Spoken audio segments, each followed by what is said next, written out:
Hello and welcome back to my channel. Make sure you like and subscribe to my channel. Let's begin. I guess we can wait until he wakes up and then send him off when the sun rises, the teen suggested. Yeah, I would be the best option, I guess, the blonde smiled, rubbing Hikari's head as she grinned from the teen's stroking. Toru pouted from the fire Pokemon getting patted, then, she got up from her spot to drag the blonde in between her front hutches to cuddle the teen close. Naruto gave off an embarrassed smile from her loving gestures. The man heard the soft sounds of footsteps and turned to investigate it. He was wide-eyed when he saw the presence of a gorgeous young brunette girl in her late 20s with a nice size bust and magnificent body.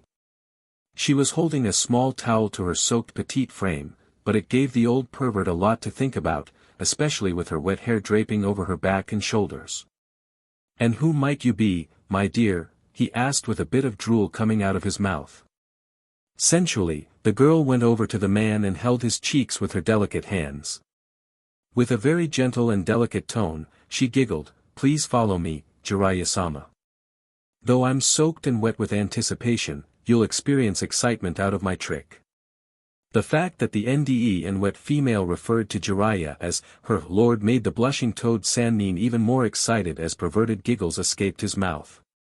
Added to this was that the female covered herself with women's scented body lotion that gave off a very feminine smell to further deceive the perverted man's senses. Jeriah was so occupied thinking about the possibilities of what the dark-haired female was going to do that he failed to see what was about to happen. While holding Jeriah's cheeks, the half-naked female suddenly turned fox-like, covered mainly in dark grayish fur. It had a pointed muzzle, red lining around its eyes and mouth, teal eyes, a fluffy black ruff of fur around its neck, and a long, voluminous crimson-red spiky mane with gray tips. Its eyes shined bright crimson, opening its mouth wide, swallowing him whole as the older adult screamed in fright. Jeriah yelled himself, awake soaked in sweat and a bit sore from the impact of falling on his back. "The pervert's awake, Naruto," Menma called out. "Thanks, Menma, and please behave yourself." "Fine," she remarked, crossing her arms, slumping against the tree closest to the fire. "What happened?" a confused Jeriah asked aloud. "I know I saw a vision of beauty and pleasure in my future," he said like he was on the verge of tears. "I don't know what you're talking about, old man, but you're safe now," Naruto explained, finding him on the set of the road in the forest until he has woken up. Cover story. Naruto fixed the older man a plate of curry he made for himself and his team. He, I guess I fell into a daze while traveling off the road, thanks for picking me up," he said bashfully while taking the blonde teen for the food he prepared earlier. "It's no problem, old man, my name is Naruto by the way. What your name?" he asked just as the older man suddenly got up onto his feet. "I will tell you. Now listen carefully, kid." The long-haired man jumped up quickly, throwing out a pokeball releasing a bulky, blue, red-eyed bipedal toad-like Pokemon. Its underside and the speaker-like bumps found on various parts of its body are cyan with black edges around the belly. Its hands and feet have 3 bulbous digits. The title frog, Hermit, is merely a disguise. I shall tell you about my true identity. I am the man who has no enemies in the north, south, east, and west. Not even in the heavens. I am one of the Sannin. The white-haired frog tamer. Even a crying baby would stare in awe at the great Jeriah. That is me," he said, striking a kabuki pose on his seismitoad. Jeriah was a tall and well-built man in adulthood with fair skin. He had waist-length, spiky white hair that he usually ties back into a ponytail, with 2 shoulder-length bangs framing his face. There were red lines under his eyes, which extended further down his face. His attire consisted of a green short shirt kimono and matching pants, under which he wore mesh armor that is visible at his wrists and ankles. He also wore handguards, a black belt, traditional Japanese wooden sandals, and a red haori with 2 yellow circles on each side. He often carried a large scroll on his back and had a tattoo on his left palm, and he wore a horned forehead protector with the kanji 4 oil. Naruto and his team had a blank look on their faces from his dramatic self-introduction. The blonde pulls out his dex to analyze the water-ground type. Seismitoad, Vibration Pokemon. Seismitoad increases the power of its punches by vibrating the bumps on its fists. It can turn a boulder to rubble with one punch. They shoot paralyzing liquid from their head bumps and use vibrations to hurt their opponents. Abilities: Swift Swim, Poison Touch. This Seismitoad is male and registered to Jeriah. Oh yeah, I did hear your name before. The young Uzumaki hit his palm, nodding, now remembering his name. Oh, I bet from my greatness, the old man said, trying to act smug. No, just that you're an old toad hermit pervert with no class, the blonde replied. Where did you hear that from? And just so you know, I'm not a pervert. I'm a super pervert. That makes it even worse. Maybe I should let Menma and Mars get rid of him, then crossed out the idea quickly. Yeah, that's not something to be proud of, an old man, and I heard about you from Granny Tsunade and Big Sister Shizun. I've met them on my travels, Naruto said offhandedly, getting up to make the pair some food.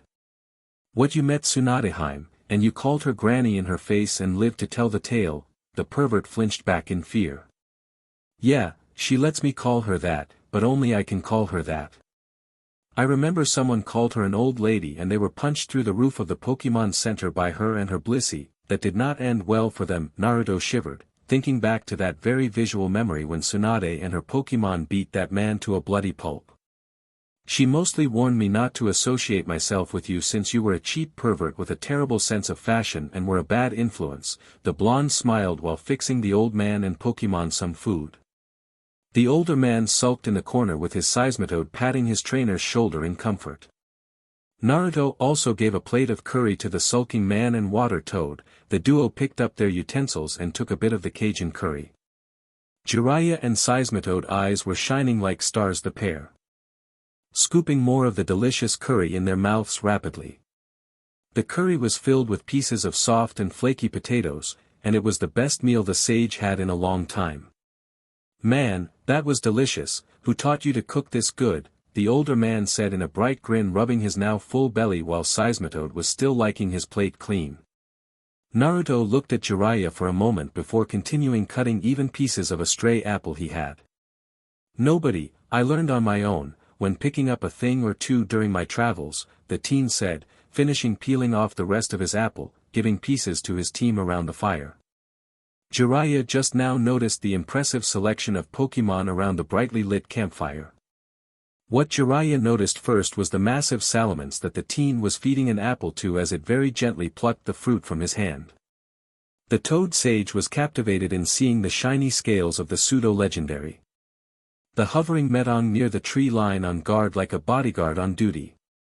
An Elekid practicing some punches in its shadow by the fire pit, and one of the main starters of the Kalos region, a Froakie meditating calmly close to the teen's side.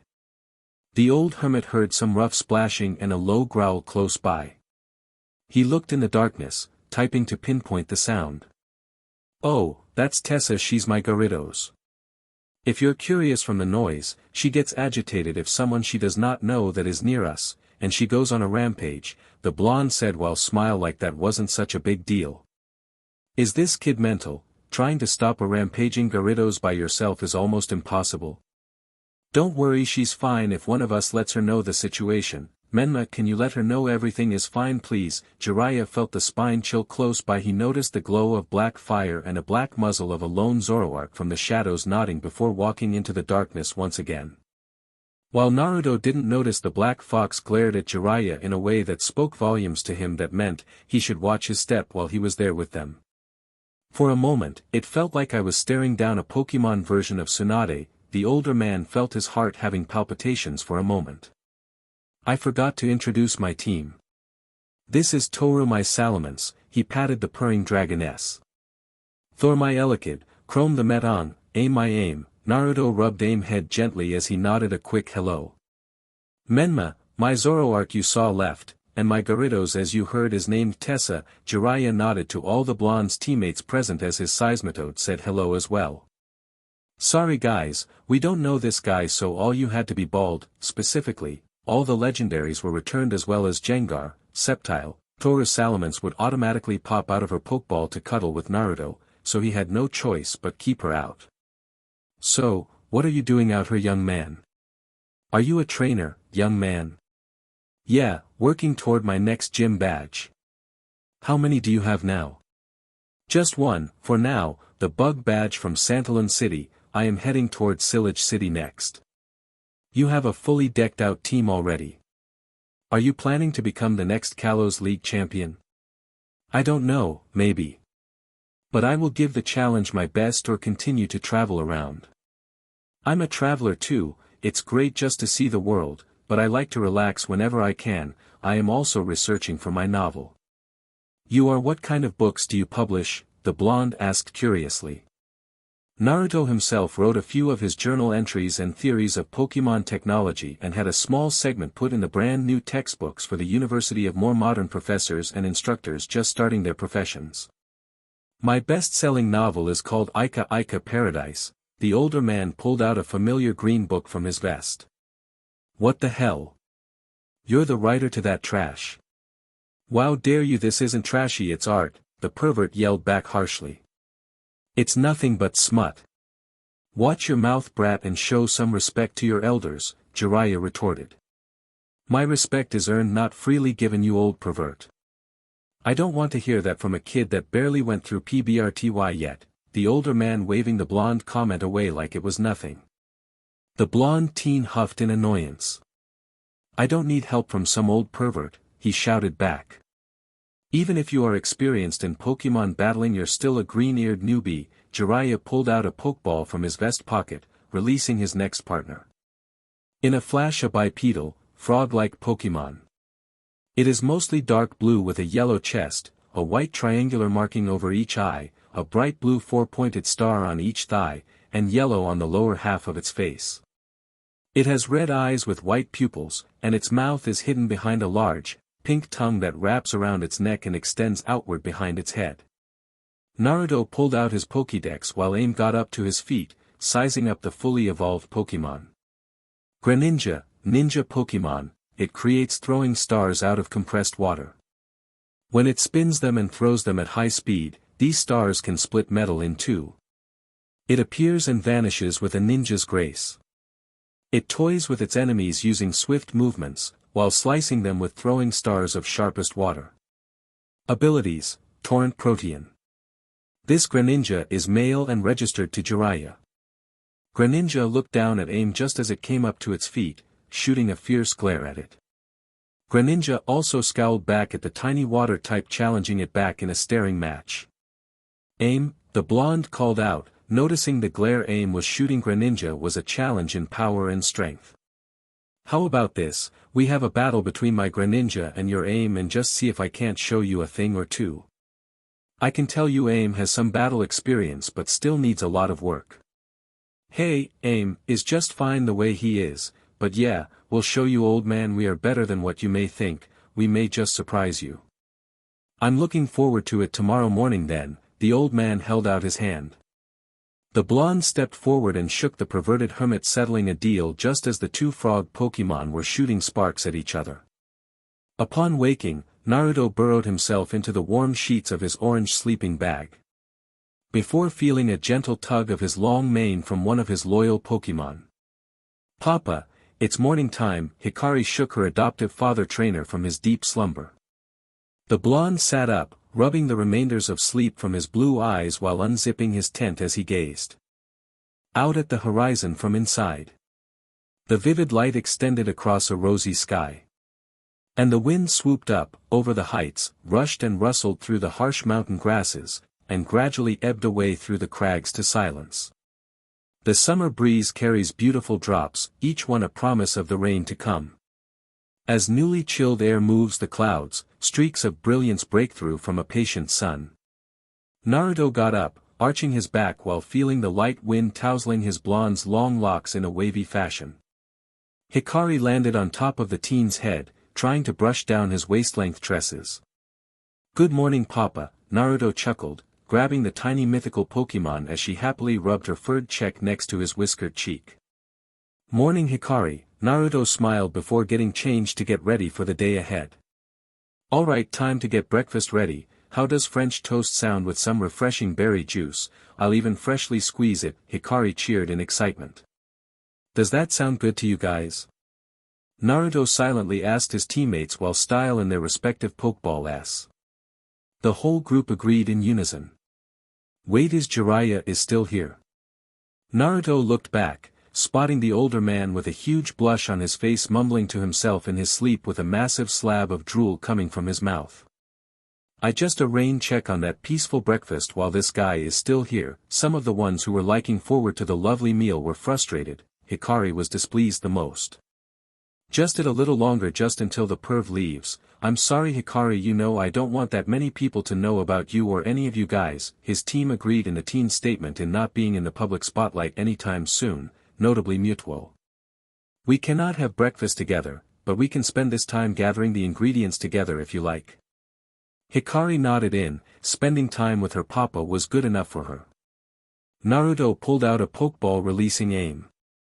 Hey, Aim, help us gather some berries. Okay, this will help you with training with your jumping while collecting breakfast at the same time. Aim nodded in agreement.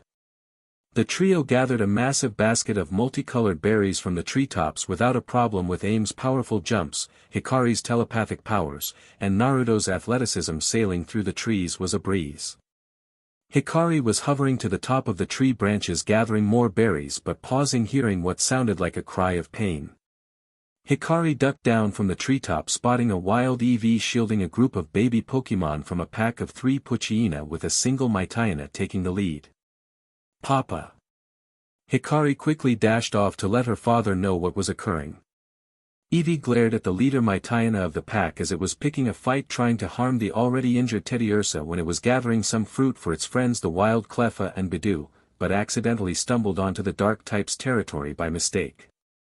The fairy and grass types held on to their hurt friend in tears when it got hurt for their sake, trying to protect them even if they were outnumbered. Eevee's fur bristled just as the leader Mewtwo teeth were born, and its hackles raised as it leaped forward about to snap its jaws in a powerful bite. Eevee quickly jumped over the dark type, and while in midair, leaned its head back before snapping it forward and unleashing a torrent of rapidly spinning stars at the bite Pokemon. Mewtwo let out a piercing cry as it was struck a few feet. Eevee shot forward, a trail like a starlight following him as it headed straight for the Mewtwo. Mewtwo saw the fluff ball get closer before its jaws were inflicted in hot flames as it lunged forward with his jaws opened wide. Eevee ran forward in a feint to attack the Mewtwo. The more massive Pokemon lunged forward, but at the last second, Eevee turned and swiped dirt in the other's eyes with his hind legs. The Mewtwo reared up and snarled, shaking its head wildly to get the sand out of its eyes. Eevee then wheeled around to face the Mewtwo and then leaped for its right front leg. Biting down harshly, Eevee jumped away when the Mewtwo's head jerked forward also to bite back. What Eevee didn't notice was an unexpected tackle attack from behind. The surprise attack caught the little normal type off guard, giving an opening for the leading Mewtwo. Eevee didn't get away fast enough to miss the bite attack as it clamped down on Eevee's hindquarters with his jaws. The attack was so powerful that it would leave a bruise later on Eevee's back leg, not to mention the Eeveevolution's high-pitched squeal of pain. The group of baby Pokemon cried out to their hero in distress, seeing Eevee now in danger. Water Pulse, Incinerate, a loud voice called out the two attack combined, making a small explosion blasting back the pack of predators from the injured normal type. Eevee's vision was blocked by a black cloak preventing the way of the pack from getting any closer to it and the baby Pokemon. Don't worry, everything is fine now. Eevee noticed the broad back for the long-haired human was making sure the stray Poochyena didn't get any closer to the group. The baby Pokemon sprinted up to the downed Eevee, trying to shield it from any more danger. Water Pulse, Aim, the blonde cried. Aim opened his mouth, and an orb of blue water started to grow. He fired it at the lead Mewtwo, striking it directly in the back. Hikari stopped those Poochyena with Energy Ball. The Victini did as her father told her as she formed an oversized energy ball and hurled it into the trio of pups blocking their way. Aim dash! Naruto screamed, but it was too late to warn his Froakie away. The wild Mewtwo descended upon him with a slivery tail. Mewtwo slammed its tail into Aim midsection, and with a yell of pain, Aim was sent spiraling away to crash hard into the ground. Aim! Naruto screamed again. Aim Icy Wind, keep it away. Aim eyes darting away momentarily from the aggressive Maityana to see the dark type growling back, charging jaws fiercely wide ready to bite. Aim suddenly stood up, panting heavily before Aim he immediately began making copies of itself form a ring around the now startled Maityana, who turns its head slowly from side to side with a confused look on its face. That was double team. Aim, you just learned double team, the blonde smiled brightly pleased. Aim beamed back from his swift achievement in learning a new move. Now finish this, Aim. Naruto called out with a grin. Hit that Aaron with a full-powered water pulse. Aim, his narrowed eyes at the Maityana, water suddenly swirled around him and then shot forward. Maityana was surprised by the bubble frog's speed and was hit full force and thrown across the dirt. Move in with quick attack and hit it with icy wind, Aim. Naruto ordered, hoping he could finish off Maityana swiftly. Aim was rushing forward, its body covered with energy that increased its speed, hitting Maityana before it could recover. The blue Pokemon then jumped back and fired a chilling breeze at his downed opponent.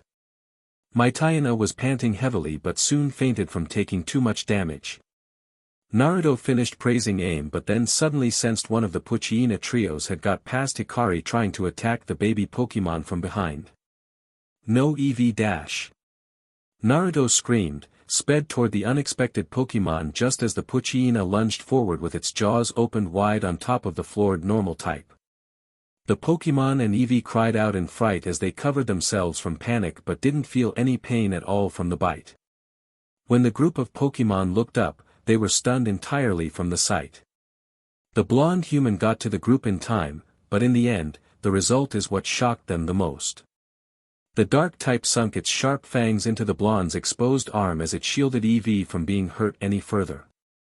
Everyone could see the blood trickling down his ripped sleeve. Just as the Poochyena moved away from the teen, it didn't notice the red flash that just flickered from his gaze. Papa! Hikari screeched in panic. Aim also cried out in seeing his friend hurt. I'm okay guys, the blonde called back to reassure his team that he was fine. The blonde got up hiding his injury and put his right palm out, creating a swirling blue ball of aura was created. The Poochyena that bit him then squeaked in alarm as it whipped its head in shock to see Naruto racing towards it, a vast blue sphere of power in his hand. The stray Poochyena panicked and tried attacking the sprinting human, but Naruto quickly tilted his head to let the pup sail past his face and rammed his hand armed with his attack straight into the pup's stomach with a full frontal hit. Poochyena cried out, spiraling away to crash hard into the ground, it fainted from the pain. The group of baby Pokemon and Eevee had their mouths wide open in shock, seeing a human performing a Pokemon move.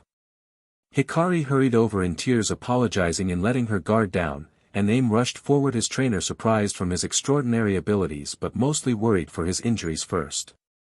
Naruto chuckled as he started wrapping his injured arm in clean bandages he had in his side pouch. Hikari noticed the pack still near and was still upset from them picking on bullying smaller Pokemon and hurting her dad. Hikari flew in front of the dark types when they got on their feet and held her arms above her head as she formed an oversized and very intimidating-looking focus blast as she laughed menacingly. The lead Maityana and trio of Poochyena dashed off, leaving a dust cloud and with their tails tucked between their legs in fear. Naruto patched up the baby Pokemon once Hikari reassured them that her papa was the sweetest person ever. Aim vouched for Naruto saying he was a reliable individual, not adding Hikari's admiration in the commotion that the teen was smart, cool, amazing. Naruto finished up healing the baby Pokemon then moved over to Eevee last. Eevee jumped away from the teen even though he saved him. It was not going to accept him so easily. Naruto just noticed the Eevee that was protecting the young ones was a shiny Eevee. The snowy white coat was vastly different from the chocolate brown fur from normal Eevees. The blonde also noticed that this Eevee also has long bang that reaches its chin covering the right side of its face and steel gray eyes. Naruto understood why Eevee was so on edge with him around. I bet Eevee has to be chased around because it is so rare. I know Toru can relate, thinking back when he got Toru. Chapter 2 is the flashback for all of Naruto's Pokemon BTW. I am only going to bandage your injuries, Eevee, I promise. How do I know you won't try anything while my back is turned? Eevee questioned the Uzumaki. Naruto soon unhooked his whole belt, where he kept his team and extra pouches on the ground, spreading his arms fully, showing Eevee no funny business was involved in his action. I promise you. Eevee suddenly got lost in the human's electric blue eyes as he bent down to its level with his hands on his out, grinning widely. Eevee blinked at him, unable to speak while a pink blush overcame her furry cheeks, but Eevee turned away immediately before any of them saw. I guess I will allow you help me, human, I didn't need your help in the first place, the Eevee said firmly as it hopped right into his lap with its nose up by the air in a snobby fashion, treating the blonde like he was a servant. The nerve! How dare you treat my pa dash? Hikari was about to blow her top hearing the way that Eevee was treating her dad. It was so rude. Victini was about to lunge toward the evolution Pokemon before Naruto stopped her advances, telling the victory Pokemon it was all right. Hikari, still pouted. How did you understand me, human? Eevee asked while still waiting for treatment. My name is Naruto, by the way, he chuckled, wrapping the dressings around Eevee's hind legs, making sure they were tight but not uncomfortable. Naruto sighed, turning his head, seeing Aim sharing the pile of berries they collected before. Naruto smiled, to answer your question, Eevee. I can understand you through the use of my aura since, after all, I am an aura guardian. Eevee's eyes grew again as she looked at Naruto in shock. My aura specifically seems to be special because I was born with a special type of aura that lets me connect with all Pokemon and also use Pokemon moves. Eevee nodded, seemed to accept the blonde's explanation. Naruto took out his Pokédex to check the evolution Pokemon. Eevee, evolution Pokemon, a rare Pokemon that adapts to harsh environments by taking on different evolutionary forms. Because of its unstable genetic makeup that suddenly mutates due to various stones causes this Pokemon to evolve. Abilities, adaptability, anticipation. This Eevee is female.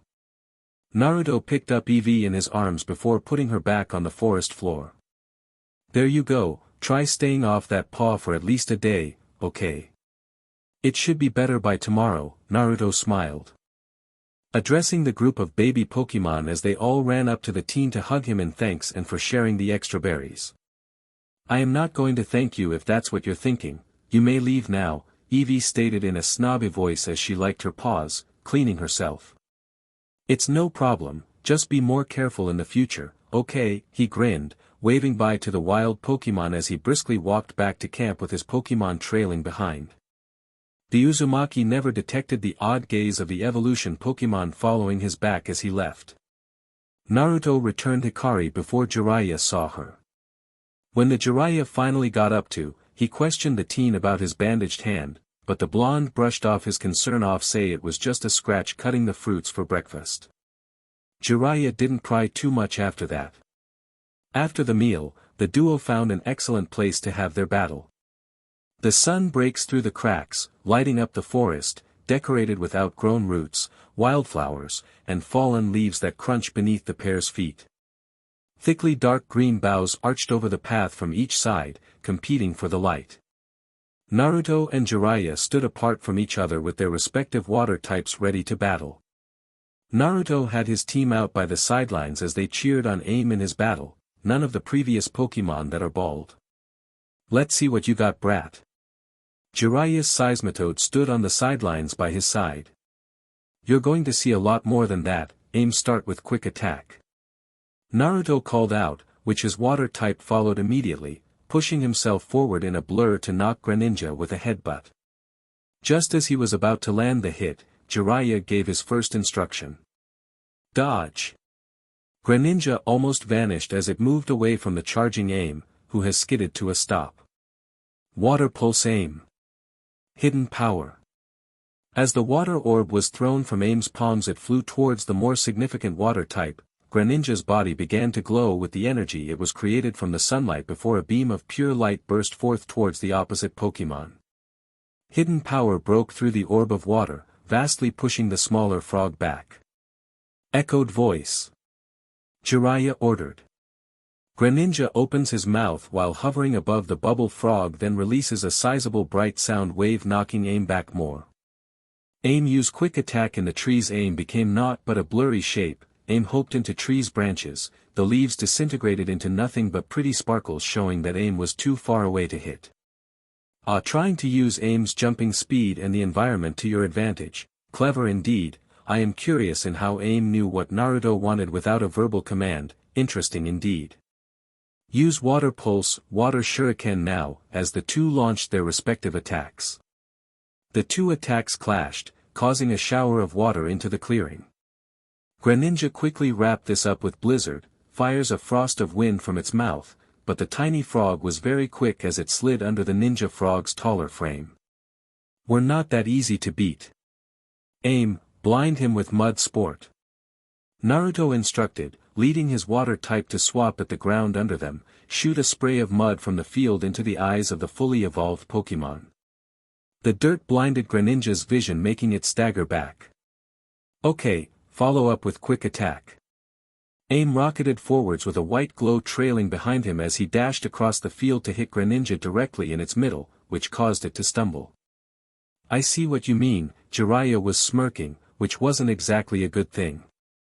But you've left yourself open for an attack. Night Slash.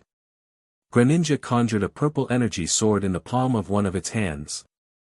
It then slashes at Aim's direction, causing a direct hit, which, with it, came a small explosion. As the dust cleared, Jeriah gasped in shock to see Aim shimmering away like it was an illusion from the beginning. What? You're not the only one with a few tricks up their sleeve, he thought over with a smile on how Aim just learned double team just in time before their morning match. Greninja leaped back from his opponent to gain some distance. They are now taking this battle more seriously. Interesting indeed. Jeriah stretched his arm out, extending his hand. Greninja, use extrasensory. And expelled a violet aura as it targeted the bubble frog Pokemon. The ninja Pokemon hurled the tiny frog away a few feet, however. Nice try. Aim used quick attack to bounce back. Grass knot. Aim bounced off the tree but missed the line of knotted grasses due to the speed he was going at, catching his foot in one of them, which caused him to fall over. Follow up with feint attack. Greninja, a glowing dark purple palm struck Aim into the air and back towards his trainer. Are you okay, Aim? Naruto asked as his newest team member as he pushed himself up shakily. Aim couldn't take any more damage. Those hits one after another wasn't good for any Pokemon, let alone a first stage evolution against a third stage. Get ready, Aim. Aim nodded, getting into a defensive stance. There was only one way the two of them could take the Greninja out now, and they were hoping Jeriah would take the bait. Still standing, huh? Jeriah noticed Aim's weary form and knew one hit would be all that was needed. Let's see if you can still be standing after this. Greninja, Dark Pulse. The water dark type charged a dark, mysterious power, webbed hands and unleashing a tangled circular wave of darkness. The dark beam coming closer erupted a dust cloud that blocked the results from both trainers. This time, Naruto had a plan to fight back. Aim, use your frubbles to shield yourself. The tiny frog gathered up all its frubbles around its neck at the command. The blow itself was tangled into an excellent cushy pillow-like state, making the dark pulse attack completely disappear, causing Aim next to no pain at all. Well, I'll be a Mankey's uncle, the older man chuckled deeply, seeing the teen thinking up on the fly in making that clever strategy. Aim swiftly broke free from the tangling vines of the grassy knot. Double team while using Pound. Aim jumped up into the air with multiple copies following him, as he formed multiple copies joined him in using Pound against the confused Greninja below, knocking it around like a toy that had been thrown into the air. Aim had trained hard every day with his new friends, and he wasn't going to let Greninja win that easily. Before Greninja could regain any control or sense, a water pulse was fired right into his face, sending the ninja Pokemon flying back. Before it can fire, use double team again to get close. Naruto told Aim, who nodded, and multiple copies of himself appeared on the battlefield.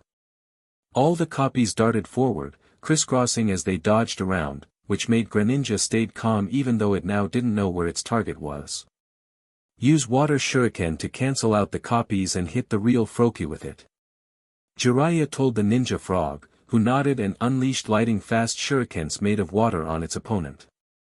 One by one, the sharp water cut through the charging copies until only one remained and Aim was hit on the side, crying as he began to fall before stabilizing himself.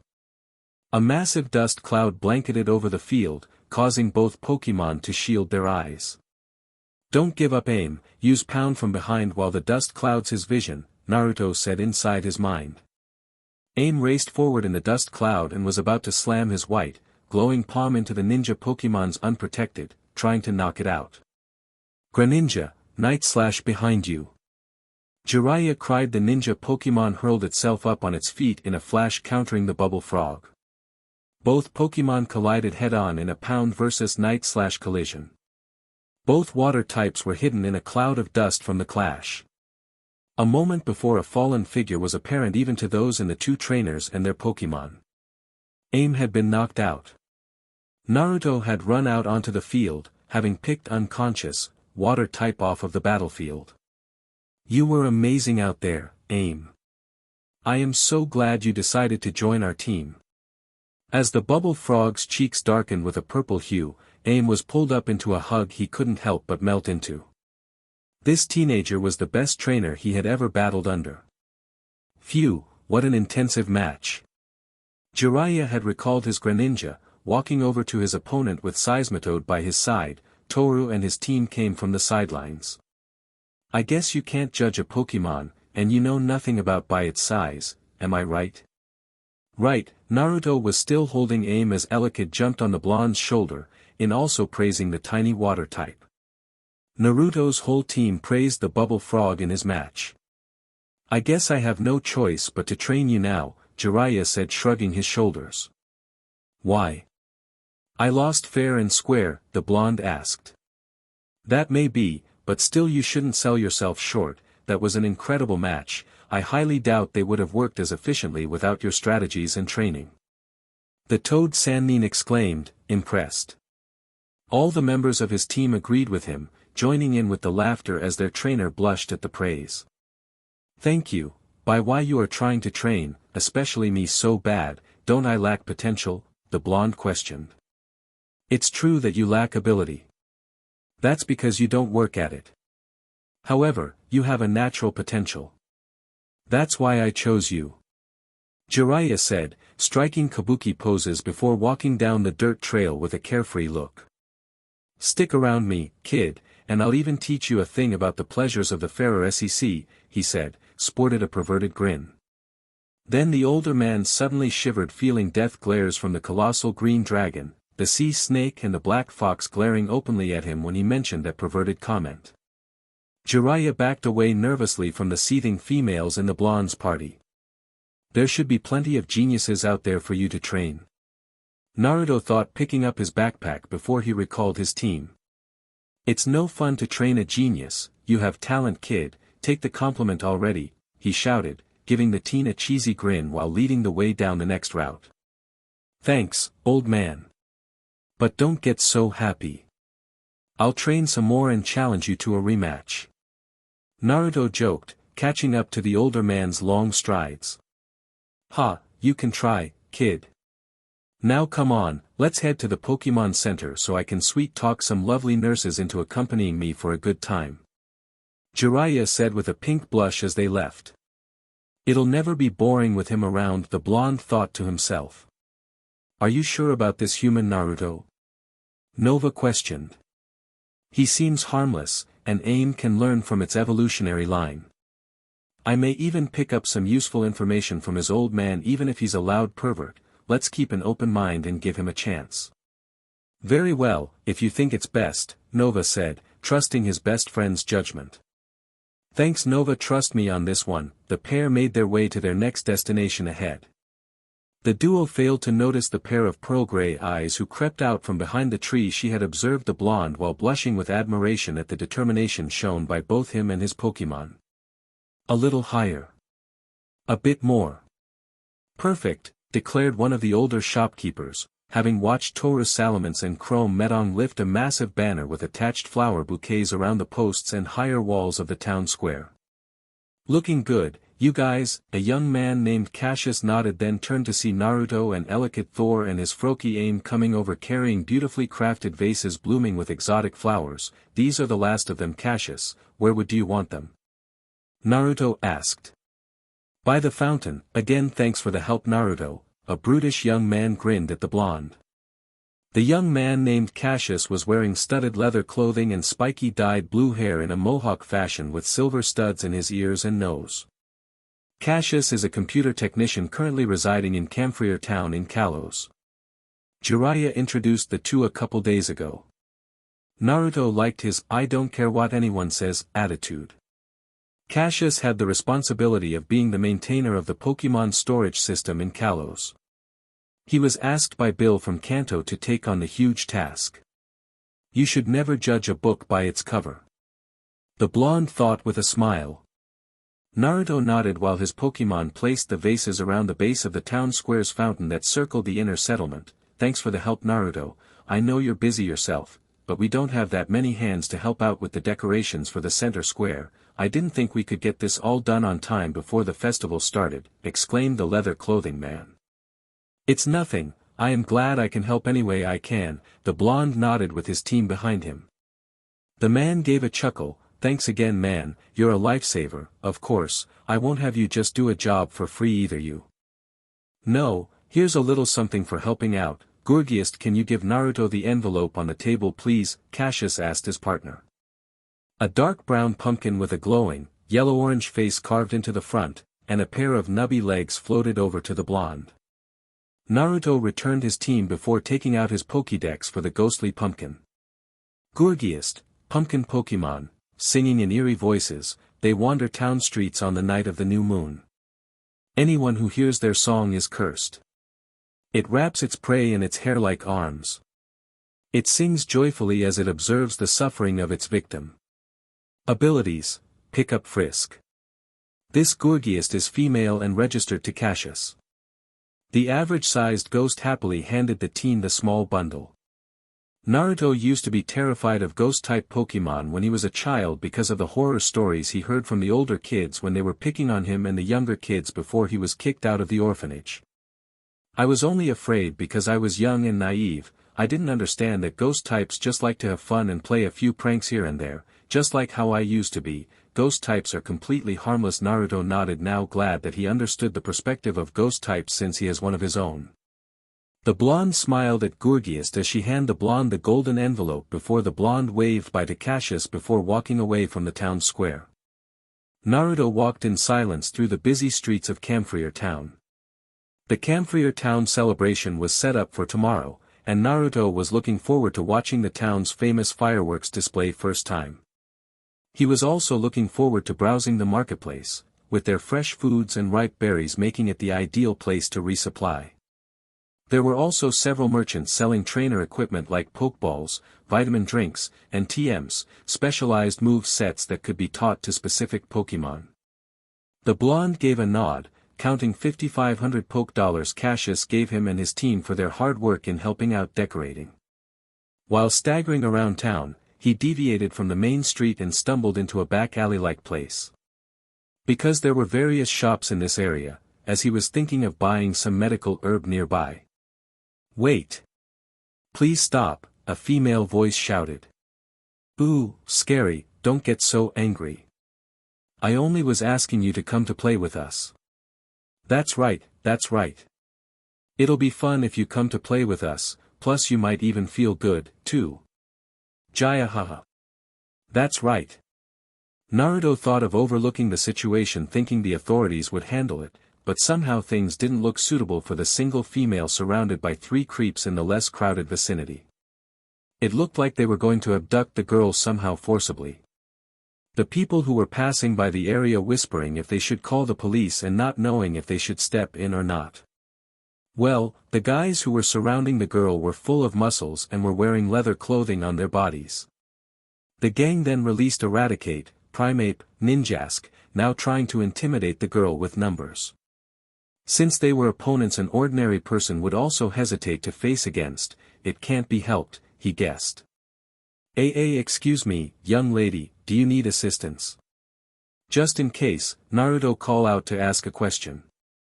If this were a misunderstanding, I'd be super embarrassed. Yes, please. Thank you so much. Among the trio of thugs, the girl that was surrounded, had black rectangular glasses and her hair was in two twin ponytails tied by yellow rings. The blonde approached the guys to help out the young lady. What is it, brat? Do you have business with us? Oh, you're looking good, huh, pretending to be a hero of justice, they said snickering at the blonde approaching. Hey, you old farts, the young lady already said no, why can you not understand that? Now I suggest you leave instead of causing any more trouble, Naruto said with a terrifying glare. With those words, the complexion of those guys changed. What did you say? This brat. It looks like he won't understand unless he feels some pain. What did they mean by, I won't understand? Did they teach me something before? While Naruto was thinking, the three goons Pokemon attacked, Raticate use Bite, Primate Karate Chop, Ninjask Fury Cutter now, all three Pokemon attacks at the same time towards the blonde. Aim, let's wrap everything up with our new combo. Naruto called out telepathically as the blonde swiftly released the tiny water type into the fray.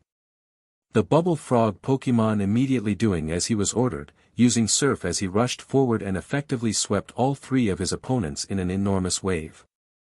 What? The thugs called out, but the water type wasn't finished yet as he made the wave spiral into a twister before leaping toward the cyclone, then freezing the wave and three Pokemon inside with an ice beam, and ending it all as he used Pound.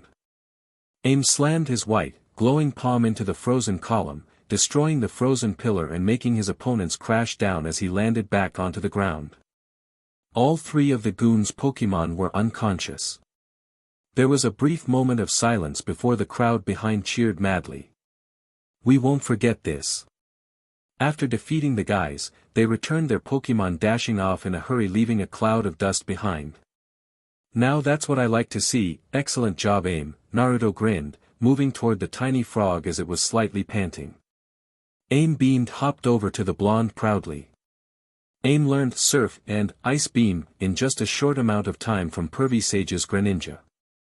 I guess some of the old man's training was paying off.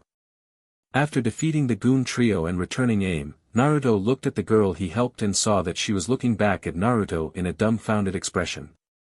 Are you okay, miss? You're not hurt, are you?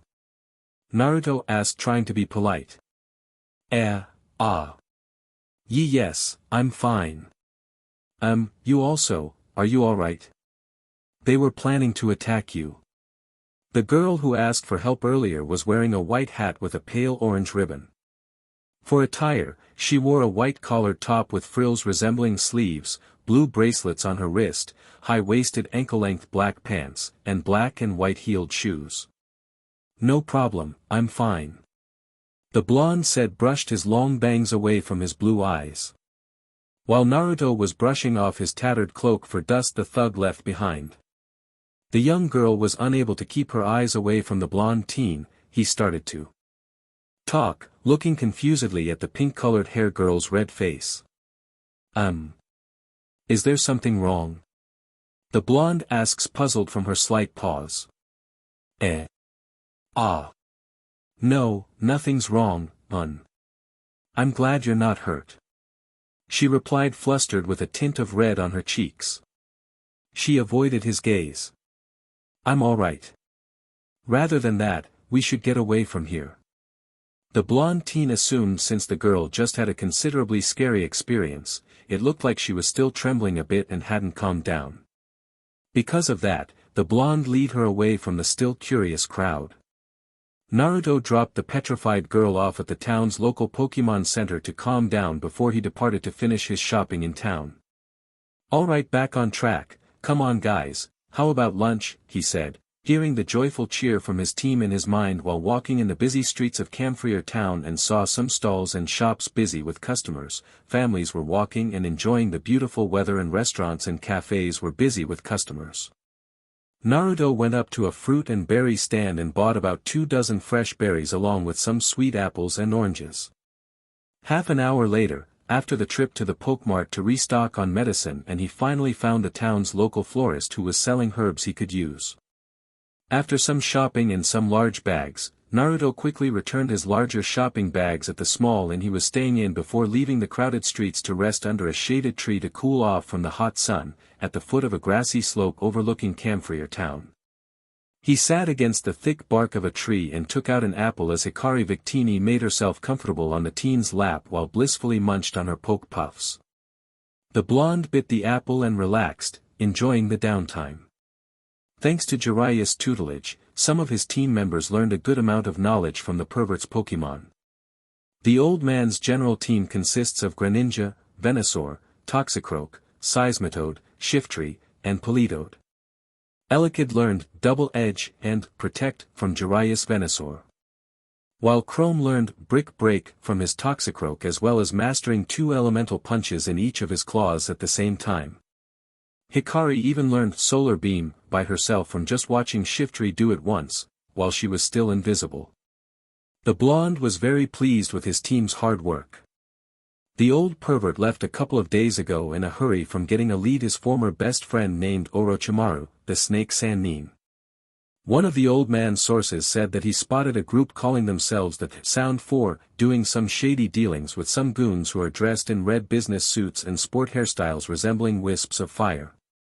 Jeriah stated he needed more detailed information on their interactions and told the blonde to stay in Camphor town for a few days just until he returns, promising he would give an unique item to AIM that he has gotten from his travel that you could not find in this region. That sure got me to stay put. If it's to help my team get stronger, I'm willing to follow the old man's lead for now, the blonde thought, already chewing the last piece of his snack before lifting the apple core within his grasp. Suddenly the young boy watched as flames ripped their way through the core, scorching it dust from his gloved fingertips. Jeriah already has established a vast information network across Kalos. The Toad Hermit's specialty is intelligence gathering, and he has a spy network that runs from Kanto throughout the other far regions that he can use to gain information about a particular person or group to be used to his or his allies' advantage.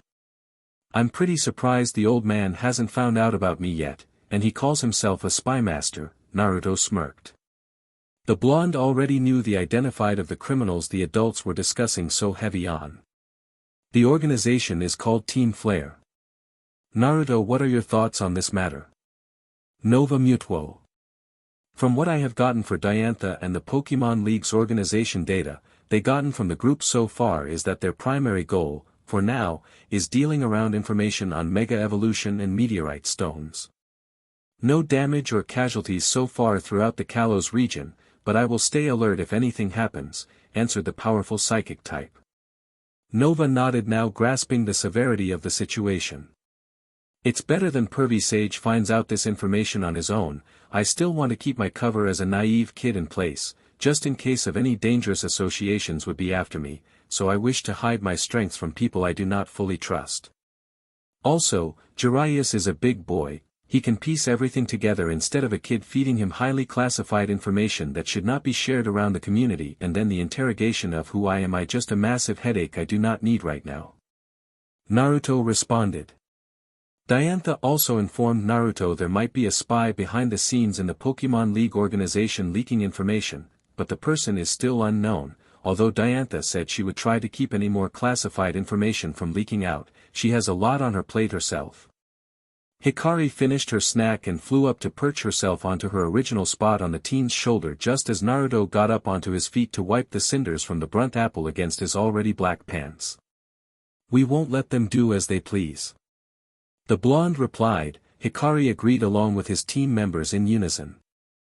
Excuse me, sir, a female voice yelled out.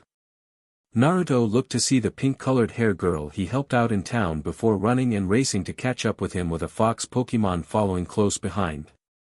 Hikari immediately turned invisible before the girl got closer. Hello, sir, I'm sorry to bother you, she waved to the blonde as she quickened her pace. Hello, again, miss, how may I help you? He questioned as the girl caught up to finally catch her breath. I'm sorry. Let me say my gratitude once again. Thank you very much for helping me back there. The girl replied, bowing her head formally. It's okay, no need to thank me. They weren't that strong of an opponent anyway. Naruto said, the scarlet-eyed girl muttered in frustration.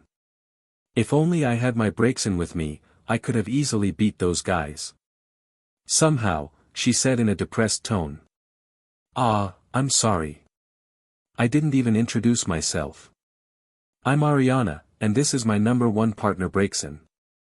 Naruto took out his Pokédex for the fire fox beside the smiling girl. Braixen, fox Pokemon, it has a twig stuck in its tail. With friction from its tail fur, it sets the twig on fire and launches into battle. When the twig is plucked from its tail, friction sets the twig alight. The flame is used to send signals to its allies. Abilities: Blaze Magician. This Braixen is female and registered to Ariana. It's nice to meet you, Ariana and Braixen. I'm Naruto. By the way, why didn't you have Braixen with you before? Are you a trainer? He asked, tucking away his Pokédex. Yes, I am a trainer, but Braixen and my other Pokemon were at the Pokemon Center resting after our morning training. I only left the Pokemon Center to do some light shopping before heading back. Braixen patted her trainer's shoulder in comfort, hearing her depressed tone. All of a sudden, a distant sound of panic shouts was heard from the teens, spotting someone running up the slope to them. The blonde noted that the frantic individual was Cassius, shouting about a massive problem in town and needed help immediately. The computer technician in the city escorted both teens. The blonde sighed in aggravation in being pulled into an issue the city was having that had nothing to do with him. Cassius updated the blonde about the situation about the local Snorlax in town. Cassius led the blonde and to the Lord of Shabano's throne room as the noble explained his story. Once a year, Snorlax comes down from the mountains and uproots and eats the roots of the harvested fields crops. By digging up the roots, Snorlax cultivates the fields and makes the edible plants grow. Every year, once Snorlax has dug up the roots, a festival takes place out of gratitude. There, Lord Shabano plays on his poke flute in appreciation, and Snorlax returns to the mountains once more. This year, however, the townspeople made all the preparations needed for the festival, but because Snorlax was not given the cue to return to the mountains, he remains immobile in the town. The reason for this is that Lord Shabano, who plays the poke flute, has not come. Lord Shabano then cries in sorrow in not be able to solve the problem in dealing with the wild Snorlax. Nobody wanted to see this grown man wallowing in self-pity anymore until Ariana suggested asking Princess Ali for the flute back. Naruto tried to steer clear of getting involved, but Cassius added that the blonde has a way with words, and he was perfect for the job. Yeah, Cassius threw Naruto under the bus, lol. The Lord Bright beamed at the blonde Uzumaki as the pudgy noble begged the blonde. He was going as far as kneeling at his feet while holding onto his pants leg, refusing to let go until the teen agreed. Naruto tried to keep the distressed look off of his face but failed miserably. The blonde shoved the Lord off before he got snot on his pants leg. Naruto half-heartedly agrees to get the flute back. It's not like he had a choice. Cassius promised to owe him a huge favor if he did this for him and the town. This still feels like they're dumping me with their issues, the blonde sighed in annoyance. I volunteered as well to get the flute back from Princess Ali. Lord Shabano needs to play the flute for the Camphrier Town Festival to wake up Snorlax. Everyone looked at the scarlet-eyed girl as she raised her hand to help. Also, I thought I could help you out in trying to convince Princess Ali to give back the poke flute. Therefore, I'll be tagging along with you for now. Ariana said with a confident and innocent grin. The blonde was shocked while Hikari gripped her father's shoulder. She wasn't happy about the girl suddenly declaring that but felt that the scarlet-haired girl was friendly. She's still invisible. The two teens finally walked out of the town's estate. When getting the full detail for their mini field trip, Ariana turned to the irritating blonde. The girl then exhaled, seeing the blonde was not thrilled in the least from her following him. Look, I'm sorry if I seem like I'm a bother. I just wanted to help out any way I could. The blonde could hear the sincerity from her tone in wanting to help. The blonde shrugged. It's fine, and you're not a bother. I was asking, this head to our destination before it gets dark. the blonde said before turning away to get back on the path to reach the Parfum Palace. Okay. Ariana beamed as she followed her temporary traveling companion. The pair traveled in blissful silence from Camphrier Town. While passing the bridge connecting the town, the teens spotted the wild Snorlax taking a nap in the rice paddy fields, as people worked around the huge Pokemon trying not to disturb it. On they walked, always making sure to follow a straight path so that they wouldn't get lost in a thick forest. The duo walked north up Route 6, Palais Lane. They encountered a few more Pokemon in the forests, low-level Odishas and such, and in one amusing occasion, they had even stumbled upon Kecleon, Espurr, Nincada, and Sentret. Are we almost there? The blonde's female companion asked, wiped a bead of sweat from her dark pink locks. Well, we're nearly there, another 10 minutes, I think, and then we should be passing a berry farm up ahead. Naruto reports briefly looking at his holocaster map downloaded onto his transceiver, and Ariana nods in acceptance. I was hoping we can stop for a break soon, she ummed in exhaustion. Naruto just sighed and conceded. Let's keep going further, and then we can rest. The beautiful thing about Riviere Walk was that it had a scenic route and an express route. For those who owned bikes or didn't want to go through the grass filled with wild Pokemon was perfect. But for battle-hungry trainers looking for prime opportunities to level up their Pokemon, catch new ones, or to enjoy the sights, then the land-based route below and snaking around the elevated bike route was preferred. Naruto led them up the path as Ariana lingered behind a bit, already drained from the blazing sun.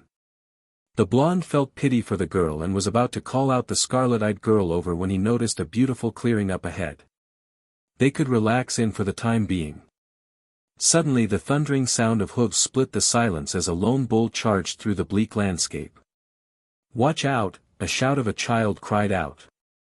A raging Tauros, now bloodied and tired, and madder than ever rushed towards them. It tossed a struggling herdier out of the way with a toss of its head. The herdier that was trying to stop the wild bull Pokemon but hit a tree and fell to the ground after being flung away. Holy!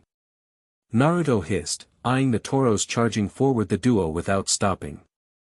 Please, run away, the distressed child cried, but before the blonde could do anything, a blur of gray fur shot forward out of the treetops. The mystery attacker's tail glowed white as it flipped forward and leaped to hit the Tauros on its side with its glowing tail. Tauros rolled a good distance before stopping in a heap. It got up on shaky limbs, but it glared viciously at its attacker, who stood tensed and ready. The dust cleared a bit. The blonde could now make out who jumped to their aid. A small, mammalian creature with bushy, white fur. Its muzzle is very cat-like, with a small, black and triangular nose.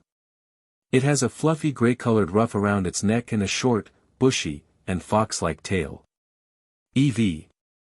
Wait, was that Iron Tail? The blonde teen remembered the fluffy fox that a few days ago that he just helped out on a whim in the forest. What is it doing here of all places? Tauro's head bashed around as it dug its hooves in the ground in anger. Eevee baring her fangs covering Teen's side, stopping the bull from getting any closer to them. Before the wild bull Pokemon could charge another time it suddenly froze, its body became enveloped by a blue aura. Hikari, send it flying, the blonde called out his command. Yes, Papa. Hikari cried out, finally revealing herself. Hikari's head jerked up from her position, then her eyes glowed a bright blue, as the battering Tauros was levitated into the air. As the dual fire type used Psychic to toss it far away from the duo, the bull Pokemon hit the dirt with a loud bang, immediately knocking it unconscious. After the tension faded, the pair could let a breather. Good job, Hikari, also thanks for your help, Eve dash. When the blonde turned around, not finding any sign of the tiny fox Pokemon as it swiftly disappeared, the teen wondering what just happened. It's like it disappeared. The blonde thought to himself. I guess I was the only one who noticed its presence. The blonde thought, seeing Ariana not responding from seeing a shiny Pokemon. The Victini smiled, taking her place back on Naruto's shoulder as he glanced over to the flabbergasted pink-haired female. Can you please keep this quiet until we get back on the road again, please? I'll tell you later. The girl was astonished in witnessing the power of a mythical Pokemon but promised to keep it a secret. Victini turned invisible once again as soon as the frantic child in farm clothes rushed towards the teens and quickly apologized for the scare of the kid's family Toros running away from a mistake he made. At the same time, his parents were away for the day. This is going to take a while to clean up. The child sighed in sorrow. Ariana and Naruto turned to look at each other, feeling pity for leaving the youngster alone to tidy up and offered to help him clean up the parts where the wild bull did most of the damage. Need some help? Ariana offered, smiling in sympathy. Naruto heaving a bag of trash over to the sandy-haired farmhand. Thanks, they're heavy, right? The young kid laughs, walking off to dispose of the broken farm equipment. Naruto grumbles, walking back to the disaster area as they'd taken to calling it, and grabbing more garbage the bull Pokemon knocked around while in anger. Naruto walked over to the broken fence line, to pick up whatever litter he can find.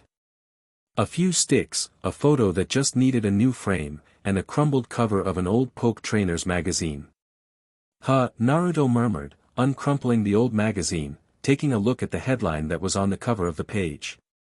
The kid came over, informing the blonde they finished cleaning up the rest of the clutter before the pair departed.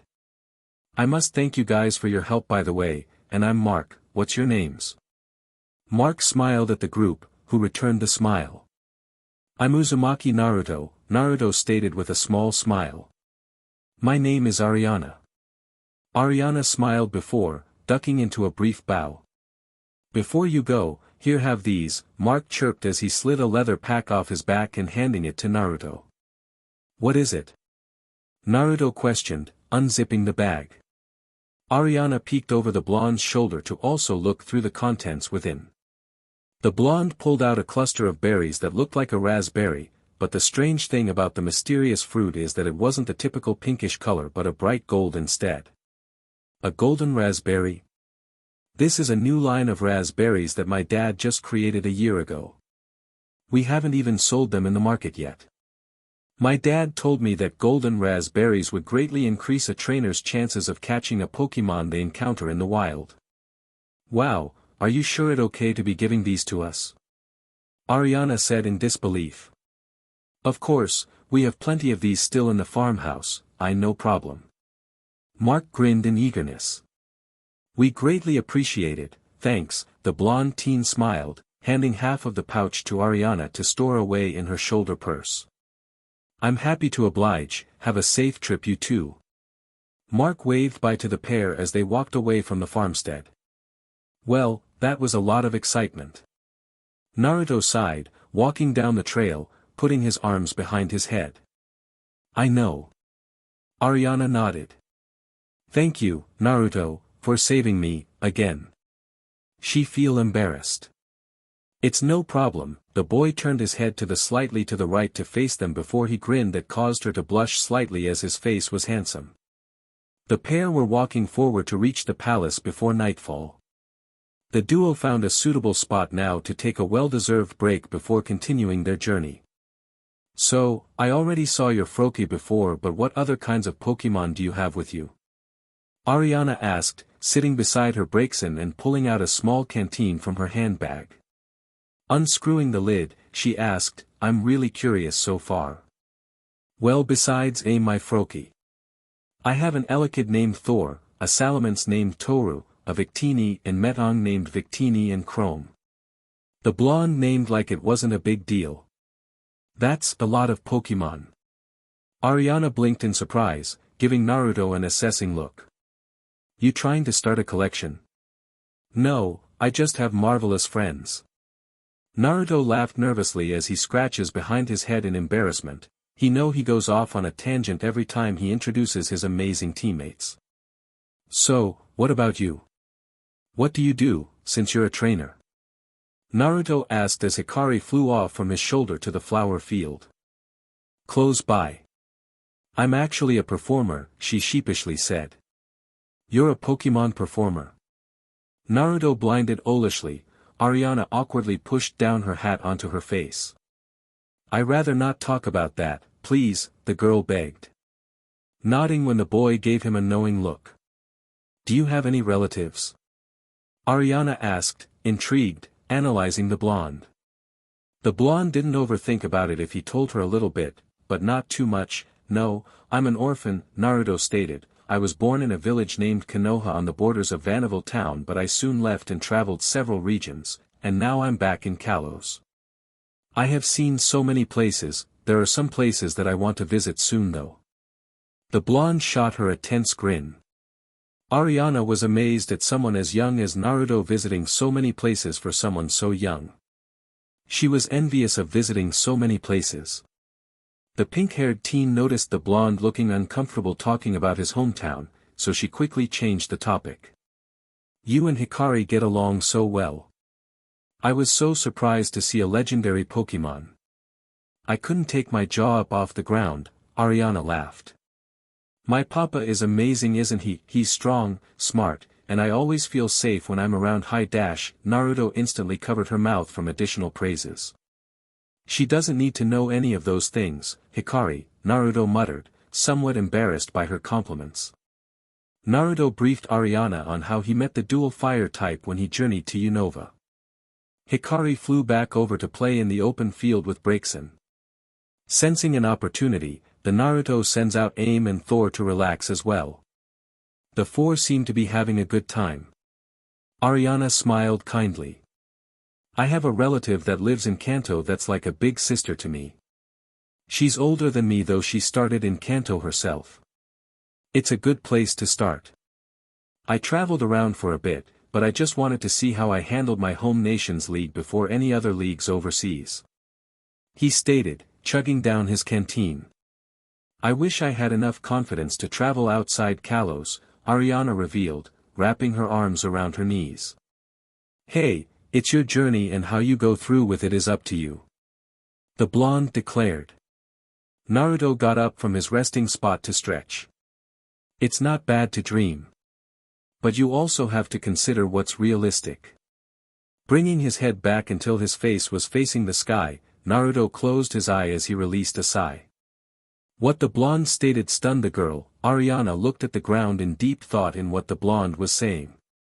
As they sat there in silence, Ariana looked at Naruto before she asked a question that was on her mind. So. Ariana started the conversation again after a brief pause. You said you live in Konoha. Do you ever go back to visit? Before the blonde could reply, Hikari swiftly flew over the teens to put a crown of flowers around Naruto's head. Me and Braixen made you 2 flower crowns. I hope you like them, Hikari beamed. The fire fox strolled over with a smile on her face as it put a tiara of flowers on her trainer's head herself. Thank you, Braixen. I love it. Ariana hugged her starter Pokemon then glanced over to the blonde to see reaction to the sweet gesture. Do I look like royally now? The blonde teased while tickling the mythical Pokemon as she giggled in delight while Thor and Aim came over to the teen pretended to bow to a king with Naruto still had the flowery crown on. He's a great guy, the girl softly said to herself. Did you say something, Ariana? Naruto turned his head to the left to look at her. No, nothing important, the girl said, waving her hands in the air anxiously with a pink blush across her cheeks. Is she sick or something? Naruto thought to himself as she went finish packing her things in a hurry. Naruto thought about her panicky actions for a moment before shrugging it off. The blonde returned Thor and Aim to their pokeballs and looked at the girls red-faced. After all the duo completed packed up their gear, they continued on their way and reaching the Parfum Palace. Momentarily the teens arrived at their destination and strolled toward the gate. The man standing at the entrance stood in the way and requests for 1,000 poke dollars per person to enter the palace. Ariana objects to the owner's attitude that one can never have too much money. The gate guard says that the money is used to help maintain the palace.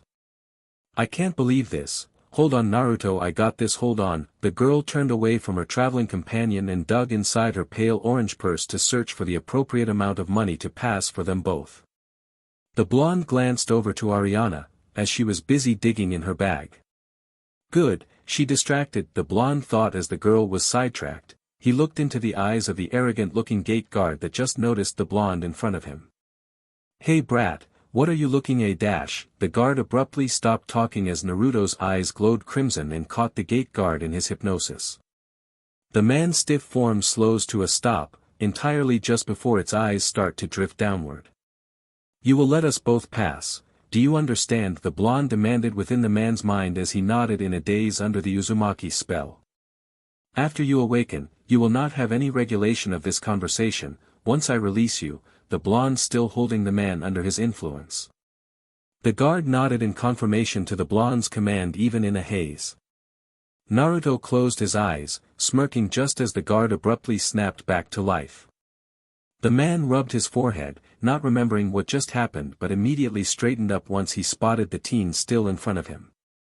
"I'm sorry, please enter, you don't have to pay anything," the guard quickly stepped back to immediately open the gate for the pair, apologizing for wasting their time. Ariana was surprised that the guard changed his mind so soon as she had the wad of cash in her hands but didn't choose to ask any further as the duo stepped into the palace. The teens didn't notice the rustling in the bushes from behind them before they walked in the gate. A pair of furry white ears popped out, then the furry head of the wild shiny Eevee recognizing the pair of teens entering the estate. Eevee was determined to follow. She looked up, spotting a tree branch leaning close enough to the railing of the gate. Eevee climbed the tree quite quickly, balancing herself on the branch before she got a running start before leaping over the pointy edges of the castle's fence. Eevee sailed over the side of the wall but did not calculate her landing approach. Eevee shrieked panicky while plunging from the treetops until she crash-landed in a large shrub onto a furry surface, preventing her from any injury. Eevee hopped out of the bushes shaking off the twigs and loose leaves from her white fur before continuing her pursuit for the teens. Suddenly the tiny fox's fur stood on edge upon hearing the snarling noise behind her. Eevee looked behind her now, noticing when she landed on top of a growling furfur was giving Eevee a look that promised pain. Eevee speedily bolted from the bigger normal-type Pokemon as it was right on the evolution's Pokemon heels. Furfur was getting irritated by Eevee's constant evasion. The poodle Pokemon then soon started shooting endless charge beams at the terrified shiny fox. "What's that sound?" The mini explosions caught the attention of the teens. The teens spotted the terrified evolution Pokemon racing toward them at an alarming pace. "Eevee!" Naruto cried out in disbelief. "Is that a shiny Eevee?" Ariana exclaimed. Eevee immediately dove into the blonde's tethered clock to hide from the danger. Naruto tried, grabbing onto the terrified fox hiding in his clothes as it clutched to his chest, trembling from the now barking poodle Pokemon. It was soon chased away from Ariana's Braixen. Furfru, poodle Pokemon, historically, in the Kalos region, these Pokemon were the designated guardians of the king. Trimming its fluffy fur not only makes it more elegant but also increases the swiftness of its movements. Abilities, fur coat. This Furfru is male. What is the meaning of all this racket? Are you commoners behind all this noise? A girl that looked about 8 with long curly bright red locks and a puffy pink gown replied rather arrogantly to Naruto and Ariana. The blonde just rolled his eyes and looked in a different direction while Ariana blinked. "By any chance, are you Princess Ali?" "That's right." Ali responded, expecting since I'm royalty, then you two peasants should be greeting me with proper respect.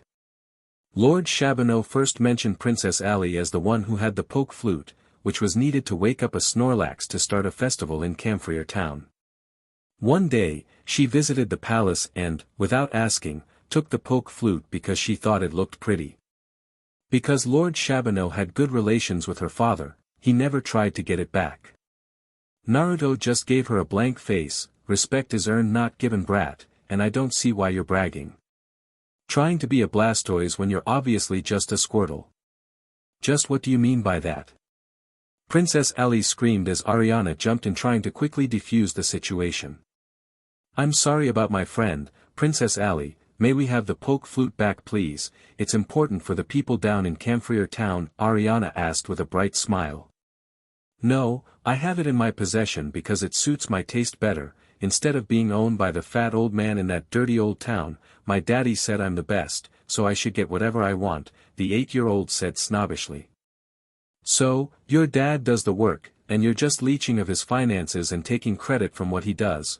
I bet you have not worked a day in your life, and that makes you a spoiled brat, the blonde stated without a tinge of hesitation in his voice as he said everything calmly.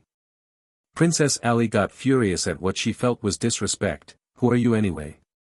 How dare you show me such disrespect? I should call the guards. Ariana felt dread in trying to diminish the two arguing. Eevee popped its head out of the blonde's cloak as it heard all the shouting, revealing herself.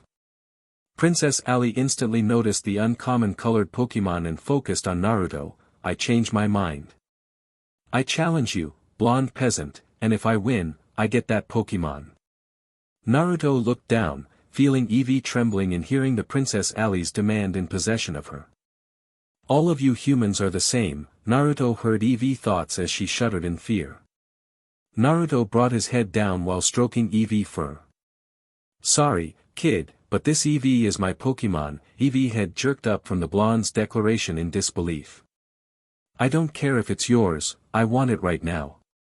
Princess Ali stomped her foot into the dirt, throwing a hissy fit. What? Eevee isn't a thing. You can't just want someone else's Pokemon because you see them and like them. Ariana yelled. She was starting to see why Naruto instantly disliked her. Princess Ali got furious at being rejected in her she thought belongs to her. Then how about a battle? I'll show you how good I am. I'd battle you, but a Magikarp's more challenging, Naruto said moments later, not caring what she said as he turned to leave the estate. If you win, I'll give you the poke flute, she shouted. The blonde abruptly stopped when hearing the child's proposal but was still about to decline. Come on, Naruto, we came all this way for the flute, just one battle, please, Ariana pleaded, pulling the blonde aside begging. The blonde sighed in aggravation. Fine, let's battle, the blonde crossed his arms in annoyance as he put Eevee down. The group made their way to an open battlefield at the back of the castle. Remember, if I win, I get that white Eevee, you blonde-haired bumpkin. She yelled and tossed her next Pokeball onto the field. Another Furfrou appeared onto the field, but this one was trimmed into a matron trim fashion. I didn't agree with that, but what makes you think you will win? Naruto smirked, questioned the child while taking out Thor's quick ball from his belt, but noticed Eevee growling and ran to the middle of the field to face the Furfrou. You what to battle, Eevee? The puzzled teen asked. Eevee knew the blonde just made up that excuse to protect the her so she could leave peacefully. I just don't want to owe you any more favors. It has nothing to do with me helping you because you're a nice human or nothing like that. Eevee stated while pitifully blurting out her excuse to battle with the teen. Alright, then let's do it, Eevee cried out, its name nodded readily on his orders. Furfrou use tackle. Princess Ali shouted as her Furfrou growled, leaping forward for a very obvious tackle. The poodle was fast, but not fast enough to best Eevee. Quick attack, Eevee. Eevee charged forward, making the quadruped canine skid back a few feet as it made a direct hit. Bite Furfrou, the Furfrou lunged forward with its jaws opened wide. Dodge it. Naruto cried. Eevee danced out of the way of the attack in time. Eevee, use swift. Naruto cried, and Eevee leaped forward and leaned her head back before snapping it forward and unleashing a torrent of rapidly spinning stars at the poodle Pokemon, instantly striking it from all directions. Furfrou, use charge beam. Princess Ali called, and Naruto countered with a jump over it.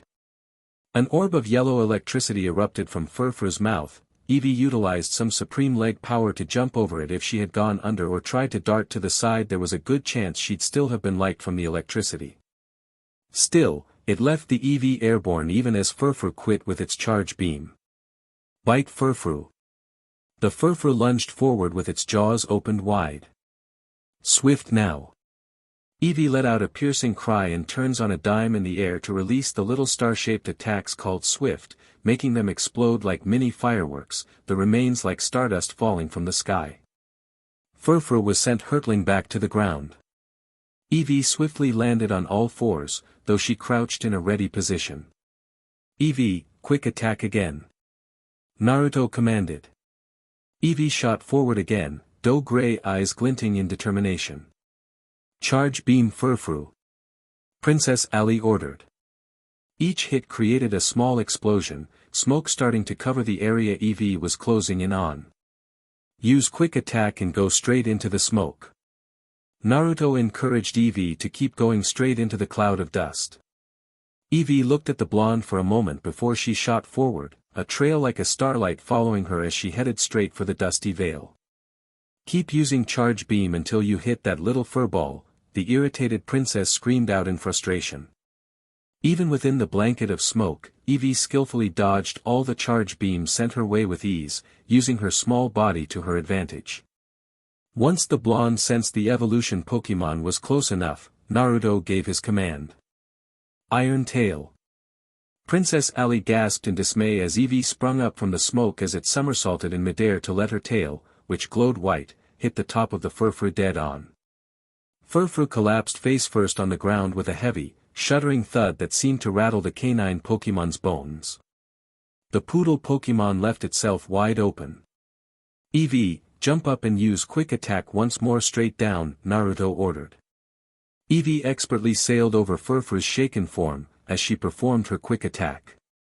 Furfru, dodge, Princess Ali tried to tell her Pokemon, but Eevee had executed a well-placed quick attack to the back of Furfru's left flank and sent the more massive Pokemon tumbling down with a heavy thud.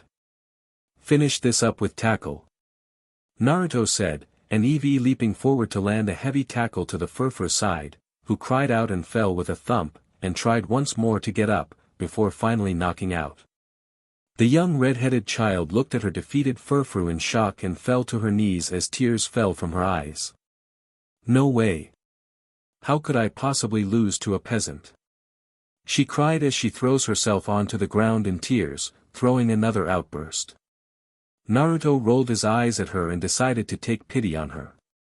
You never stood a chance in the first place, I bet you have only had that Furfru for less than a day.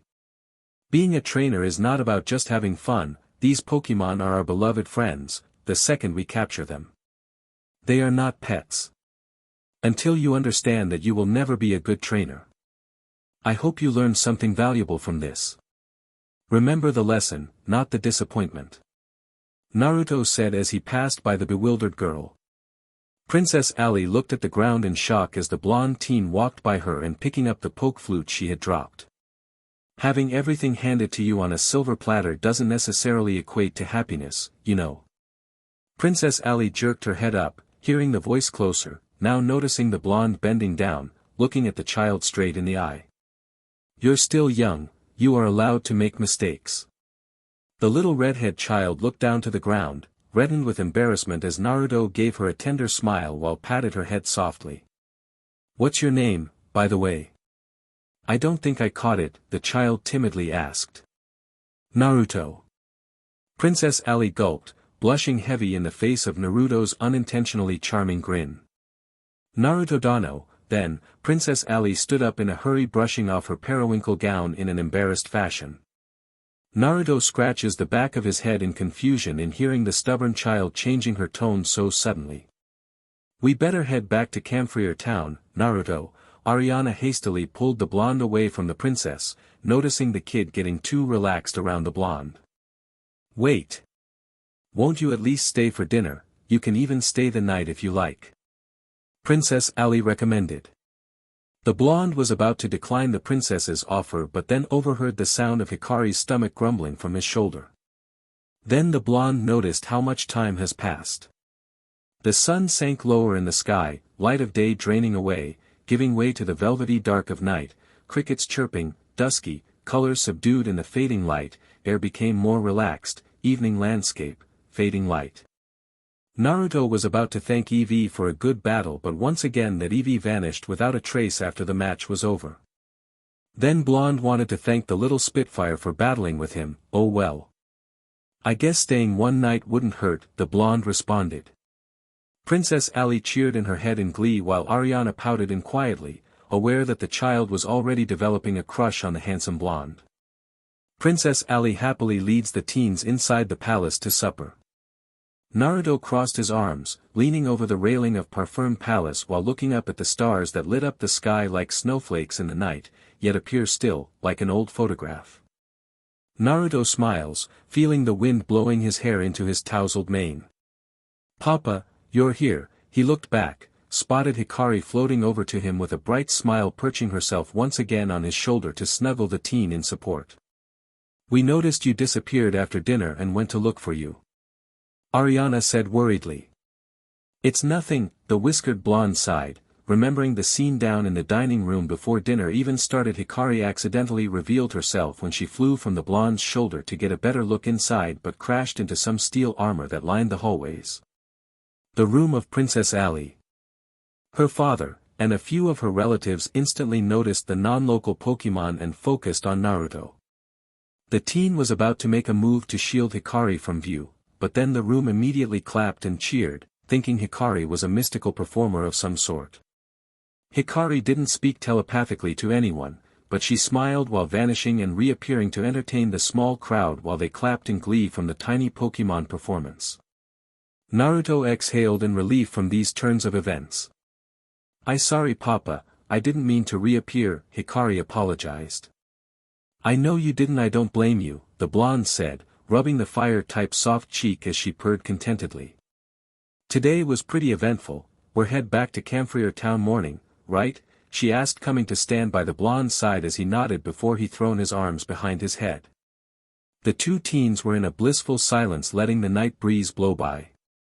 "I bet it your schedule will be packed by the time we head back, you know, being Kalo's queen, and all," Naruto abruptly stated. "You have no idea.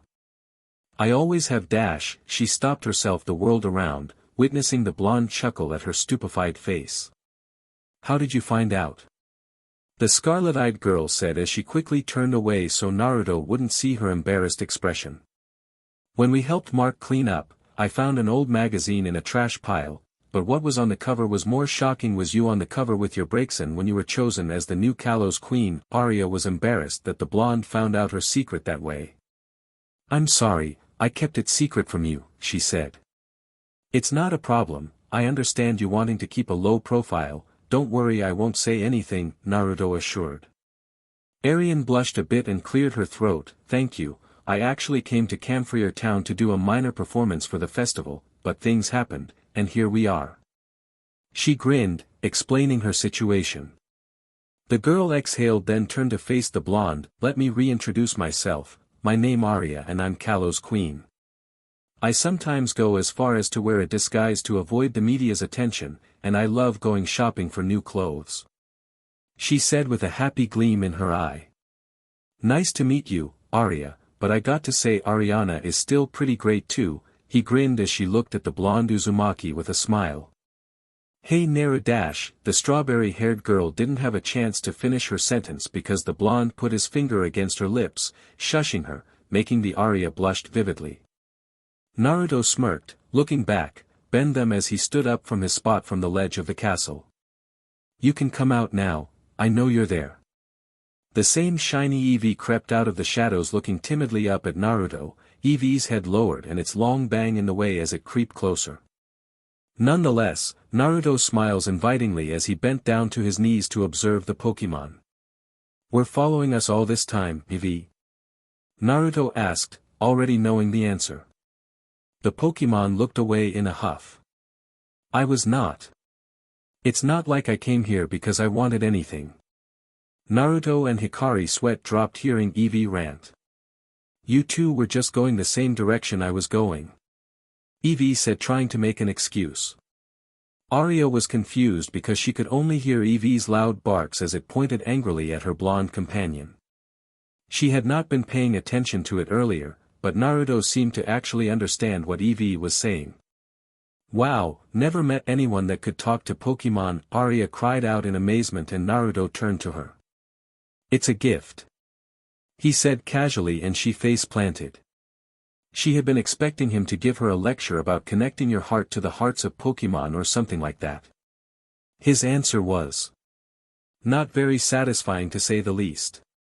As the blonde turned back to the normal type. Thanks for following my orders during the match. Eevee, you are really strong. Naruto cannot resist the grin that splits his face when he catches the wide-eyed expression of Eevee. Vaguely, Eevee nervousness expression reminds him of Hinata. Don't get the wrong idea. I wasn't concerned about you or anything, but of course, you know how great I am, she puffed up in pride from the recognition. Well, if that's all you need, the blonde said, about to turn away from the normal type. Wait just 1 minute. Eevee cried. You can't just walk away from me just like that, you should feel humbled. I came all this way to dash. She stopped herself before shuffling her paws to avoid the blonde's blue-eyed gaze. Eevee, do you want to come along with me? The teen suddenly suggested. Eevee looked up at the blonde, speechless, with a huge blush on its furry cheeks. What? Why would I want to do that? It's not like I really like you or anything. No, I didn't mean that. Wait, forget I said that, the tiny fox exclaimed, trying to look away to make some excuse to her true feelings. This Eevee is a major tsunder. Eevee then awkwardness pointed at one of the pokeballs on Naruto's belt. The blonde abruptly laughs before backing up a reasonable distance away from the tiny fox before facing it once more. I need to defeat you in a battle first to make this fair. Part of capturing a Pokemon is about actually battling it first. Otherwise, it is like cheating. He said to the normal type Pokemon as she looked at the blonde in shock. Eevee already knew this blonde human was noble in a weird kind way. Good luck, Naruto. Arya said as she took a step back to watch the battle. Naruto already knew Eevee had some battle experience, so he thought carefully who to choose. The blonde was a bit annoyed that he didn't specifically know Eevee moveset unless Naruto caught her, but he guessed that would take some of the fun out of it anyway. Before the blonde could call out one of his team members, someone released themselves from one of his pokeballs and landed on the ground and displayed her full size to the now snarling Eevee. Toru came out, snarling at the tiny fox in annoyance. Hey Toru, what's up? I didn't call you out. He yelled up to the giant Pokemon, while she sent a glare at the small in comparison fox-like Pokemon. I will not stand by while anyone belittles my master, no one. She shouted in a roar before flexing her wings in an intimidating manner. That didn't stop the smaller fox Pokemon as it leaped forward, throwing a stream of stars at the dragoness, but it barely even tickled her before Toru's tail glowed brightly, and she swung it at Eevee. She was too slow to dodge and ended up being hit by the attack. Head-on and knocked out. Naruto was going to call out aim to battle Eevee to make the capturing fair. Naruto groaned from the unfair matchmaking. Salamence happily cried out as the shiny dragon lumbered towards the blonde teen, nearly knocking Naruto over as it slammed her head into his stomach in an attempt to cuddle. That was brutal. Arya said from behind the blonde boy she was following. You so weird sometimes, Toru. Oh, say hello to Arya. Naruto said. The shiny Salamence turned an eyes to her and glared with burning rage at a human that was not her master. Toru looked up at Arya and studied her, making the girl squirm under his gaze. Mence, she said with a frown. Hey, she was extremely protective of the one human that raised her. Lots of Pokemon got this way and were slightly jealous of others being around their trainers. Naruto felt bad for Eevee and took out a mostly pink Pokeball with tan shapes on it going from the bottom of the Pokeball to slightly above the blue ring that goes horizontally across the ball, a heal ball. Congratulations. Arya smiled, watching the blonde boy look at the heal ball. Thanks. Naruto allowed Hikari to leap back into his shoulder and snuggle in his hold. I think I'll name her Neon. Neon, that's a nice name. Arya agreed. After the blonde caught the feisty Pokemon, he stooped down to her level, releasing her once more. When Eevee was released, she immediately popped out, fur bristled in anger from the quick defeat.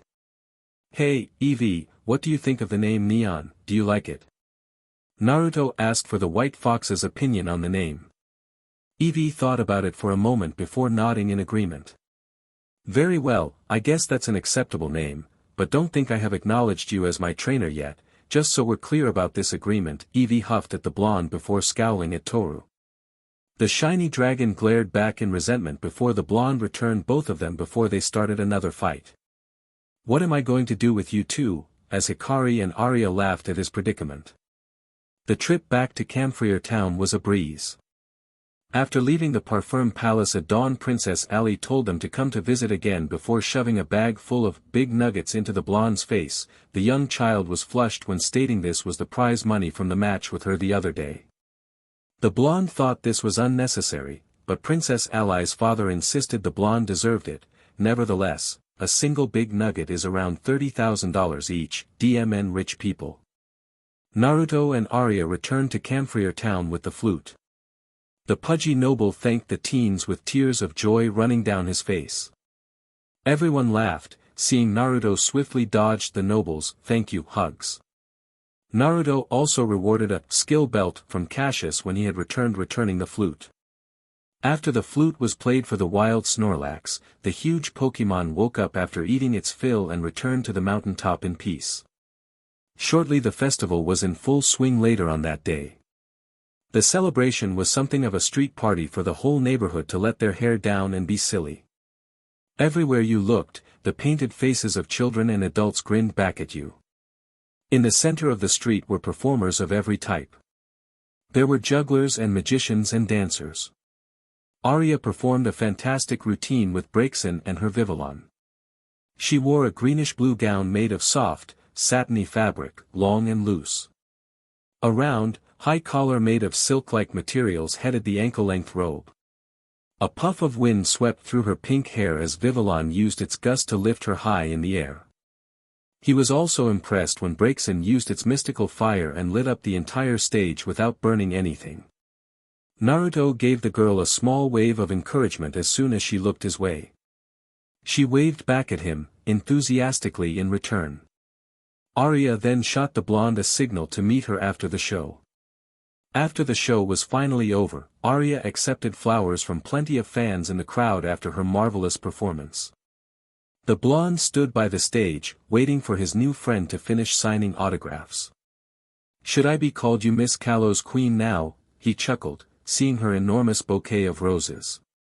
"Oh, stop, please don't call me that," she giggled at his small joke as the stage director quickly took her flowers for her just as Braixen and Vivillon followed behind her. Naruto grinned and pulled out his Pokédex, aiming it at the Pokémon. Vivillon, scale Pokémon. Vivillon with many different patterns are found all over the world. These patterns are affected by the climate of their habitat. The patterns on this Pokémon's wings depend on the climate and topography of its habitat. It scatters colorful scales. Abilities: Shield Dust Compound Eyes. It had the meadow pattern. This Vivillon is female and registered to Ariana. "Did you enjoy the show?"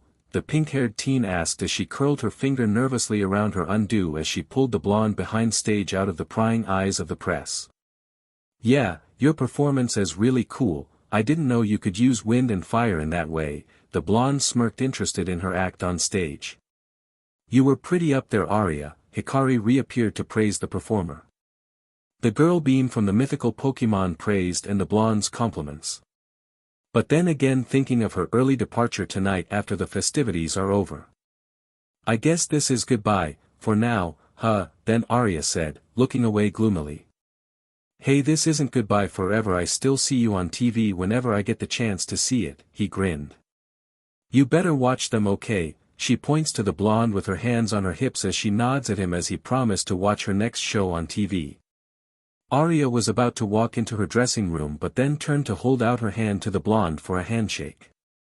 Naruto shook the girl's head, nodded to her in a brief farewell for now, but then the blonde felt a piece of paper slip into his gloved fingertips when he pulled away from her. The blonde looked down, noticing an array of digits on the slip of paper. He was baffled as he looked up at Arya before she hurriedly walked into her dressing room. "Remember to call me, okay?" Arya shot the blonde a charming wink before softly shutting the door behind. She heavy blushed as she embraced Braixen as her starter Pokemon applauded her as she finally mustered the courage to give the blonde teen her main phone number. "I'll call you," she heard Naruto reply from behind the door. Arya felt her heartbeat quicken. She heard distant footsteps as she peeked out the door as she watched the blonde leave down the hallway. Arya smiles while chasing Naruto's figure with her eyes. The blonde grabbing some sweet dumplings from a stall nearby, he shared a few with Hikari in secret, before seating himself back on the bleacher facing the stage. The teen was suddenly put in a headlock from behind. "I'm so proud of you, Naruto," Jeriah said with a broad grin. "I saw that. Gone just a day, and you already found yourself a beauty." Naruto glared at the white-haired older man before quickly looked around to ensure no one was around. "Shut up, pervy sage, she just a friend." Naruto threw his elbow back, swiftly caught the man in the gut. "Ugh." Jeriah grunted but never lost his smirk. "Ah, to be young and in love." Naruto released a Pokemon before the old man noticed. Jeriah jumps as he's startled before quickly looking to the side when he heard growling and saw Menma Zoroark in the shadows about to take a step forward to the pervert, her claws enlarged, in a warning. "You were saying," the blonde smirked as Jeriah started to sweat in fear spotting Menma closing in. Jeriah pleaded for the blonde to return the scary black fox before she ripped him to shreds. The blonde returned the black fox before the old pervert made a big commotion. Naruto bit into one of his skewers of his dumplings, watching the festival goers out and about in the crowd. "How's training going?" Jeriah asked to change the subject. "It's been fine so far. Have you got the information you've been searching for?" the blonde replied.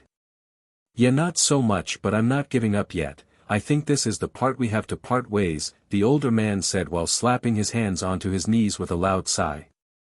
"I see," Naruto shrugged coolly as he finished off the rest of his treat before tossing the skewer away in separate trash bin close by. "But before I head out, how about one last battle for old time's sake? What do you say, brat?" Jeriah asked as he leaned back with his arms behind his head. Naruto noticed a teasing look on the man's face, but there was a bit of a challenge in his eyes. Naruto smirked and stood up from the bleachers. "Let's go, old man." "Hey, who are you calling old?" Jeriah called out as Naruto made his way towards the forest's edge. The woodland seemed ominously quiet. They paused, now that even the sound of their own footfalls was silent. All that could be heard was the susurration of the leaves in the gusty wind. "Come out, Greninja." The ninja Pokemon stood ready on the other side of the field with his master. "Go, aim," Naruto called his Froakie that was ready for battle. Jeriah watched as Naruto was kneeled and talking to Aim as they stood facing each other. "You can start whenever you're ready, kid," as Jeriah called out to the team. "Fine by me, Aim, use double team," Naruto shouted. Froakie glowed before making copies of itself. "Greninja, use Night Slash," Jeriah shouted as Greninja's webbed hand glowed an eerie black color as it grabbed the dark blade of energy as it charged forward, fast hacking and slashing at all the copies, making them vanish rapidly. "Wow, that's fast," Naruto thought. "Aim, counter with pound," Naruto shouted as Froakie leaped forward, swung its palm down just in time to block the slash. Both attacks collided. Froakie groaned as it held Greninja back. "Impressive, your Froakie has gotten faster," Jeriah said. "Thanks, we're always training hard." "Let me show you, Froakie, go, quick attack," Naruto shouted as Froakie speedily raced right into Greninja, causing a small explosion of smoke. Froakie then flipped backward and stood ready. When the smoke cleared, Greninja was fine. "You'll need to do more than that, Naruto," Jeriah said. "We'll see. Now, use quick attack and double team at the same time," Naruto shouted. Aim disappeared in a blur as multiple copies of itself sped all around the field. "Whoa, that's fast," Jeriah said. Aim then reappeared in front of Greninja and kicked it in the face with his continuous pound attacks. Then it slapped Greninja across the chest and backflipped away and jumped back to Naruto's side. "Impressive, using Aim's double team to increase your evasion speed," Jeriah said. "Aim was fast before, but we increased our training to further heights. Aim is just one of my team's strongest workers." "Now, Aim use Surf," Naruto shouted. Aim glowed light blue as it summoned waves after waves of water. Aim shouted as a cyclone of water was hurled towards Greninja. Greninja, stand your ground, Jeriah said as Greninja raised both its webbed hands up. Faced the wave head-on and dug his foot into the ground and kicked up a large chunk of earth before smacked it down the column of waves, causing a big spray of water to halt, but cancelled it out. Nice try, but not good enough, the frog hermit said as Aim glared. Easy, Aim. That pervert is just trying to get us angry. Stay focused. Naruto said. Aim nodded in acknowledgement, listening to his trainer. Come on, Naruto. Show me more. Greninja, use Hydro Pump. Jeriah shouted. Greninja let loose a powerful stream of water towards the bubble frog. Aim, counter it with Water Pulse. Naruto shouted as Froakie fired a water orb and it hit the Hydro Pump. The two moves battled for dominance, but the Hydro Pump had more power and bashed right into the Water Pulse, cancelling it as the torrent of water still straight towards Froakie. Aim, dodge. Froakie managed to move to the side to avoid the tremendous blast but got hit in the side. Froakie groaned as it got hit from the jets of water. Jeriah crossed his arms, seeing Froakie straggling to get up, then sighed regretfully before signaling Greninja to finish it. Time to end this. Greninja, finish it using Hydro Cannon. Greninja nodded and started glowing light blue before a ball of water appears in front of Greninja's hands and fired the mighty torrents of water at the tiny frog. Aim, use Pound on the ground quick. Naruto instructed as Froakie's front webbed paw glowed as he raised it into the air before smashing it onto the ground as it let loose a tremor, causing Greninja to stagger a bit, giving Aim some distance as a cloud dust formed. A haze of dirt clouded both trainers' vision to see the field. Naruto noticed Aim slowly stood up, but it was panting heavily. Aim, I know you can do it. Naruto smiled at the tiny water type as it fully stood up and turned to look back at his trainer as he heard those encouraging words. He wanted to win and knew it was essential to Naruto. He had trained him hard for this fight, and he wasn't going to let him down. The blonde's eyes went wide-eyed as Aim began to glow, a bright white from the sudden energy. In the bright light, Aim's form was changing and shifting. The glow died down to reveal a larger form of Froakie, but its mane now had a trail of bubbles. Frogator. Naruto grinned as he aimed the Pokédex at his new Pokémon. Frogator, Bubble Frog Pokémon. It can throw bubble-covered pebbles with precise control, hitting empty cans up to 100 feet away. Its swiftness is unparalleled. It can scale a tower of more than 2,000 feet in a minute's time. Abilities: Torrent Protean. Naruto grinned up at Aim, stunned, noticing him shining blue all of a sudden. Is that what I think it is? Naruto looked down at his Pokédex, amazed again that Aim learned a new move while just evolving. The blonde grinned deviously. Hey, what's going on over there? Jeriah called out. Nothing, was his opponent's replay from the team. Jeriah saw the glow from the smoke but didn't know where it had come from. Fine then, Greninja, use Dark Pulse. Greninja fired off a beam of violet and black intertwined circles, seeing it shoot forward at an alarming rate, into the smoke. Now, quickly, Aim Ice Beam. The bubble frog did just as instructed. He fired his ice beam directly at the Greninja's feet as he was mid-step, freezing the ground beneath him, making him slip and fall on his face. It served well not only to slow him as they froze the field but also to help make him unstable. Jeriah was flabbergasted now seeing a broader form of Froakie, but its mane now had a trail of bubbles. Well, I will be DMN, Aim evolved. Good for you, kid, but a quick evolution isn't going to help you. Jeriah said. We'll see, Aim, keep up that ice beam, freeze everything. Naruto shouted as Greninja slowly and steadily got up, trying to keep steady on top of the ice. By the time Greninja got to his feet, it was too late. The area surrounding them was frozen, and the water from before when Aim used Surf only served to make the ice more slippery. Water Pulse. Naruto shouted and Aim created a blue sphere, throwing it at his opponent.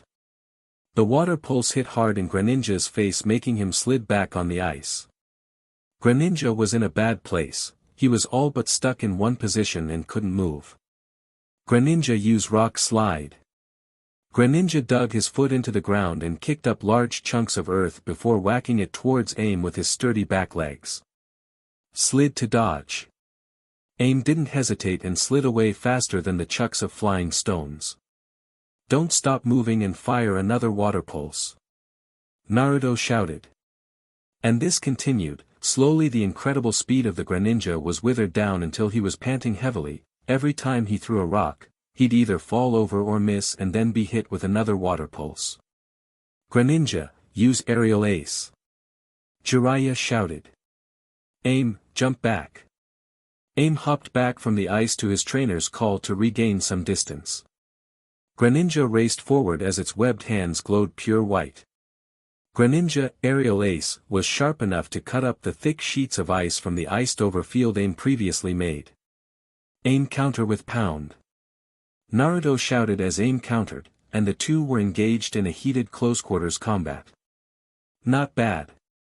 You trained your Pokemon well. But you've still got a long way to go. Greninja, low kick. Jeriah shouted as Greninja swung its left foot, and it turned its body and kicked Aim hard in the gut, sent it into the air. Now, use Giga Impact. Jeriah shouted as Greninja's head body became surrounded in a purple aura spiraling around the purple aura. It then flew up and charged at Aim. Aim. Naruto said as he saw the bubble frog was vulnerable in the air. Then he got an idea. Aim, use Surf as a column to push yourself into the air even higher. Fro. Aim shouted as he glowed blue, twisting to use Surf climb even higher, causing Greninja to move even higher and giving Aim a bit more time. Now, nosedive while using Surf. Naruto shouted. Aim dove down to the ground and glowing a bright blue in a corkscrew spin, meeting the Giga Impact, in a vast explosion that kicked up a lot of wind and dirt. Both trainers watched intently to see what happened. Then Greninja flew out of the smoke as it groaned in pain with some damage. Aim. Naruto shouted as Aim fell to the ground and landed with a crouch but groaned in pain as it suffered a lot of damage. Impressive, Naruto. Using Surf to gain altitude, then nosediving down to counter Giga Impact. And you managed to injure Greninja, pretty good too. That's not an easy task. Jeriah said. Thanks. Aim's as determined to win as I am. Naruto said. Aim crossed his arms, mimicking his trainer's determination. Let's test that, Greninja Dark Pulse. Jeriah shouted. Greninja held its hands in front of its body as a ball of dark energy formed. Greninja. Greninja shouted as the concentrated amount of dark energy was hurling towards Aim. Aim, double team. Naruto shouted as the bubble frog made dozens of clones and the dark pulse hit some clones, causing some of them to disappear. Now, use water pulse. Aim shouted as it released the ball of water, and it was heading straight at Greninja. Destroy it with Night Slash, Jeriah said as Greninja's webbed hand glowed black and elongated as it slashed the ball of water in two before finishing of rest of Aim's double team like it was nothing. But didn't notice Aim closing in fast, in an after image. Scald now. Aim opened its mouth, releasing a stream of scalding hot water surrounded by steam from its mouth at the ninja frog. Greninja shrieked loudly as it quickly backed off, covering its burnt face. Jeriah could tell Greninja's skin was burnt, noticing its blue skin now reddish in pain. DMN it, Aim must have just learned that while evolving. Clever indeed, brat. Jeriah grinned as his respect grown further just seeing the blonde's growth from just a short amount of time. Quick attack. Naruto shouted as Froki zoomed right up to Greninja as it smashed into the larger frog. Use Pound back to back. Froki kicked and punched at Greninja. Keep it up. Naruto shouted as Froki's then smashed one glowing palm in the gut of Greninja and then smashed it across the face, sending Greninja skidding back across the ground. Greninja wiped some dirt off its face. It then made the come-on motion with its webbed feet. Aim glared from the insult but didn't move without instructions from his trainer. Greninja. Let us wrap this up, use hydro cannon. Jeriah shouted. Greninja hoped back as it charged up its hydro cannon. Quickly, aim, ice beam full power.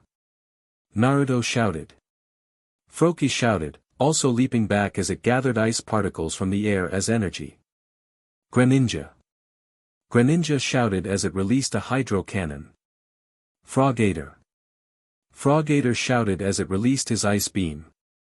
The two attacks collided in the air and pushed to establish dominance as a colossal explosion caused a whole bunch of smoke to fill the area.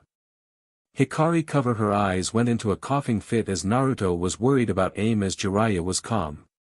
The smoke soon cleared to show a hurt Greninja, and a knocked out Frogator. Aim! Naruto shouted as he ran up to his Pokemon to see it was knocked out. Naruto lifted his tired friend and gave a low sigh. Looks like we lost, he spoke with a shrug. Aim looked down in disappointment. Hey, don't worry about it Aim, this defeat will help us get stronger in the future, don't beat yourself up on this. Aim gave his trainer a strained yet thoughtful look before giving the nod in response. Naruto smiled and returned his companion to his Pokeball to rest. I guess I can't call you a brat anymore. You passed all my expectations. Jeriah said with a giant grin walking over to the teen. DMN kid, you're not even in your prime yet, and you're making battling decisions like a veteran trainer. The older man slapped the back of the teen's shoulder, giving out a hearty laughter. Even though we are parting I want to give you your reward, like I promised, the old pervert said, digging in his pockets for something. But I lost, I don't think I deserve whatever it is, the blonde spoke. Nonsense, you're shooting for the Kalos League, aren't you? You'll need all the help you can get kid, the old man I lit up finding the item. Jeriah pulled out a teardrop-shaped gem on a black string, putting the jewel in the blonde's palm. This jewel is called Mystic Water, it helps boosts the power of water-type moves. You should let Aim hold on to it. It may help in the future. Naruto thanked Jeriah for the gift before waving bye to the older adult as he walked off to town for a hard drink before he hit the road. Naruto watched the white-haired Sannin form disappear from view.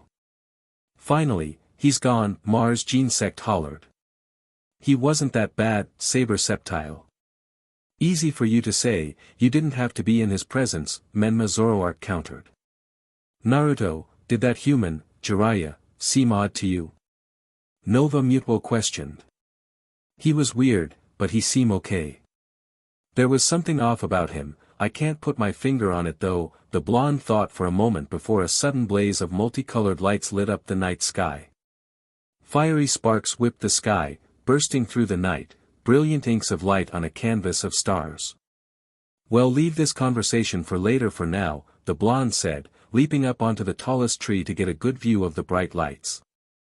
Hikari reappeared, smiling contentedly watching the fireworks with her father figure. Jeriah smiled, sitting down an individual booth selling fresh sake while staring at the fireworks display while on the phone. I know, but you don't need to worry about him sensei, the toad hermit received the individual's response from the other end as the toad Sannin grinned. The brat is doing just fine, he's hiding some secrets from me, I felt a particular presence nearby, I have a distinct feeling I was that Victini I've heard so much about but it always disappears before I could spot it, Jeriah chuckled as the tiny Pokemon pulled a fast one on him. When are you going to tell him about his parents? The old man's steel-gray eyes now severe when asking the question. Jeriah sighed in frustration when he got the same, very soon, reply from his old teacher. I hope you're right about this sensei, I wish I could have done more for him, but he left before I could even help. Jeriah pulled out a picture of his late student and his red-headed wife holding a bundle of blonde hair with a happy smile on their faces. You would be proud of him, sensei, I know his parents are, he grinned, hearing a deep chuckle from his village leader from the receiver's end.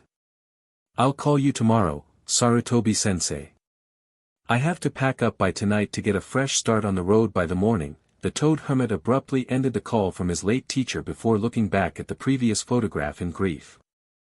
I want to tell him I'm sorry, and how proud I am of him, Jeriah said in a tone full of sorrow. I doubt my godson would forgive me, though.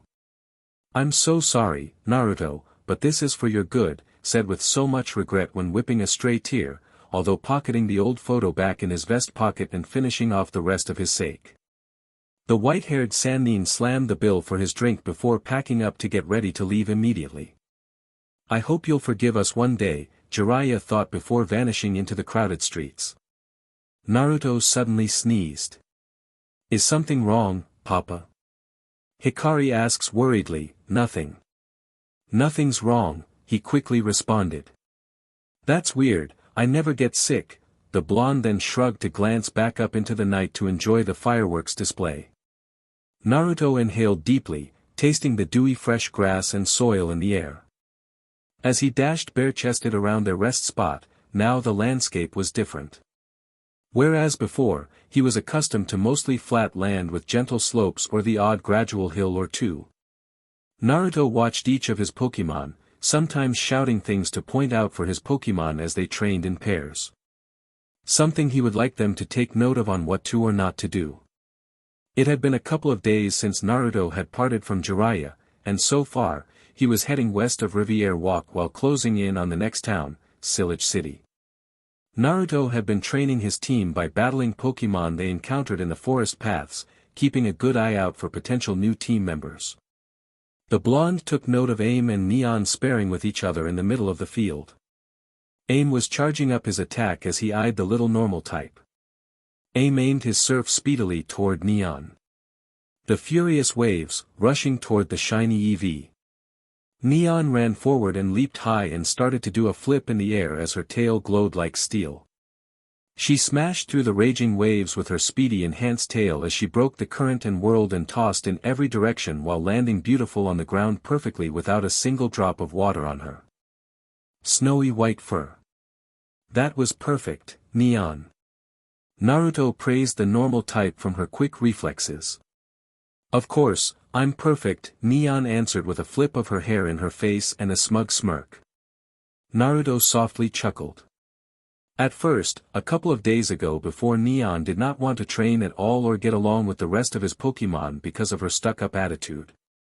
However, it seemed Toru had just about had it with Eevee's attitude and must have had to show the tiny fox-like Pokemon he was the trainer. He was in charge of the training schedules. After that small incident, Neon started cooperating better with her new teammates. Heh, well, you've become a team player with everyone, and for that, I am immensely proud of you. Naruto grinned, patting her on the head. Let's take a break now. I think everyone can do with some lunch, and then we get back to training. He said, putting his shirt back on while rubbing a towel through his damp hair. Well, I know a place if you're interested. An amused female voice breaks into the conversation, and Naruto looked back in surprise. None of his legendaries were out during the training session. How the hell did she manage to sneak up behind me? Turning around, he sees a young woman, perhaps a few years older than him, as she walked out into the clearing. She was tall and had fair-skinned, a large white sun hat sat on her head while her knee-length green hair waved in the wind, showcasing her green eyes and mature face. She wore a white long-sleeve lace-flowing spring dress with white high heels. She was also carrying a white parasol to keep her out of the sun's rays. She was smiling, and as she waved at him, a red bracelet flashing in the light. Who are you? Naruto asked, still on guard. My name is Morgan, nice to meet you, the woman not at all upset but the blonde's tone of voice. The now-named Morgan greeted, a hand coming forward for Naruto to accept. Naruto was a bit wary but took her hand she offered and shook it. My name is Naruto Uzumaki, Naruto introduced himself. Well Naruto, I couldn't help but be impressed with your Pokemon. I especially like your Frogadier. I've never seen a Frogadier that powerful before, Morgan enthused. And your EV is simply gorgeous. Neon puffed out her chest proudly from the compliment. Heh, thank you. Naruto chuckled, accepting the praise for his Pokemon as he put a hand on Aim's head. Aim works hard to get stronger and better. I'll be working with him in my next gym battle in Silage City. I thought you might be a trainer. Morgan nodded as she gestured to the mega stone bracelet he had on his wrist and asked, by any chance, are you going to partake in the battle chateau nearby? The battle chateau, I'm afraid I have never heard of it, the blonde looked at the green-haired woman blankly. In the battle chateau, you can be granted titles and join the nobility. Viola vouches for you, so Hennessy gives you a starting title of Baroness. If you battle in the battle chateau, you can increase your nobility rank. With a higher rank, you can find higher-ranking members of the nobility in the battle chateau to battle against, Morgan explained. I think I got it now, to tell you the truth this is my first time hearing about this. Naruto laughed embarrassed, scratching the back of his head. I see, it's okay if you have not heard of it before, this facility just opened up recently, in this region, it's more well known in the Hoenn region, Morgan stated. What do you think, Papa? Hikari asked while invisible as Naruto thought about challenging. I guess I would be okay, this battle chateau would be a great warm-up before his gym battle, and decided to enter. Ms. Morgan, can you show me the way to this faculty? I would like to participate as well to test myself, she looked at Naruto with shining eyes. That's wonderful, I'll even give you a ride personally to the entrance. Naruto was confused until he soon caught sight of a deer-like figure coming out from the clearing. The brown and cream deer-like Pokemon with rhomboid ears and darker ear insides. Its eyes have light orange markings that curve down to sides of its face. It has a dark brown nose, and it sports cream fur on its chin and sides of its face. Ah, Sawsbuck, just in time, is Jarvis finally done with the repairs on the car? The seasoned Pokemon nodded, leading the pair down the road. The blonde pulls out his dex to analyze the seasoned Pokemon. Sawsbuck, seasoned Pokemon, they migrate according to the seasons. People can tell the season by looking at Sawsbuck's horns. They migrate according to the seasons, so some people call Sawsbuck the harbingers of spring. Abilities, Chlorophyll Sap Sipper. This Sawsbuck is male and registered to Morgan. Naruto noticed the plants on Sawsbuck's antlers were adorned with pink flowers making it the spring form. The teen followed the woman and her Sawsbuck to the roadside. Naruto was surprised that Morgan had a limo waiting for them. Wow, Naruto says with a whistle. The car turned out to be a stretched black limousine. Now noticing the driver got out of the large vehicle quickly. He was about 22 and dressed in a regular butler's uniform as he sauntered round to greet them, he was striking. His face was tan and perfectly symmetrical, he was muscular but not overly so. Milady, I had just finished the repairs to the car. Jarvis was explaining that they must have hit a sharp incision in the road when on the way to the battle chateau and had to patch up the tire and took a bit longer than anticipated. Jarvis, this is Naruto, I just happened to stumble upon him training while I was taking a stroll, he will be joining us on our way to the battle chateau. Oh well, it's an honor to meet you, young man, I hope you enjoy your time at the battle chateau, Jarvis said with a bow. Of course, Naruto bowed back in respect. Jarvis swiftly stepped aside, opening the door to the limousine for them. Naruto shoots Morgan a dubious look, but he gets in and enjoys the luxurious ride to the battle chateau. The expensive black limo cruised down the freeway, traveling west. Hikari was looking out the window excitedly while still out of sight. Naruto was sitting in the back seat with so much soft leather around him while facing Morgan while she was sipping her tea already fixed by Jarvis before entering, a fully stocked bar, and a TV screen. It was nothing like a car at all, he was glad that the windows, like the driver's glasses, were darkened. Nobody was able to see inside. I'm curious, how many badges do you have, Naruto? Morgan asked, trying to make small talk on the way to their location. Only one right now, the blonde replied after popping a cookie on his mouth when Morgan offered snacks while pouring more tea. Oh, really, I assumed you already have a few more from what I have perceived. She passed a cup of fresh-smelling tea over to the blonde. Naruto graciously accepted the offering.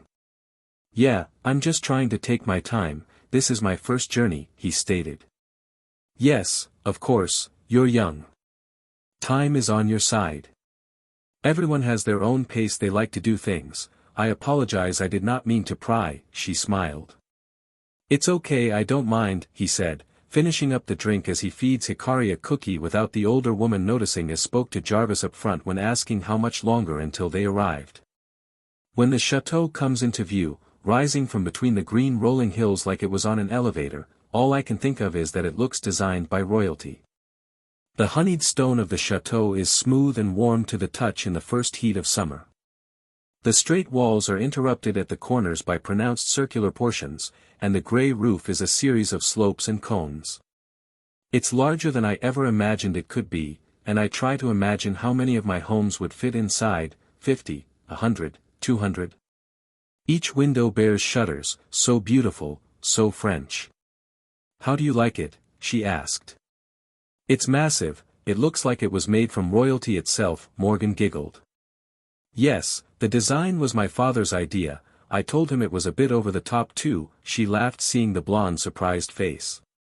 Yes, I'm a rich daddy's girl, but I'm also independent on making my own decisions, she smiled when Jarvis pulled up to the entrance before letting them out. The blonde guy hopped out first, taking time to examine the large structure before they continued to talk. Their conversation was interrupted by an obnoxious and arrogant familiar voice. Well, if it isn't the dead last. Naruto sighed when a boy around their age was wearing a furred grey hoodie with a Growlithe by his side. Kiba smirked arrogantly, with his chest puffed up. How have you been doing since the day you cheated and beat Sasuke, huh? Kiba sneered, pointed his finger at the blonde. Kiba's loud voice attracted quite a crowd as whispers and murmurs were spread in the mass as the crowd was conflicted about who to believe. While Kiba was making a commotion, Naruto was still looking at the towering structure in awe, not turning to face the other team. Hey, Morgan, how long did it take to build this place? The blonde looked back at his older companion as she stepped out of the limo and walked up to the blonde with a smile, making the crowd shift. A couple of bodyguards coming from the Battle Chateau's entrance to block the crowd from getting too close to the beautiful woman as she steps toward the blonde Uzumaki. Let me see, I think, about a full year actually. This building is not that old, why do you ask, she thought. I was just wondering because I may have an idea you could use to make your construction team for future projects easier and you less of a headache, the blonde smirked thumb, pointing back at the massive structure. Hey, are you listening? Didn't you hear what I said? Kiba screamed, red in the face after being entirely ignored by the blonde. Oh, do you now? A future business arrangement for me. Well, we must discuss this in private then, good sir. Jarvis, please invite my future business partner to my private suite on the penthouse level please. Naruto, please come see me at the royal suite after your battle, just follow Jarvis, he will show you the way. Everyone stared in awe seeing this mature woman that seemed like an essential individual to the Battle Chateau speaking to the blonde teen like he was her equal. This made Kiba look at the mysterious woman in disbelief until he saw that they were conversing with each other, came up with his conclusion, and glared at Naruto. And Naruto, I am looking forward to your performance, she said with a bright smile as she walked away with her bodyguards and Jarvis following behind. The huge crowd then started to disperse, heading excitedly inside the chateau to register. Naruto was about to follow the crowd but stopped before he glanced ahead as he prepared to enter the stadium but froze, his eyes latched on to a familiar shade of indigo. The person tried concealing themselves more into the crowd when they noticed the blonde gaze on them. Before the blonde arrived in the limo, Hinata slowed to a stop as she saw a huge crowd in front of the entrance of the stadium waiting or entering in a long line and wondered where Kiba was in this crowd. He promised to meet her at the gate. At the same time, she finished gathering supplies and waited for Shino to catch up with them after returning from the Pokemon Center. It was one of the busiest intersections of town, a perfect place to bump into someone. Hinata observed the crowd before spotting her shaggy-haired friend with his Growlithe by his side yelling at someone. She was about to push forward to stop Kiba from yelling at the random person, but then the blonde's gaze made her stop in her tracks. Hinata breathed deeply to try and silence her pounding heart as she noticed her crush in the crowd. Hinata backed away calmly, pretending to look away, hoping he did not catch her checking him out as she peered down at her feet. Sure enough, she could already see his tall frame towering well above the heads of the people around him. She turned to sprint gracefully through the crowds of pedestrians as she followed the group to get inside the Battle Chateau, hoping he would not notice her gaping. Okay, you can do this. Just pretend like you're having a conversation with Kiba or Shino. Stay cool. Stay calm. Stay collected, just talk to him normally. I got this, the girl said to pep talk herself. Hinata felt a soft tap her right shoulder and smiled as she looked to greet the blonde, but no one was there. She snapped her head the left to see him leaning back with his arms crossed, a Cheshire grin on his face. Hey, he chirped. Hinata flushed at his mini prank. Oh, hello, Naruto-kun. How are you? Naruto shrugged. I'm alright, thanks. How are you? What are you up to? Doing some shopping? He noticed she had a couple of bags in her arms. Yes, I have a few things I need to get, but... How typical of you, Naruto. I do not know what bullshit you said to convince that lady you were talking to you that you and now trying to. Sweet talk Hinata that you are someone special. When you're just an orphan nobody. Hinata started scowled at Kiba's declaration when he spoke up. Kiba, that's rude. You shouldn't be saying such mean things like that about Naruto, now, apologize. Hinata glared at her friend. Naruto, soundlessly glared at Kiba with such intense anger that his aura started to slowly, but inevitably, leak from his form, which went unnoticed by Hinata and Kiba, but not Akumaru, who began to whine, warning Kiba back away. Naruto then shot a quick crimson gaze quickly at the puppy Pokemon, almost making him PSS on itself before the Uzumaki. He brought out his right hand to stop Hinata from yelling anymore at the male Inuzuka. Naruto scratched the back of his head in embarrassment. Hee, it's okay, Hinata. Naruto gave her a bright smile, causing her to blush slightly, but man, it's great to see you. I have to leave quickly, but I hope to see you inside. Of course, Naruto-kun. But she did not get to finish her sentence as he blonde rushed away out of sight inside the stadium, not at all acknowledging the raging taunting Inuzuka as he passed by him. Naruto swiftly rushed inside the chateau but hid behind an isolated pillar, making sure he was alone. He then tapped onto his wristwatch to answer the call. Phew, thank goodness I slipped away while I could. I don't want to miss any calls from this unique communicator Steven gave me, the blonde thought. The blonde typed in a password, then a gigantic hologram displayed color, and a somewhat tan hefty blonde adult man wearing freshly laundered green coveralls and brown leather sandal with a straw head topping of his look greeted the Uzumaki merrily. Naruto Dano, hello, it's so wonderful to see you again, a hefty man beamed at the teen on the screen. Oh, Moan, hello, the blonde smiled as Hikari appeared to wave back at the adult man. Steven told Naruto that he would personally connect someone to assist Naruto in that favor in having a private island just for himself and his teammates, so that will be free to rest and stay safe from shady organizations from continually pursuing them. Mono knew of Naruto's circumstances and was more than delighted to help the blonde any way he could. I have just completed that project you and Steven wanted me to finish, and I am proud to tell you that I found a great place for isolation. Moan chuckled as he showed the isolated island he found when traveling by the ocean. This feels like my own private castle. I am happy to turn these uninhabited islands into a resort for your Pokemon. I built this place myself, and it is not too shabby if I dare say so myself. I have everything I could need here to keep Pokepalago up and running. Pokepalago? Naruto as confused by the name. Oh yes, sorry, that what the name I was going for since I found this place. What do you think? I think it sounds good to me, Naruto nodded in confirmation. I have got a favor to ask of a promising trainer like yourself. Pokepalago only features one small island now, as you have seen. Do not worry, I will turn this place into a great location for you and your Pokemon and put effort into developing the islands here. Developing the isles here means breaking ground on new isles or improving the facilities on isles. I have already started on. Naruto observed the images Moan sent to him. The blonde asked about the colorful beanstalks in the background. I also planted some beans. They are edible and tasty to consume for people and Pokemon. No one can work well on an empty stomach. Naruto thought the beans were exotic but shrugged it off, thinking it was not such a big deal as long they were safe. Make sure to come to see me in my raft hut anytime, Naruto. I am sending you the coordinates to this private location. I also want your help developing these isles too, youngster.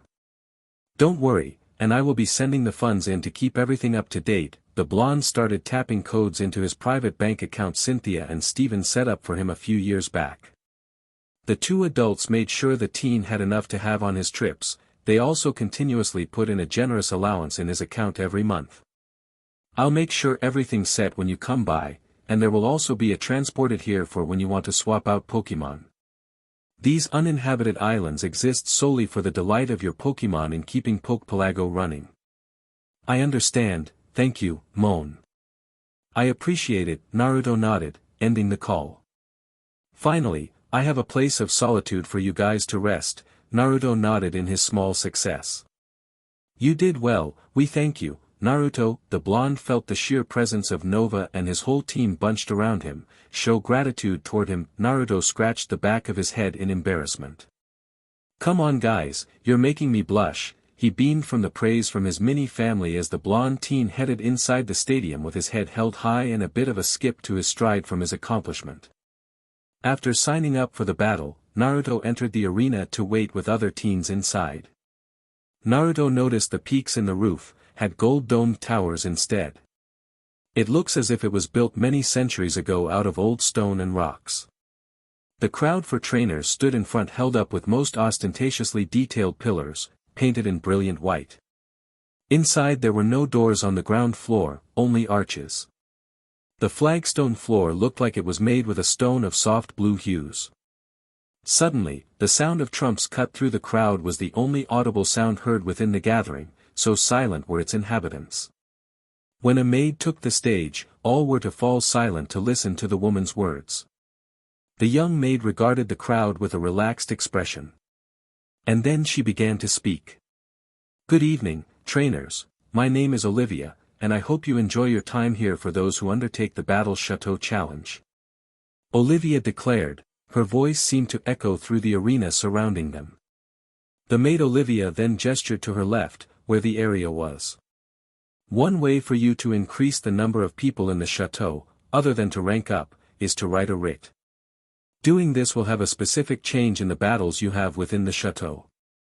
Olivia said to the crowd, explaining the rules under the surface of her tone. While battles are underway, please stand on the sidelines of the way of the arena, for safety measures to the Pokemon and trainers alike. Olivia finished her introduction and safety procedures before calling out the names that were partaking in the first rounds of matchup. While the other trainer was waiting, the blonde walked toward the stands to wait until his name was called. Naruto's head suddenly started to pulse painfully. The pain felt like someone had taken a knife to his skull. He leaned his head against his balled fist. Squeezing his eyes shut, he willed the pain to go away. The rest of the world became detached, all he could concentrate on was the pain rooted deep in his head. Naruto, what's wrong? Nova also called out worriedly. Papa, are you okay? Hikari shouted by using telepathy. The blonde's whole team was worried that their trainer suddenly in agonizing pain. I'm okay, just a migraine, it will soon pass, the blonde grinned, trying to ease his teammates' panic. What was that? It felt like a huge burst of aura from somewhere, but I didn't feel any disturbances when entering the stadium. He could barely hear the people cheering on the battle around him, all he knew was the pain of that moment. Naruto then took deep breaths as he controlled the powerful aura inside of his body spike without anyone noticing him. He suddenly felt his aura circulate his body like a cocoon, protecting him. Naruto breathing started to regulate back to normal as he finished this method. That's better, I don't know what the hell that was, it felt like someone or something forcefully inserted into my body trying to mix their aura with my own. If I wasn't an aura guardian, I would have passed out from the pain, like a normal person, the blonde thought, rubbing his head. I should take a break. Naruto stood up to clear his head but paused when spotting a head of dark purple locks in a Heim style on the bleachers sitting on the sidelines. He beamed in delight recognizing the person immediately. Hinata, are you participating too? he said with a small smile, walking over to the pale-eyed girl and parked a seat closet to her. Hello. Naruto, no, I'm just watching, and I'm fine. How's your journey going so far? Hinata mumbled, ducking her head and fidgeting, holding her backpack safely on her lap securely. It's being relaxing so far, no problems here, he grinned. The Uzumaki always had a soft spot for the shy Hyuga heiress. The blonde was about to ask the Hyuga why she was holding her bag so tightly until the opening of her bag unzipped itself, and an egg with a pair of arms and a head peeked out of the crack. There was also a small pair of legs coming from the bottom of the eggshell and seemed to be rounded within. Toj. The sudden moment caused Naruto to jerk back, as the Pokemon in Hinata's arms jumped out of her arms and plopped itself on his lap to stare at him, with intrigue in its face as it cried out. I am sorry about that, Naruto, she's still young and I. The girl stumbled trying to stop her new Pokemon from misbehaving. Hello there, little one. Aren't you a little cutie? Naruto grinned, bouncing the egg-like Pokemon up and down in his hands. It seemed to be enjoying it, despite how dangerous it looked from afar. He then looked up at Hinata, holding the young baby in his arms. Wow, a Togepi, what a rare find. Togepi was delighted to sit on the blonde's lap as he tickled the egg Pokemon while bringing out his Pokédex. Hikari looked at the baby Pokemon curiously as her father played with it. Togepi, Spike Ball Pokemon, the shell seems to be filled with joy. It is said that it will share good luck when treated kindly. As its energy, Togepi uses the positive emotions of compassion and pleasure exuded by people and Pokemon. This Pokemon stores up feelings of happiness inside its shell, then shares them with others. Abilities, Hustle, Serene Grace. This Togepi is female and registered to Hinata. Wow, she's so cute and energetic, the blonde grinned, handing the baby Pokemon back to the girl. Thank you, she just hatched a couple of days ago, and all she does is want to explore and squirm around, Hinata sighed as Togepi hopped happily in her lap while looking at the battles below. I guess the territory just comes with newly hatched Pokemon, but I can't even think of a better person for this kind Pokemon, he beamed brightly. The Hyuga blushed red-faced from his light compliment. Naruto still remembers the time he and Hinata first meet and made a special connection. Flashback when Naruto was 6 years old. A little blonde child wandered through the streets of the village of Konoha. His mind too jumbled up with thoughts from the new things that were unraveled to him, even noticing the cold glares and whispers around him.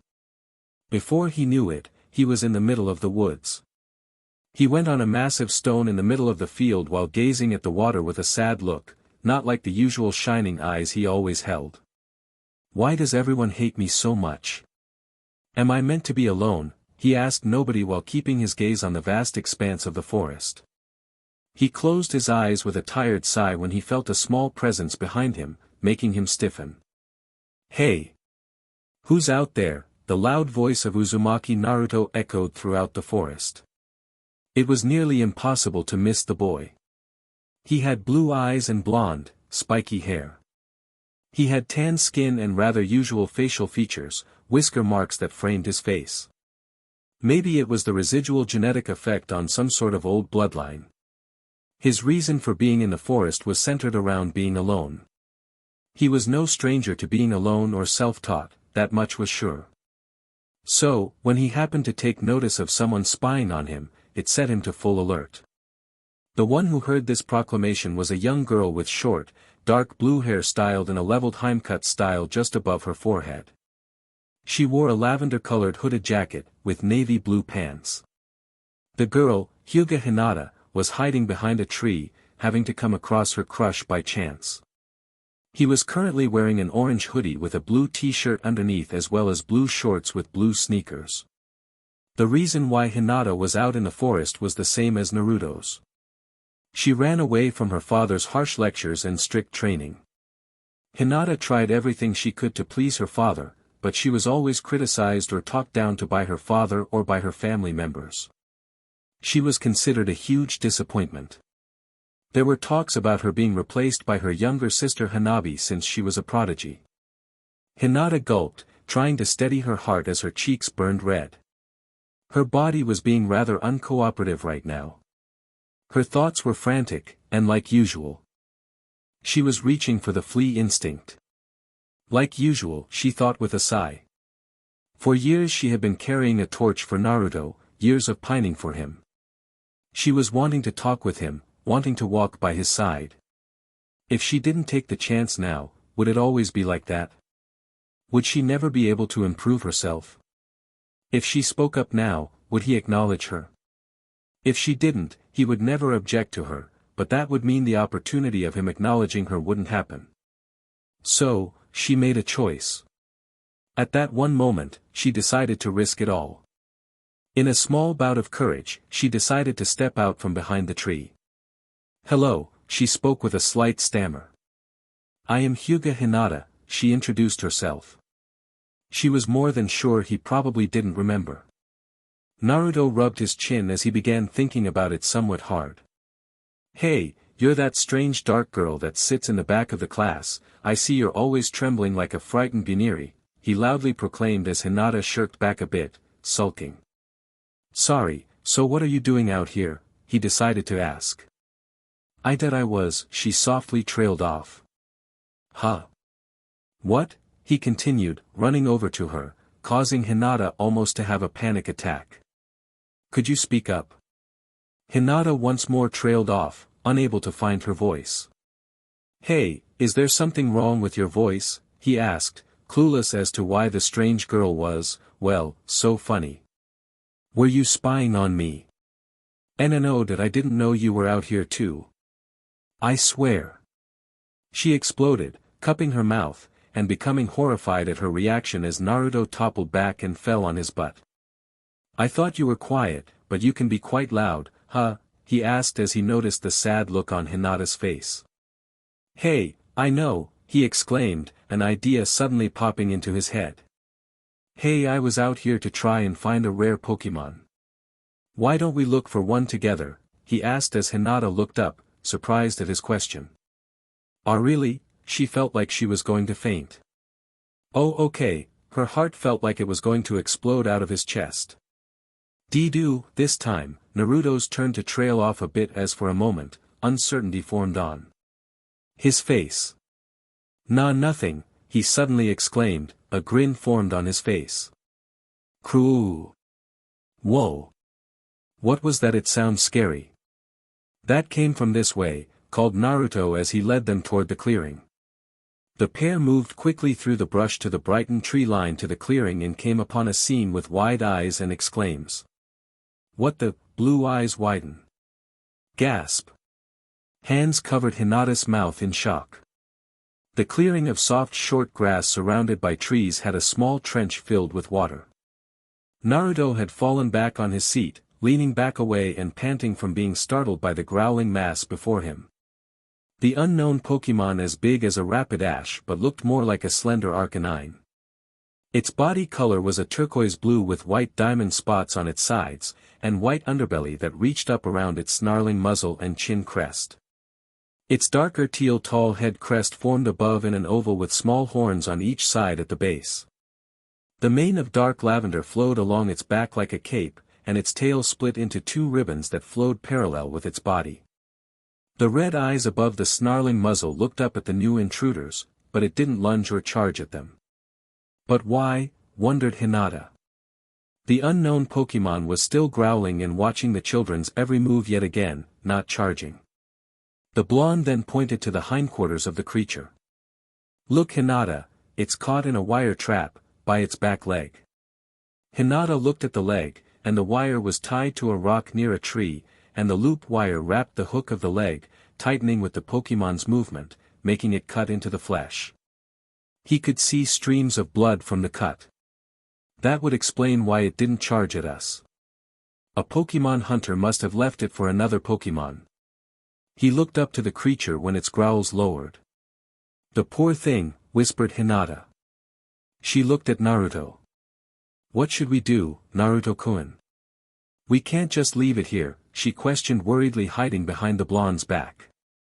"We won't. Do you have a first aid kit on you, Hinata?" the blonde asked quietly. "What? No, Naruto, this is dangerous, we should get an adult." Hinata rebuked him, finally out of her shock, then startled when the creature snarled loud. "Crew! No, if we tell the adults then whoever catches this Pokemon will come back and try coming back to capture it. We shouldn't trust anyone with this, everyone in this village always has some kind of evil intentions," Naruto stated as he knew from experience. Naruto pulled Hinata closer to him as they saw stilling the trapped Pokemon that laid down to lick its wound while it eyed them. "Let me your kit, please let me at least try." "Hi, I trust you, just please be careful," the wary girl handed the blonde her first aid pack as he got closer. Naruto gave her a thumbs up but kept his eyes on the trapped Pokemon. His mind was on overload for some reason. The unknown Pokemon before him was oddly familiar. "I know I saw a Pokemon like this before, from somewhere." He shook his head. "Damn it Naruto, use this head of yours. Remember, you have a job to do." He sighed then looked up to piercing red eyes. The creature, from its down position, stared back at him with its mane flowing behind its head crest had a regal look to it. Naruto stared back into its intelligent eyes as if it was searching for something within him. He gasped at faint sensations within his stomach. He placed a hand there, trying to make sense of the sensation. "What is this odd feeling? I feel funny." He saw the fierce eyes looked more gentle and thoughtful at the spot, almost as if. "Does it know me?" After what felt like hours within seconds, a rustling sound turned the now fierce eyes to its right. Puzzled, Naruto followed its gaze to see the unknown Pokemon growling as he pulled out a pair of sharp scissors from the kit. Feeling insecure, Naruto glanced at the Pokemon, hearing it growl lowly again as it watched him. Suddenly Hinata felt intense energy in the air. A growl turned her eyes to the Pokemon, and they widened in surprise at the sight. The creature's head had tilted back with its mouth wide open and concentrating light and power, forming a ball of energy within it. Her surprise turned to the horror that it was aiming at. "Naruto Kun. Watch out. Crew." Blue eyes looked up to see a beam of power and light heading straight for him. "Oh sure dash." Boom.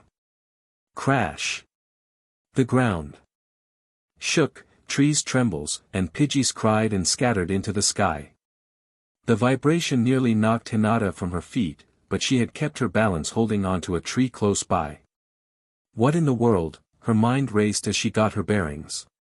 She looked up the spotting column of dust and debris. Hinata knew she screamed when the beam of light the unknown Pokemon blasted the blonde. She hadn't known she had covered her eyes until she moved her hands away to peek out at whatever graced her sight. Dust and dirt plumed from the ground into the air, she saw the Pokemon standing, staring at where it attacked. She quickly looked at the spot Naruto was and gasped, half in awe and half horrified, at the damage.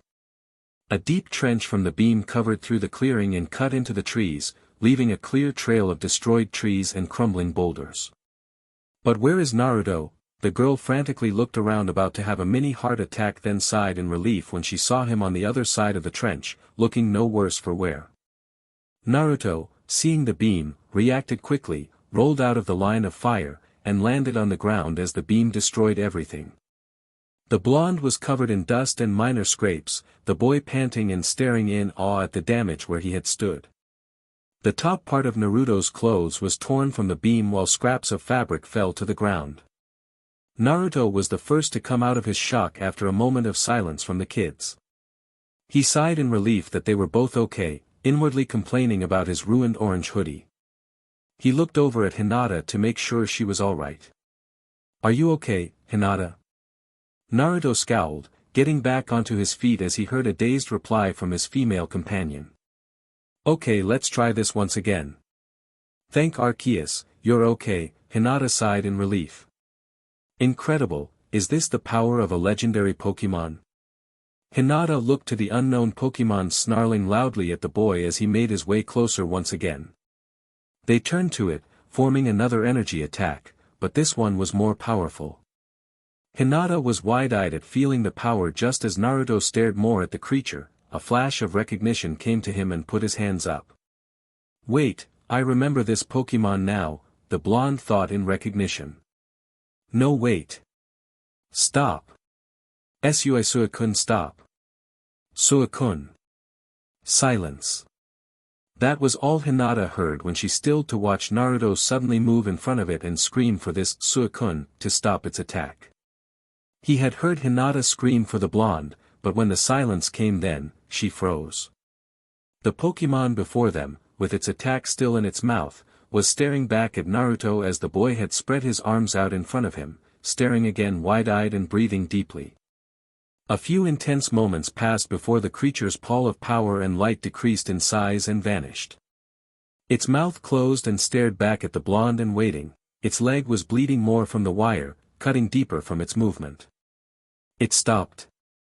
Hinata's eyes widened at the scene. The unknown Pokemon had responded to Naruto's pleading cry. Can it understand human language? Where did it come from? Her eyes moved to the blonde as Naruto's shoulders eased.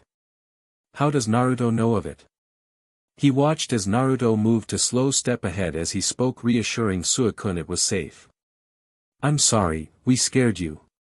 Naruto-kun is so amazing. Hinata thought while blushing as she looked back on the exchange between Naruto and Suakun. We only just want to help you, reassured Naruto as Suakun looked at him warily. Both of us do. Suakun's piercing red eyes shifted her way, making her stiffen. Naruto glanced behind him to see Hinata. Hinata is my friend, she's here to help too. I promise we'll get you free. I'll never break a promise and go back on my word. Believe it, called Naruto softly to the legendary beast. Hinata meekly raised her hands with her palms facing out to the creature to show she didn't wish to harm it. But we want to help. So we can get that wire off, but please just trust us for a little while. No one moved as the Suakun glanced at each of them, they felt its eyes look within them. Then it eased its body to the ground, as it snorted at them, then sniffed the air a couple of times before looking down to the earth. The kids tensed at this action. Puzzled, Naruto followed its gaze to see some oran and citrus berries scattered on the ground. He flinched when he saw Suakun's muzzle come down to try and get one of the citrus berries, but they were out of reach. It cried out when the wire around its leg tightened with its movement, cutting deeper into its flesh. It must have been trapped here for a while, it may be starving. Hinata, Naruto whispered. Can you distract it? His gaze looked down to the berries. It's properly starving. Naruto looked to the girl then down to the food items on the ground, her eyes widened when she got the idea. Hi, Naruto-kun, she replied as he went to pick the berries up. Slowly she reached for the oran and citrus berries, while Suakun slightly moved its head up to watch her. It growled low as Hinata tentatively picked up the oran berries and rolled them closer to its muzzle. It paused to glance at the food then looked up to Hinata, who nervously smiled back to reassure of intentions. After a moment of tense silence, Suakun lowered its head to eat. Naruto sighed in relief, where Suakun's head turned away from its injured leg. Naruto did quick work in removing the wire from the cut flesh. He then put the cutters down and then took out a damp cleaning towel and healing SLV from the kit. Smoothly cleaning the blood off, he wiped it off the flinching leg. Naruto, came the whispered alert from the Hyuga. Naruto froze then slowly turned his head to meet with another piercing red eye. Tense, he stared back, trying to keep calm. Suakun neither moved nor looked aggressive toward him, it was relaxed and still. He shockingly looked back at the now half-lidded stare, as if it were saying, you may continue. Then Suakun snorted at the kids and went back to eating the berries from the relieved children. Finishing putting the medicine on the injury, he then quickly wrapped the gaze around it. After securing it firmly, he stood up and slowly walked backward and motioned Hinata to follow him. Nodding, the girl left one last of the berries as she stood up and walked back with the young Uzumaki, leaving Suakun to finish eating and looking at its released bandaged leg. They watched as it lifted its leg up and down, adding pressure to it for internal damages. Finding none, its head rose to meet with theirs, its red eyes bore to them yet not as hostile. Then it raised his right front leg and lowered its head into an equine bow of gratitude, and with an unexpected gust of a breeze from the north, it dashed into the tree line on the other side of the clearing and vanished into the brush. After a moment, they all released a breath, and Naruto softly sounded out what they both thought. Wow! Hinata quickly laid the blonde down as she mends his wounds after they were alone. Hinata patched the blonde up nicely as she wrapped her favorite lavender handkerchief she got from her mother before she passed away around his bruised hand, where he first held the scissors when helping Suakun. The sun was starting to set over the horizon. Let's head back, Naruto-kun. Both children head back to the village with brighter spirits knowing they helped and found a rare Pokemon no one has ever seen before. The pair headed up from the riverside. Splash! Naruto looked up at the sound and turned his head upstream. His eyes widened, and he exclaimed. Hey look! Hinata looked up and turned to the direction Naruto pointed to, and there on the waterfall, on the water itself, in all its splendor was Suakun. Its lavender mane flowed along with it back, looking back at them, just like what it says from the book of legends the teachers speak about in class. From its position, it looked down at with calculating eyes. What is it doing? Naruto asked. Suddenly the pair tensed up when it started to raise its head to bay loud. Croo! They all watch in awe as its body started to shine a white glow with its cry. Water droplets form around Suakun's body, and they combine to create 3 rings of water that surround Suakun's body and began to sparkle and glow beautifully. The water droplets began to revolve and circle the children slowly. He looked back at it. Is it thanking us? Naruto just laughed excitedly and cheered. Ha, ha, that's so awesome. He smiled widely with Hinata as the blonde pulled the shy girl to dance around the droplets of soft rain as it pranced around and delightedly when the sparkling water caught the lights, became a rainbow as it gently fell like mist. When the sparkling water show came to an end when Suakun stopped the power on his body until it vanished, the kids looked back up to Suakun and waved back to it. Thank you, both said. Suakun looked back at them both but looked at the blonde with a more calculated look before it raised its head again. Crew! Suakun jumped from the waterfall, vanishing just like the wind. I'll never forget what happened today, never, the blonde thought with excitement as he pulled a red-faced Hinata back to the Leaf Village before it got too dark. That was a special secret both Naruto and Hinata shared. From that day they made a close bond. I'm glad you're alright on your own, walking your path, Naruto chuckled.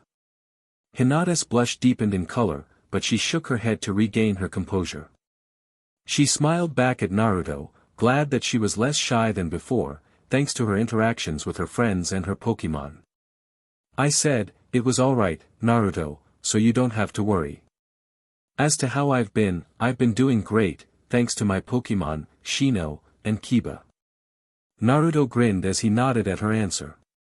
He clearly remembered that Hinata, Shino, and Kiba seemed close in the academy, despite their different personalities.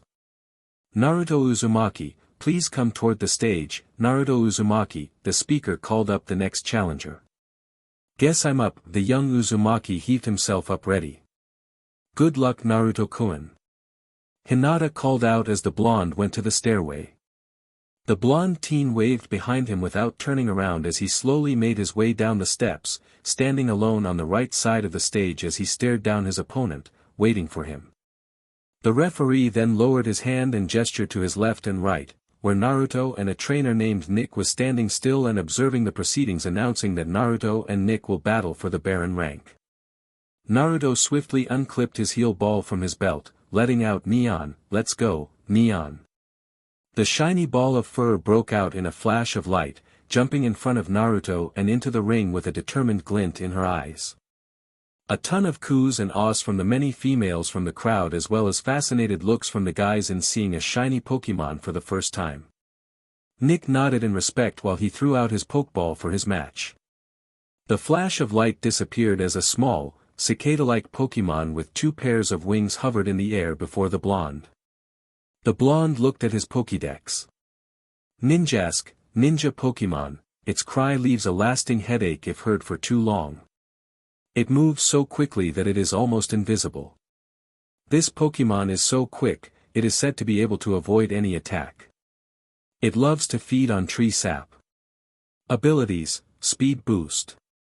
This Ninjask is female and registered to Nick. Nick Pokemon is Ninjask. Let the next battle between Ninjask and Eevee begin, announced the referee. The two Pokemon stared at each other, their trainers did the same. Nick had light brown hair, wear a red t-shirt and blue shorts and black shoes.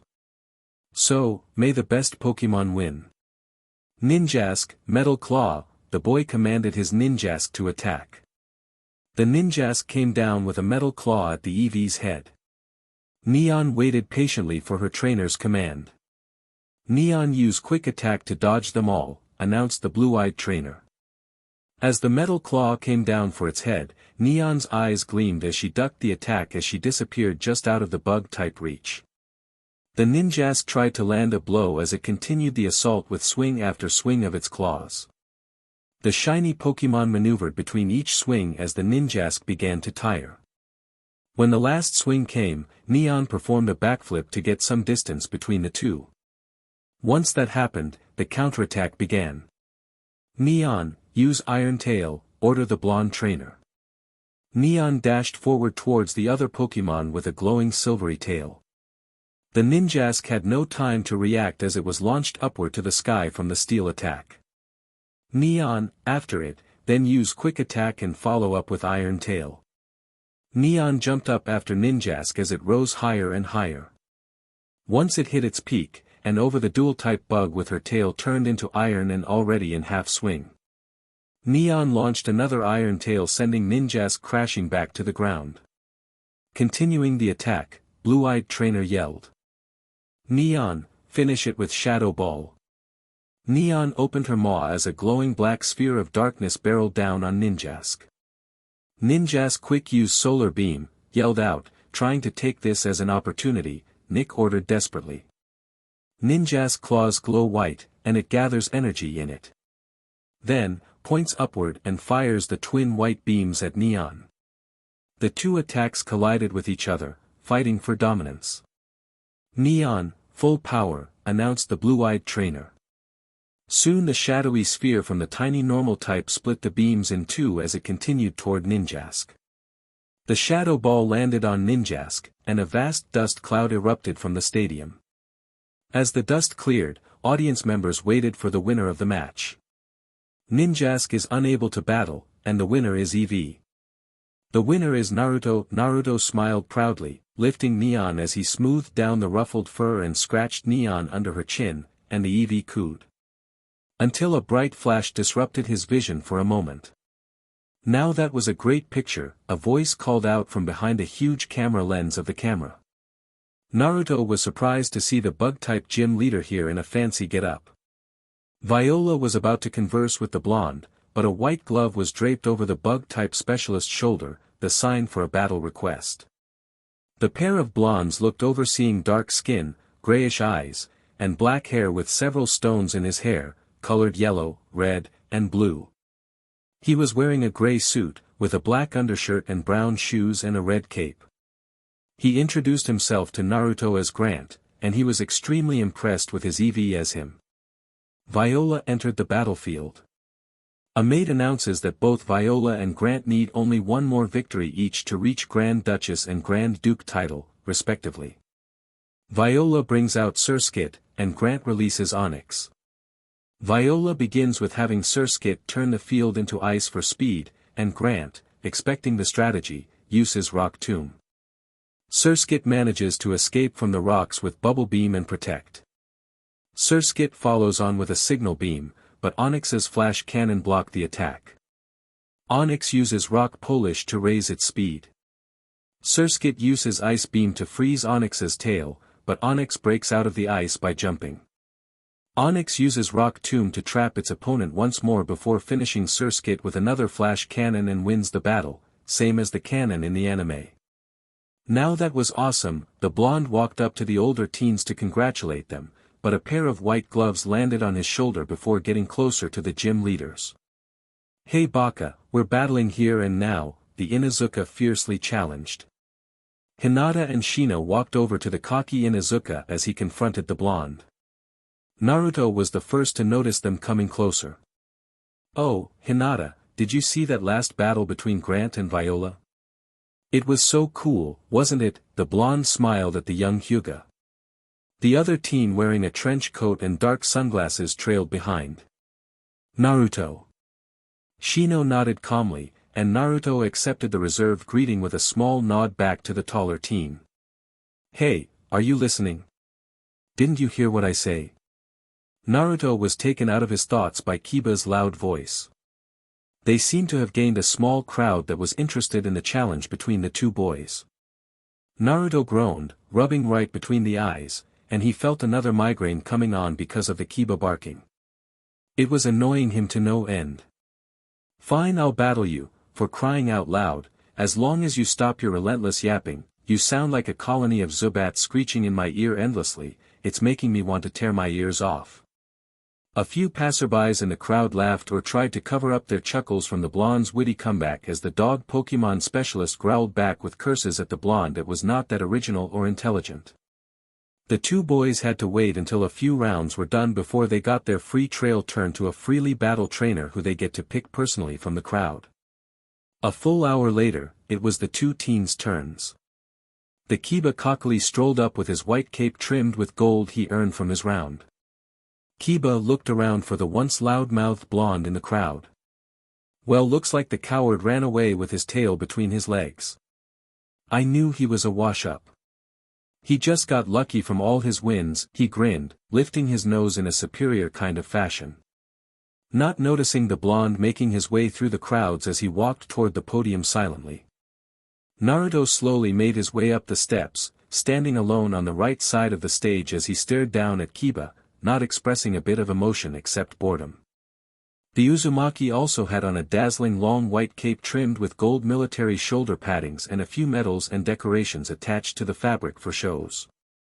As well, his long locks that are usually covering his blue-purple eyes are on full display and now swept back, with a couple of strands hanging down his face giving him a more mature and princely appearance. They seemed to have gained a crowd, with most being girls around their age blushing at Naruto's looks, causing Kiba to growl in jealousy, who were waiting for their battle to start. Kiba growled in anger and yelled across the field. "Don't think just because girls seem to like you means that you're something special, because you're not, and I'll prove it here by exposing to them that you are just a fraud." Naruto raised an eyebrow at hearing the jealousy in his voice and glanced at the crowd before returning his attention to Kiba. "White's not my color, but Morgan insisted on helping polish up my appearance before the match. I have no idea why, but I do think she just wanted to play dress-up with me." The blonde looked up, spotting the green-haired woman on the balcony with a slit-eyed smile as she covered up her teasing smile behind a fan as she watched the blonde's irritated expression blissfully while on stage. "I think she's enjoying this. Hey, are you listening?" Naruto was taken out of his thoughts by Kiba's loud voice. "Not really," the blonde answered back as the young Inuzuka got even redder before he could even yell. The main maid Olivia stepped up. "Heh. All right. Houndour, you're up," Kiba said as he snatched up a pokeball from his belt, tossing it into the air and catching it before hurling it forward. Out of the bright light, a quadruped, canine Pokemon with short, black fur, and a red underbelly and muzzle. Its ears and tail are both sharp and pointed. Two fangs protrude from its upper jaw, and its triangular nose is black. A cheer went through the crowd as the dark Pokemon was released. Naruto then unclipped the Pokeball from his belt, gripping it tightly as he held it out in front of him. "Chrome! Stand by for battle!" Naruto shouted, tossing the heavy ball forward and releasing his Meton. Chrome hovered into the air on his trainer's side patiently as Naruto took out his Pokédex. Houndour, dark Pokemon, Houndour hunt as a coordinated pack. They communicate with each other using a variety of cries to corner their prey. This Pokemon's remarkable teamwork is unparalleled. They make repeated eerie howls before dawn to call attention to their pack. Abilities, Early Bird Flash Fire. This Houndour is male and registered to Kiba Inuzuka. This will be the final matchup for the day. Naruto Uzumaki. Kiba Inuzuka. Please get ready, and let the match begin. Olivia declared, stepping away from the two of them and waving her hands downwards, signaling the beginning of the battle. Houndour, use bite. The dark Pokemon didn't waste any time and ran at the steel type to attack. Dodge it, then use Sludge Bomb. Chrome swiftly dodged to the side to fire multiple globs of dark brown sludge from its body at the dark type. Houndour tried dodging the streams of muck, but the sludge exploded on impact when the ooze landed on the ground. Are you okay, Houndour? The canine tripped and ended up tumbling forward a few feet. By the time he stopped, the fire type's body was covered in dirt and mud. Chrome, Thunder Punch, Naruto ordered. Thunder Fang. Kiba shouted, both attacks collided. Houndour's fangs hardly scratched the metallic skin of the robotic Pokemon lightning-induced fist. The force of the impact caused the dark Pokemon to stumble back, while Chrome slid back into position. Houndour, Flamethrower, snarling at the floating robot, the dual fire type exhaled a roaring trail of fire at the floating chunk of steel. Light Screen, Naruto ordered through its mind. A round barrier surrounds the robot, as it defended itself from the flames. Fire Fang now. Houndour rushed towards Chrome with his mouth open, surrounded in flames. Dodge with Double Team, splitting into 3 images, the devil dog's fangs phased right through, allowing Metong to gain a distance with its multiplying clones. Houndour rapidly glanced in all directions in an attempt to find his opponent. Kiba grew nervous knowing full well that Double Team was tricky to deal with. Now Rockslide, all around Chrome, a stream of rocks of varying sizes started to float in the airspace with him, and then they shot forward with punishing force to the fire type. Dodge Houndour. Kiba ordered, and the Houndour started to leap nimbly away, changing course several times to avoid being hit by the rocks. Rock Polish and Power-Up Punch. Naruto cried, and the Pokemon starts to glow as it suddenly shoots forward. Its speed increased so much that it catches both Houndour and Kiba off guard. Chrome makes a beeline straight for the Houndour. Dodge it. Kiba cried out, but it was too late as Chrome zipped forward and, with his speed, pulled back its clawed fist into its glowed orange and dealt a massive blow onto Houndour's side.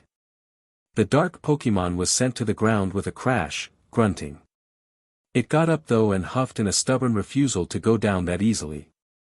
Chrome used Flash Cannon. The steel type creates a white ball of energy before extending its front arms, then fires multiple beams of white light. Flamethrower Houndour, he fired an intense stream of flames. The two launched their respective attacks. The two beams clashed, causing an explosion. Rock Polish like that, huh? It was rather impressive. Morgan muttered, thinking quickly. Kiba couldn't see through the smoke and be starting to panic. Ice Punch Chrome, the robot pulling back its fist, the psychic type engulfed it in a swirling misty blue energy and gave it a move. Houndour was drove back within seconds. By the time the steel type stopped, the fire type's body was already covered in severe bruises and scrapes. Capitalizing on his success, as Chrome floated back up, Naruto gave him another order. Chrome, use Swagger. The steel type efficiently used the normal type move he'd unlocked only days ago. Chrome's eyes glowed and locked with the slightly dizzy Houndour's, who quickly became confused. Rockslide once more. Soon rocks have started to appear sizes above the steel type. Sheet, Kiba muttered. Houndour move. He yelled, but Houndour wasn't doing too good, so what could he do? The array of rocks pummeling the fire type from various directions, not giving it a second to react. The crowd heard the yelps of pain from the Houndour, and after a couple of minutes, the rocks died down to reveal the defeated Pokemon. They waited a couple of moments to get up, but when it was clear Houndour was out for the count, the referee raised her hand on Naruto's side. Houndour is unable to battle. Naruto Uzumaki wins. The referee announces, and Naruto grins, victorious. Chrome, you were great out there. The crowd spent no time sending cheers and applause for the winners. Kiba returned his downed Houndour and turned away. The two trainers eyed each other before they both turned and walked away after they recalled their Pokemon. Don't think I'll apologize. I don't regret a single thing I said. Kiba stated loud enough for the blonde teen to hear. Your apology isn't needed. I have nothing to prove to you or anyone. Naruto replied. I hope you learned something from this defeat. A fight you cannot win becomes an obsession. Kiba scoffed, but the two went on their separate ways. Naruto looked up, spotting Morgan pointing to her wristwatch for him to finish up and come to the higher tower for their business meeting. Naruto, congratulations, I knew you could do it. Thanks, Hinata, I gotta go, but I hope to see you soon. I know that Togepi is in good hands, he said, ruffling his long mane back to the way it was before. Such a shame. Naruto took off his white cape to give back to Battle Chateau officials while the referees were directing everyone out of the stadium. Hinata looked down a bit upset that she was parting with her crush so soon, and they didn't get enough time to catch up. The girl wanting to ask about the adult woman that Naruto was having a conversation with before in the entrance but didn't want to pry too much, afraid thinking the blonde would find her behavior noisy. She was stunned when she felt her wrist lifted in the air by the blonde Uzumaki as he pulled out a black pen from his tattered clock pocket. Naruto quickly wrote down his main contact number on her petite wrist. Here's my contact number, I forgot to give it to you when we met back up for the first time, it slipped my mind, sorry about that, he said, finishing up. I better get going, I shouldn't keep Morgan waiting, don't forget to call me anytime, I'll be rooting for you in your next contest too, later Hinata. Naruto smiled as the blonde hushed as he waved bye to her quickly before he slipped away from the leaving crowd exiting the chateau. Hinata stood in place like a statue as she kept her hand raised, still looking at her crush exit the stadium in a hurry.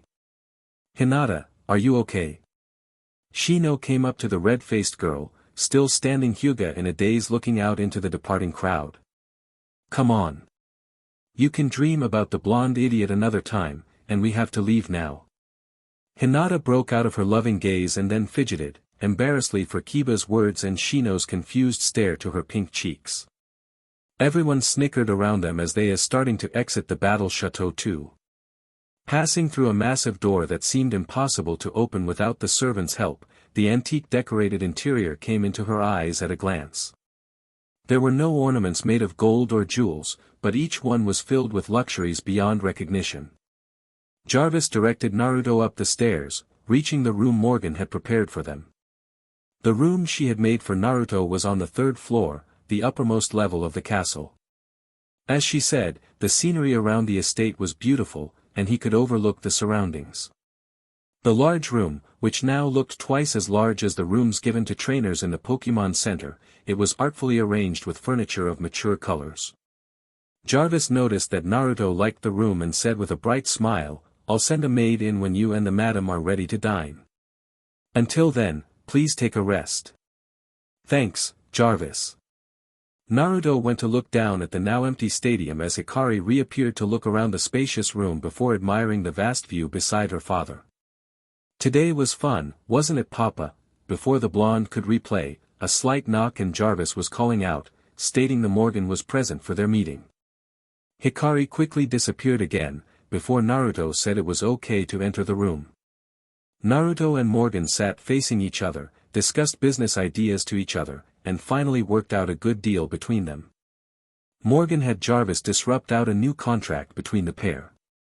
Morgan and Naruto both signed their last names on the documents while writing down all the initials for their first name. Naruto was the last to sign his full name below. Well, that was a delightful discussion. Let us have dinner now, shall we? Morgan said with a mature smile, while the blonde nodded in agreement. Morgan ringed in a maid to inform her, and her guest was ready to eat. Morgan gave the signed documents to Jarvis so he could make official copies for them to keep. A passing maid wheeled in some tea and light snacks for the two to share before dinner. Naruto looked out, noticing the sunset at the horizon, spreading its largest into a grateful sky.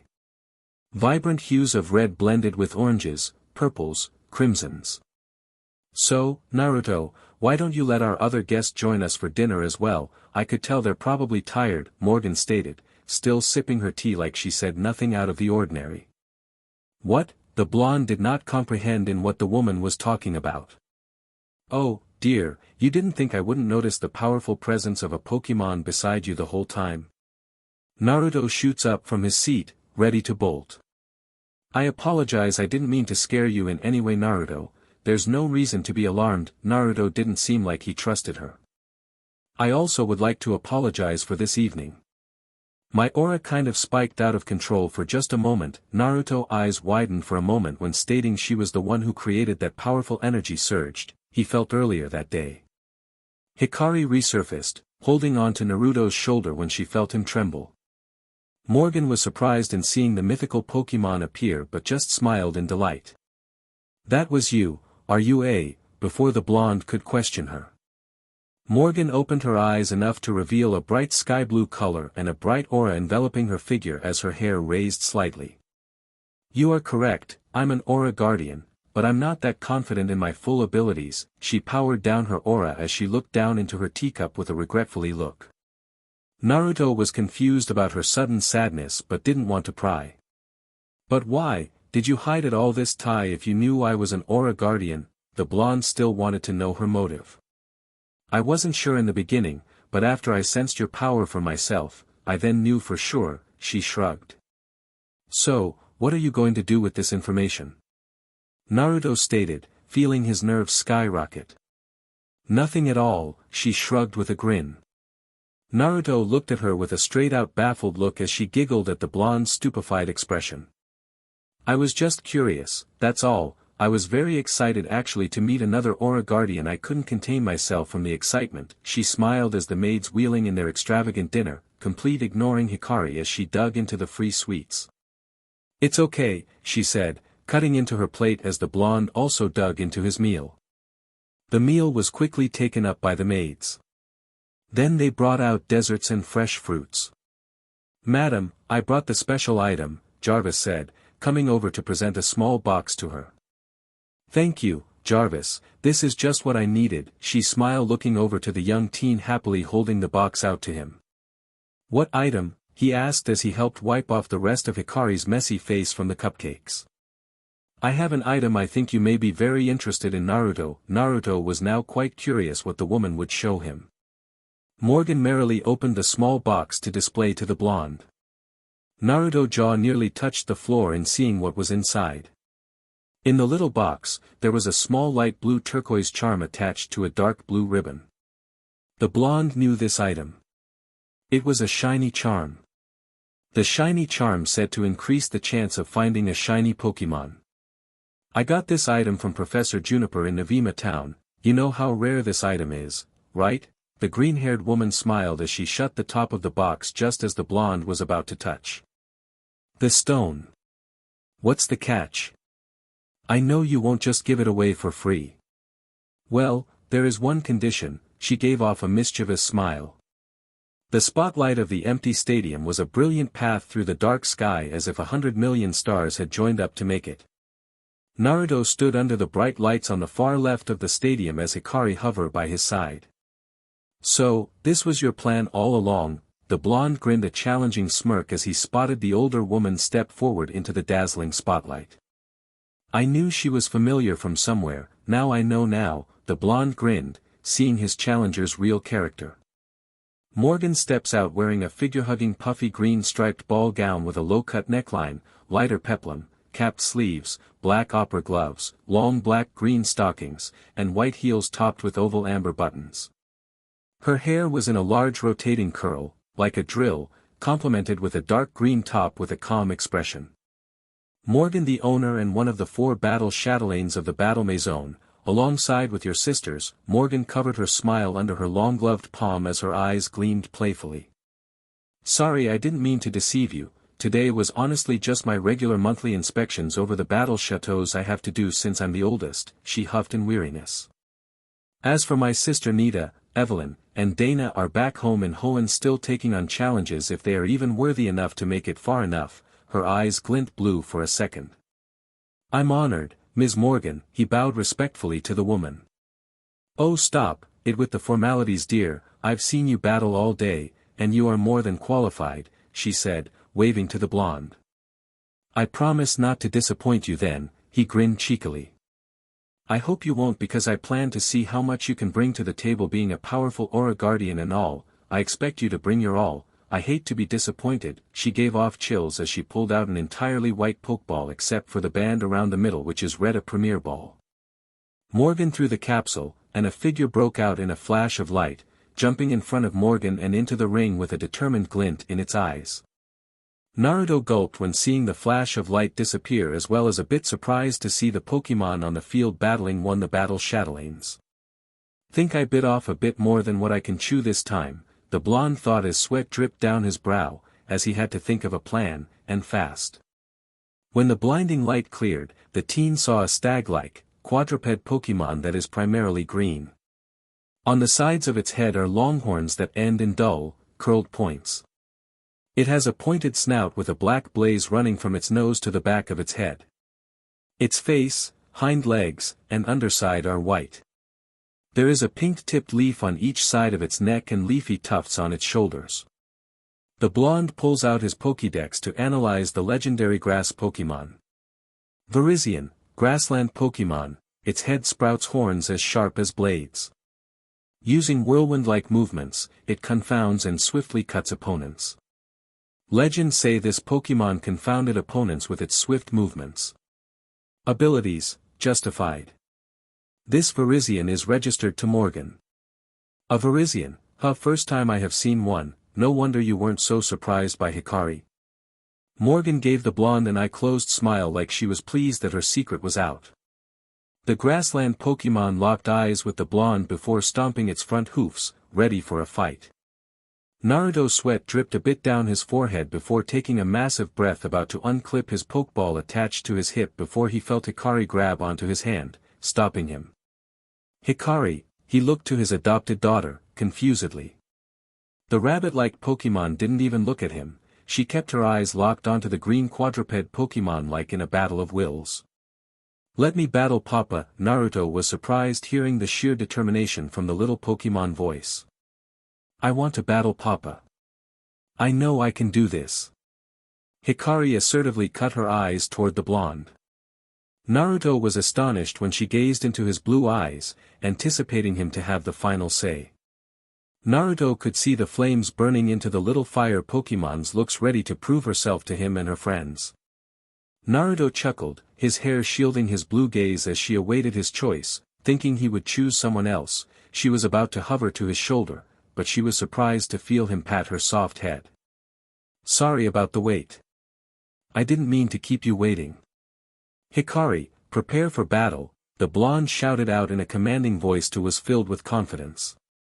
Hikari happily nodded in pride as she flew front and center to face their opponent. Morgan shot the blonde a small grin by his choice. Jarvis stepped forward, raising his gloved hands. "This will be a one-on-one match. Our own battle, Chatelaine Morgan versus Aura Guardian Naruto Uzumaki. Please get ready, and let the match begin," the butler declared, stepping away from the two of them and waving his hands downwards, signaling the beginning of the battle. "Hikari. Flame charge." The fire Pokemon didn't waste any time as she flew toward the grass type to attack. "Wait right there." Virizion stomps its hoof, standing its ground, waiting until the fire type got close. Naruto was confused, not knowing what Morgan was planning, as Hikari was quickly about to collide with the grass type. "Wait, Hikari," the blonde was about to call out but was too late. "Use flash now." The dazzling flash of light made Hikari stop in her tracks and close her eyes in fear of going blind. It was a brightness to rival the sun itself. "DMN it. I was too careless," the blonde thought to himself as he reared back to shield his eyes, although still trying to squint to see ahead. Stone Edge Virizion, the stag-like Pokemon slams its front hoofs into the ground, causing multiple jagged light blue spiked stones to come out of the ground toward the blinded fire type. "Hikari, dodge it." The little mythical Pokemon had no time to react as she was launched upward to the sky from the decisive attack. The attack exploded while hitting its mark. The force of the impact caused the fire Pokemon to crash the ground pane, while Virizion didn't even move from its position. Before the blonde could call out to Hikari, Morgan was already prepared to intervene. "Now, grass knot." Virizion eyes glowed green as it made multiple green glowing vines grow out of the ground, binding the tiny fire. Type in place, preventing her from moving as she cried out in frustration, struggling to escape from the knotted grass. "Hikari, are you okay?" he called out to make sure she was okay. "Come on, I'm expecting a good battle from you, Mr. Uzumaki," Morgan said sneeringly while tapping her healed foot. Hikari crouches her body together, and her whole body glows pale red as it surrounds its body in a round yellow fire. Hikari then fires flames all around from its body at the opponent, like a spinning meteor. The flames struck Virizion as it skidded back away from the tiny Pokemon, now a bit more cautious from before, not thinking the little Pokemon wasn't a threat in the slightest. "I see. That was my mistake, but I won't let it happen again," said in a superior tone. "We'll see about that," the blonde replied as he challenged her right back as he balled both his hands into tight fists. "Bring it on. Hikari, use Fire Blast. Virizion, Solar Beam." Both Pokemon took a massive breath before unleashing their beams of light from their mouths. The two attacks hit the dead center of the arena and met with a mighty crash. "They're even," Naruto thought as he watched the two powerful attacks strive against each other. "Alright, Hikari, use Psychic as well. Let's ramp it up." Hikari's eyes turned bright blue, adding on telekinetic powers onto the flames, ramping up the Inferno's power through the attack as more flames suddenly took the shape of a raging firestorm with great intensity. Morgan watched with narrowed eyes as the solar beam rapidly began to get pushed back towards Virizion. "It's strong. But having a type advantage isn't enough to stop us. Disappear, now, Magical Leaf." Virizion swiftly leaped back, barely able to dodge the flames as it blackened the ground. It struck the ground in front of it while unleashing hundreds of leaves around its body like a vanishing curtain for protection. "Will-o-wisp those leaves, Hikari," the blonde shouted back. The tiny fire type created a ring of light blue and dark blue fireballs around its body before firing the fireballs at the dancing leaves, reducing them all to ash. Hikari was looking back and forth anxiously, not able to spot the large grass type anywhere. "Hikari, stay sharp," the blonde called out. Hikari took a brief look at her father before turning back to concentrate back on the field. "Only one place where it could go. Heads up, Hikari." Naruto looked toward the sky. "Giga Impact!" Morgan hollered. Hikari looked up, stunned as the grass Pokemon dove towards the ground surrounded by a hue of purple swirling energy. The power was so great that the Pokemon creating it almost disappeared from view, becoming a mere shadow. "A head-on attack, huh? Two can play that game." Hikari V-create, the fire type ears ignite into flames. The red aura around Victini's body came together as a V-shaped yellow flame. Hikari then dashes towards Virizion without a second thought. Both attacks' collision caused a gigantic explosion with a short blast, causing smoke to gush out all over the arena. Both Naruto and Morgan looked on as it cleared to reveal both Pokemon in the center breathing heavily. "Let's finish this," Morgan shouted out, really getting into the match. "Heh, that was powerful, but we're not throwing in the towel yet. Use Glaciate," Naruto ordered as he got worked up, and Hikari smirked and released vast chunks of ice from its body at the dual grass type. It roared Virizion as it skidded back from the surprise move. "You both are just full of surprises, aren't you?" Charge Virizion and use Swords Dance. Virizion glow light blue, and multiple light blue swords circle it as it raced toward the fire type. Sunny day and dazzling gleam together. Hikari points upward, causing the sky to become clear and sunlight to intensify as a blinding light inflicts the entire field, making everyone shield their eyes from the colored lights. When the brightness cleared, the tiny fire type was already in front of the grass Pokemon.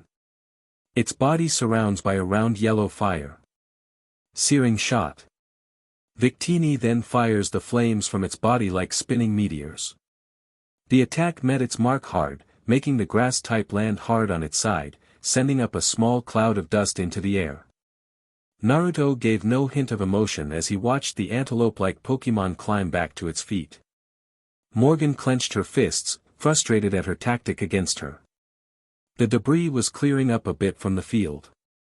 I'm impressed nonetheless by his thinking on the fly kind of style, she thought, seeing the blonde swung his fist and cleared out the dirt in front of his vision with the power behind his fist.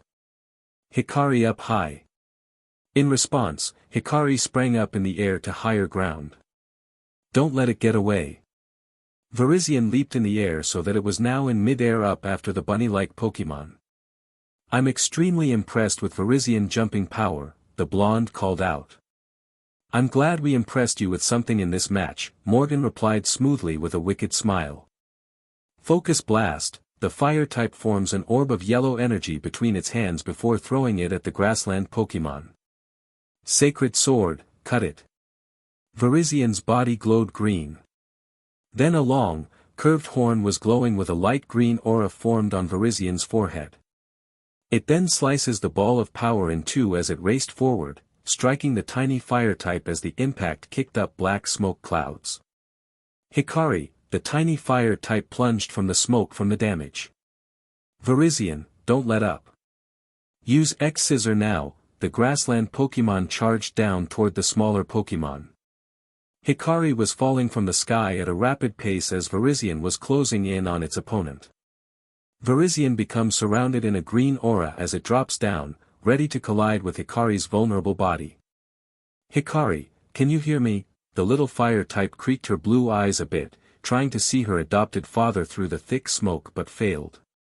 I can't see anything, Papa, she said before starting to sob. It's okay, just stay calm, okay, and listen to my voice, he spoke gently.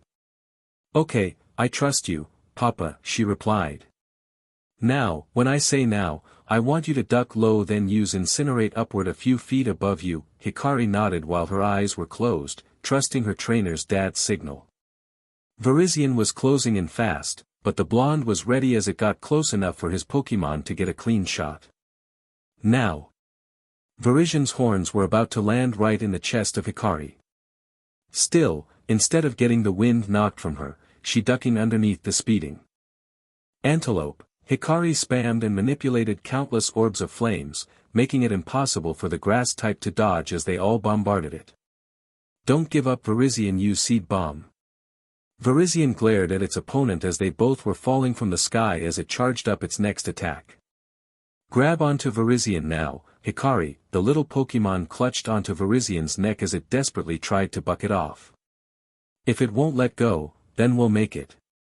Toxic now, the grass type sprays toxic spores from its body, covering Hikari as her body was starting to become affected by the toxin, and a deep purple hue covered her cheeks, but she still held on throughout the stinging pain. I know you can do it, Hikari. Push through it and use Thunder. Many yellow sparks crackle off Hikari's body, and its body becomes surrounded in yellow electricity. Before striking the grass type. What? Seeing the massive bolts of electricity that sent the grass type and fire type flying towards the ground with a mighty crash, Morgan opens her eyes. Both trainers shielded their eyes as the dust scattered all around the field. When everyone could see clearly, both Pokemon could barely be picked themselves up. Hikari was breathing heavily as the purple tint was more visible on her cheeks. Morgan sneered as she also noticed that Virizion's whole body was shaking as yellow sparks fell off its body, causing paralysis. Now both Pokemon roles were affected by a status effect. The two Pokemon glared at each other, while Naruto seemed to notice that this would most likely be the fight's last attack. Flame Charge Aerial Ace, both trainers yelled as both could feel the adrenaline pumping through their veins as their battle raged on, and as much as they've enjoyed it, it would have to end at some point. The two Pokemon waited for a second before both of their eyes widened, and they shot off for each other. Less than a second later, Hikari's slammed into Virizion's head, while Virizion's head-butt the fire type in the gut. Hikari's quickly hovered off the ground to stop herself from crashing onto the field, and both Pokemon just stood there for a second. Fire Blast, Hikari, the flames sped across the field toward the grassland Pokemon. Virizion used Aerial Ace again to dodge, Virizion flashing away from its position, narrowly dodging a speeding fire kanji. Use Searing Shot, Hit the mark. Hikari's body glowed reddish-orange as she pulled flames from her body and manipulated multiple spheres of fire as the inferno whizzed by from various directions.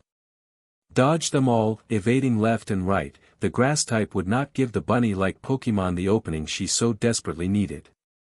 Virizion rocketed forward, eventually landing a blow that led to many. Hikari crashed onto the grounds below as where Virizion leaped overhead her fallen body as it was zigzagged across the field, preparing to smash into its downed target once again.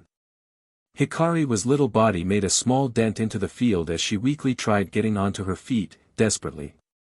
I have to commend you, Mr. Uzumaki, for this exciting battle, but I think we should wrap this up, Virizion. She snapped her fingers as Virizion landed back over to Morgan's side of the field, looking physically worse for wear. Hikari, do you think you have the energy for one more attack? Hikari weakly got up onto her feet with a small wobble trying to keep herself steady.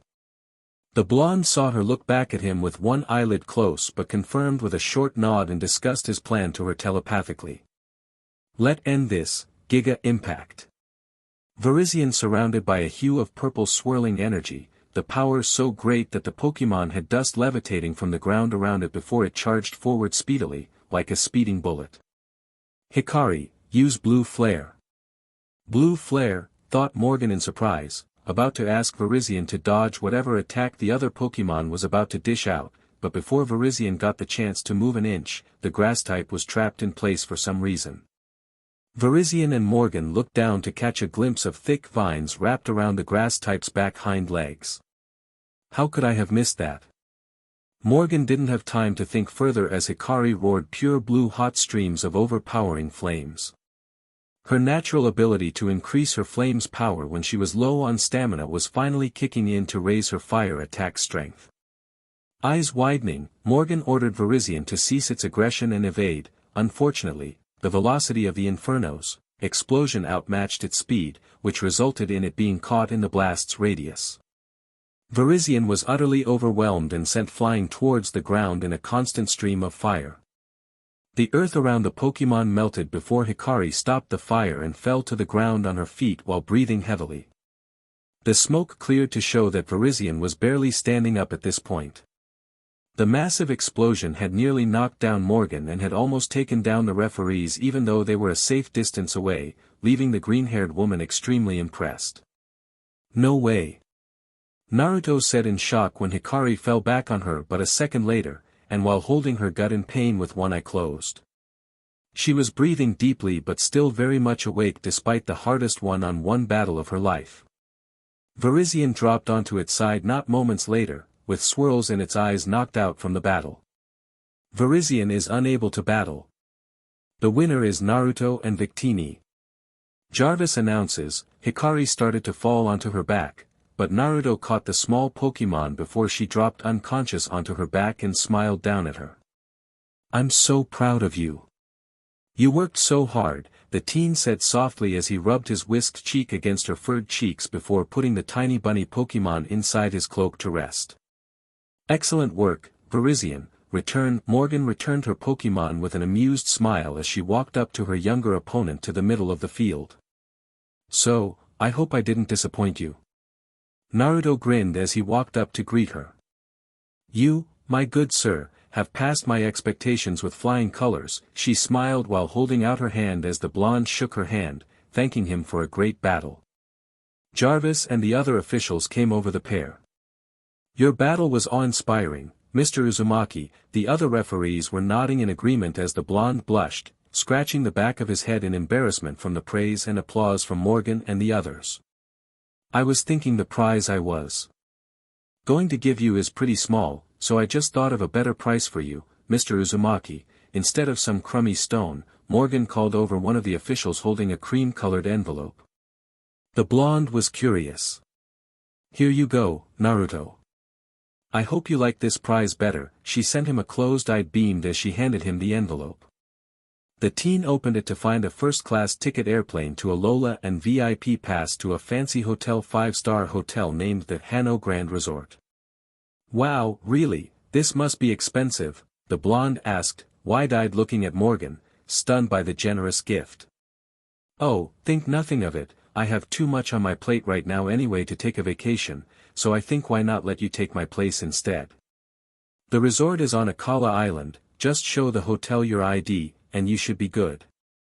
Also, one of the island kahunas will be your guide as well while you're there for your stay, she smiled. When will they expire? The blonde asked, looking for a date on the slip of paper. You can use the tickets at any time you please. There is no expiration date, Jarvis bowed, explaining why he couldn't find a termination date. Wow, thank you so much. I appreciate this, the blonde smiled as he put the tickets in his backpack safely.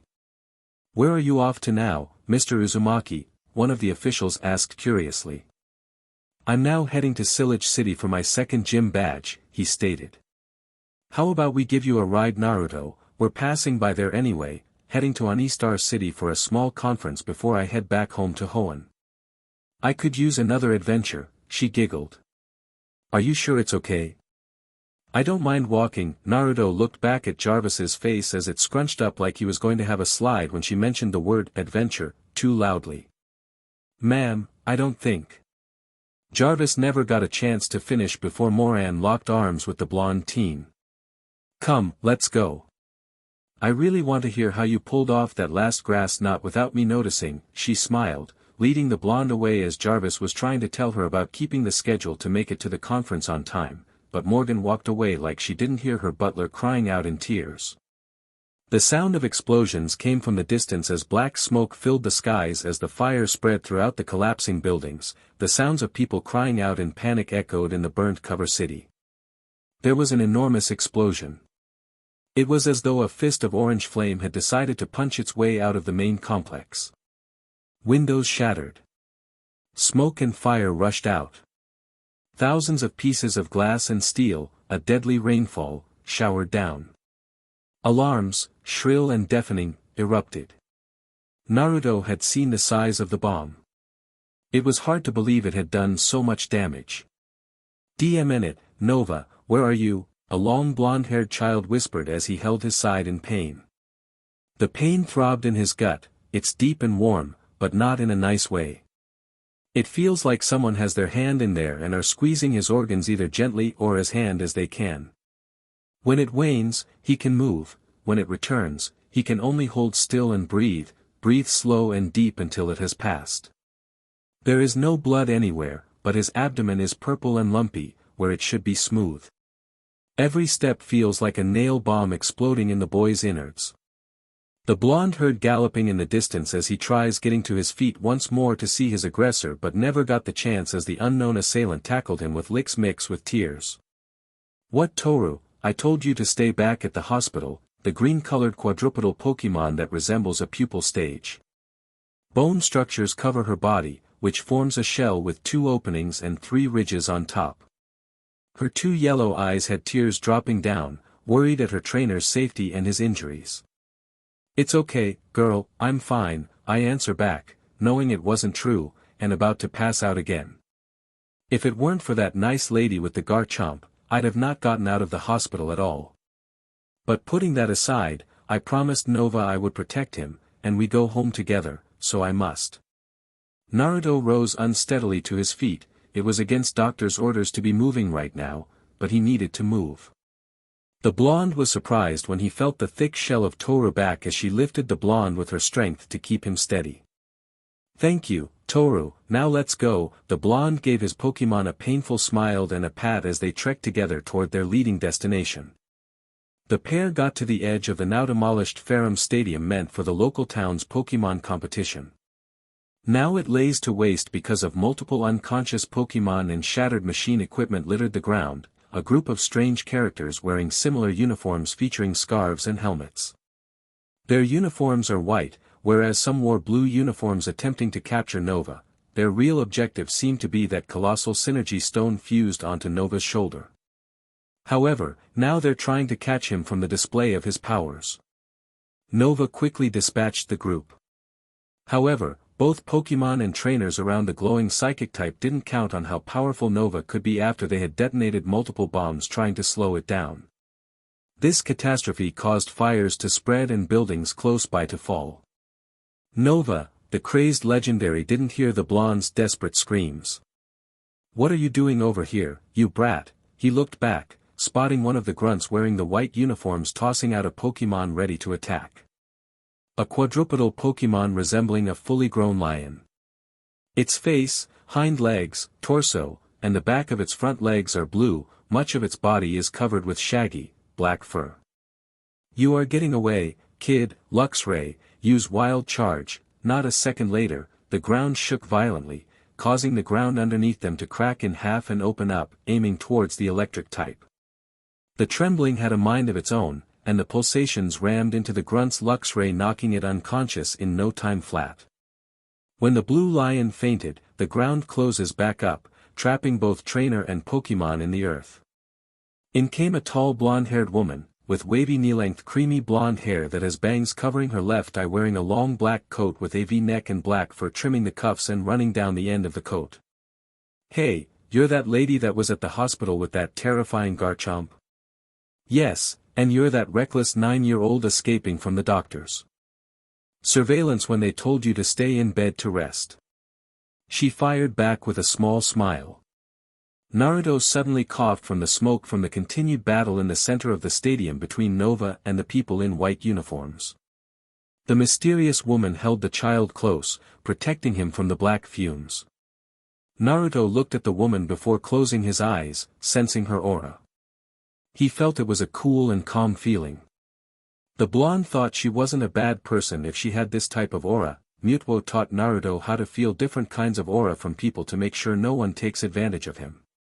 The blonde 9-year-old looked over the horizon as he sensed Nova raging aura from the infused stone, causing him to lash out wildly at anything getting too close to it. "I have to help him." The blonde feebly started looking at his guardian holding his head in agony. "I would warn you that this is incredibly dangerous and tell you to go back to the hospital, but I have this impression that you won't listen and will go down there anyway," the woman asserted. "You got that right," the blonde Uzumaki cheekily sniggered. "I had a hunch, so I came prepared," she said, pulling out a gas mask from her pack, handing it to the smaller blonde. "It's better to be safe than sorry, right, and I got your back. Just stay close to me since you're still injured. I'll give you an opening to get closer." The young Uzumaki and the mysterious lady both put on the masks as Toru and Tyrant made sure their trainers weren't being followed. "By the way, my name's Naruto, and this is Toru," he quickly introduced himself and the dragoness beside him as they followed the taller blonde.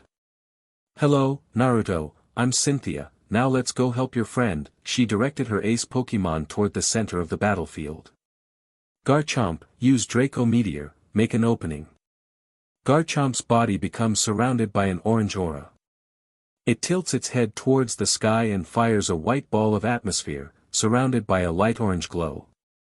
Then the ball explodes in the sky and sends multiple orange rocks with a light orange light in the center and a white and light orange aura surrounding the stones, and the rocks fall towards the ground, hitting the opponent's Pokemon from multiple sides. The shower of meteors caught the enemy by surprise as they dispersed in different directions to get away from the explosions.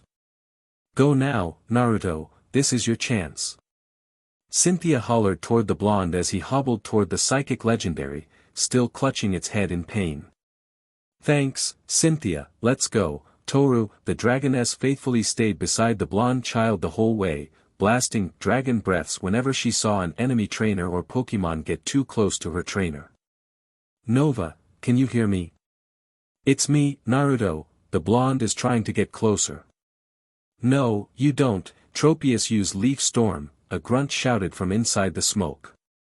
The grass type, raising its leaf wings, began to flap as hundreds upon thousands of glowing leaves sprouted out, all began to spin a twister-like formation before raising them upon the child, but failed as a stream of flames incinerated the leaves before they got too close. The Endurance hobbled its way through the smoke, skidding in front of the child, glaring daggers at the grunt, making trainer and Pokemon step back scared. "Thanks, Toru, now Fire Blast M." The shiny dragon exhaled a roaring fireball that took the form of a fire kanji, blasting them away instantly.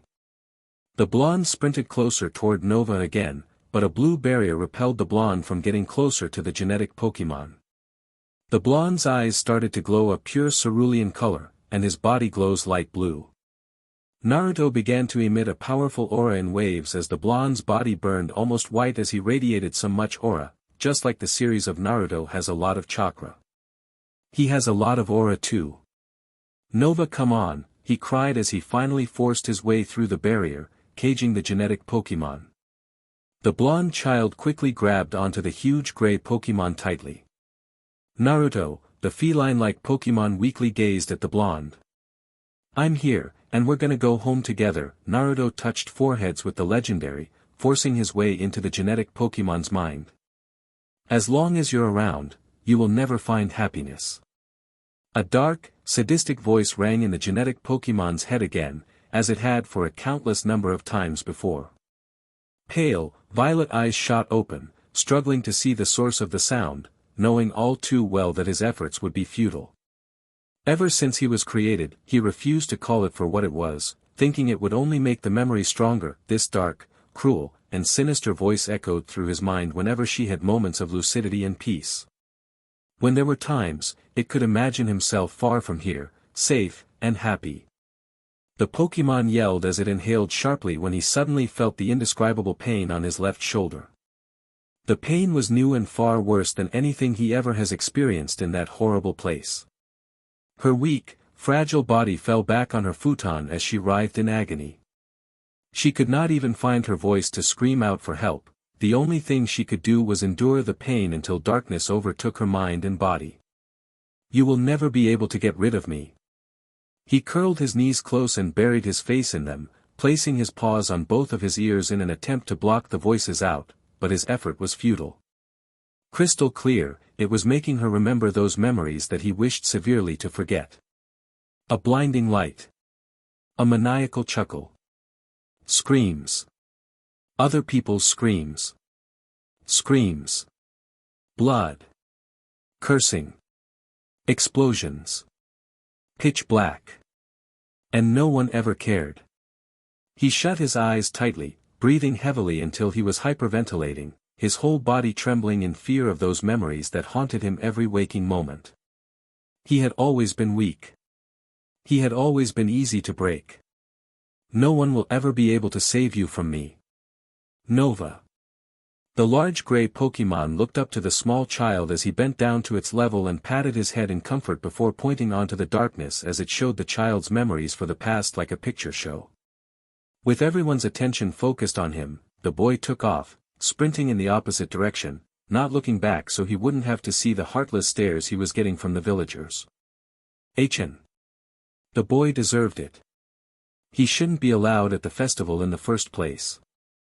All he did was ruin the fun. He'll never be part of this village. Ever. He's a monster who needs to vanish for good. A saddened look was pasted on his boyish face as he bravely made his way to the small shelter he made in the woods. Even though he was deep in the woods alone, he could still hear the liveliness of the festival, and the sounds depressed him more than ever. They kicked him out again from a celebration in his village. They loathed his presence. They wanted him to vanish. The only thing Naruto could do was to bear the brunt of what they said, even though it hurt terribly. He thought about it all the time. He wondered why people despised him as they did. Why they wanted him gone. Why couldn't he grow up normally like other kids? With parents. With friends. With people to accept him. Why did everyone treat him like a monster? It is beneath us to become involved with a monster. The man's voice echoed in his head. In his mind, he could see those apathetic eyes glaring coldly down at him. He didn't know who the man was, but it didn't matter because he could tell he was just like all the others. The man hated him and wished he were gone. Suddenly, a teardrop rolled down his whiskered cheek, and then another one, followed by a third. Soon, he was trying his hardest to keep himself from crying uncontrollably. He just knelt there as he finished gathering some fallen acorns into his small ripped pouch, the tears silently flowing down his whiskered face. I tried to ignore the hateful whispers as I walked by people, but it simply wasn't possible because they echoed all around me. I tried to keep my head held high, but, on the inside, I was unable to hide the fact that I was crying, the blonde said as he smiled sadly at the psychic type. Their eyes were burning into my back, and I didn't know how much longer I could take their hated stares. I felt so small, so weak, and instead of anger building up my chest, it was fear. Naruto clutched his fist angrily. Before Mewtwo could say anything, Naruto pulled it into a tight hug. I promise you, I'm going to be strong someday so that I can protect you, remember? I see. I guess we are more alike than I thought, Mewtwo said, a feeling of acceptance washed over him. He was somewhat breathless that he would go so far and make such a bold statement, especially for a failed experiment. It's my promise of a lifetime, Nova. And my nindo is that I never break a promise and never go back on my word. Believe it. Finally, after what seemed like an eternity, the duo rose onto their feet. All right, ready to go. How do we get out of here? The child asked, bewildered. Don't worry, this is my mind. I can exert as much control as I want. Since I'm more in control, we can leave just as we came in, Nova affirmed. Wow, really? The blonde said in awe. Yes, as a matter of fact, since my body is pretty weak right now, you should do the honors. The genetic Pokemon nodded toward the child. What? Me, looking at the psychic legendary like he was crazy. Yes, think is this another lesson in controlling your powers? I think I taught my apprentice very well over the years, the legendary stated, smirking down at the young Uzumaki as Naruto beamed in pride at the psychic legendary. Just take a deep breath and concentrate it, the Pokemon advised as the blonde then shut his eyes to focus as he brings his hands together for good measure. He feared messing up by accident. Go back, he thought hard. Go back. He started when he felt the mindscape fading away. A ringing noise got louder and louder in his ears, and he gritted his teeth until it suddenly stopped. His eyes snapped open just as the blinding light dispersed rapidly, and he and Nova fell to the ground. Naruto's eyes fluttered, and he looked up at the sky through the damaged roof of the stadium. It was clear, they got out, it must have worked. Naruto noticed that most of the smog was gone, and Cynthia seemed like she rounded up and all the bad guys. He groaned as he picked himself up off the ground. Nova, he exclaimed as he saw his friend lying unresponsive next to him. He quickly pulled the Pokemon into his arms before scanning his friend in mounting panic. The blonde, noticing the sinking stone was still attached to Nova's shoulder. The blonde clutched onto the stone tightly and pulled with all his might. The blonde even used his aura to add strength in rescuing his friend from the discomfort. Come on, you stupid rock, the blonde yelled, trying to yank out the stone with everything he got. One of the scientists that were still tied up yelled out, suddenly spotting what the blonde was trying to do. You fool, if you touched the stone without the right equipment, you could fuse with the stone and lose your mind. The crystal disappeared after Naruto infused enough of his aura into the gem, making it shattered. Naruto was starting to pant heavily after using so much of his powers in protecting his friend. Nova's more corrupt form was beginning to fade and go back to normal after a few moments. Nova finally rose from the ground back to normal before facing his hero, then and struck the blonde over the head before nagging the child of doing something once again so dangerous and stupid. Naruto huffed, crossing his arms after called his best friend ungrateful after saving his life. Toru rushed over to cuddle the blonde lovingly. She was happy that he was okay before returning her to her Pokeball to rest.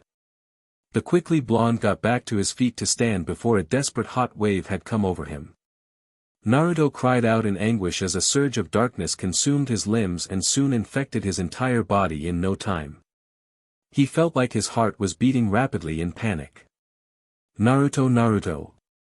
Mewtwo and Cynthia shouted as the child fell to the ground holding his arm in agony as the dark substance latched onto the blonde instead of looking for a new host. The urgency for air was more apparent than ever. The child's entire body is throbbing. His lungs feel as though they've been set on fire. Slowly, black begins to seep in at the edge of my vision. Naruto tries to open his mouth to breathe, but nothing came out. Then, ever so slowly, everything faded away. The blonde thinking, to himself that he didn't want to die like this, but it was too hard to try to fight, so he let the darkness take over him. It was all black. A nudge to my ribs makes me JRK awake to see Hikari's concerned face and Morgan's smiling face. How long was I out? I hope it wasn't long, the blonde asked, wiping the sweat from his temples. Hikari woke you up because you looked like you were in pain. Hikari came to the blonde's side, rubbing her cheek against his palm to make sure he was okay. I hope my shadow aura wasn't noticeable. I don't think she noticed, Naruto, Nova asserted. Naruto saw Morgan sipping her tea calmly with a smile as if nothing happened. A tray of sweets and a variety of drinks was arranged just for the duo inside the limo. How much longer? The blonde asked, picking some water on the tray in front of the pair. It shouldn't be much longer now. Jarvis said, at least another 20 minutes before we get to the Silage hotel where you were still resting. She beamed as she added more sugar to her teacup. Hikari went back to inhaling more snacks in front of her.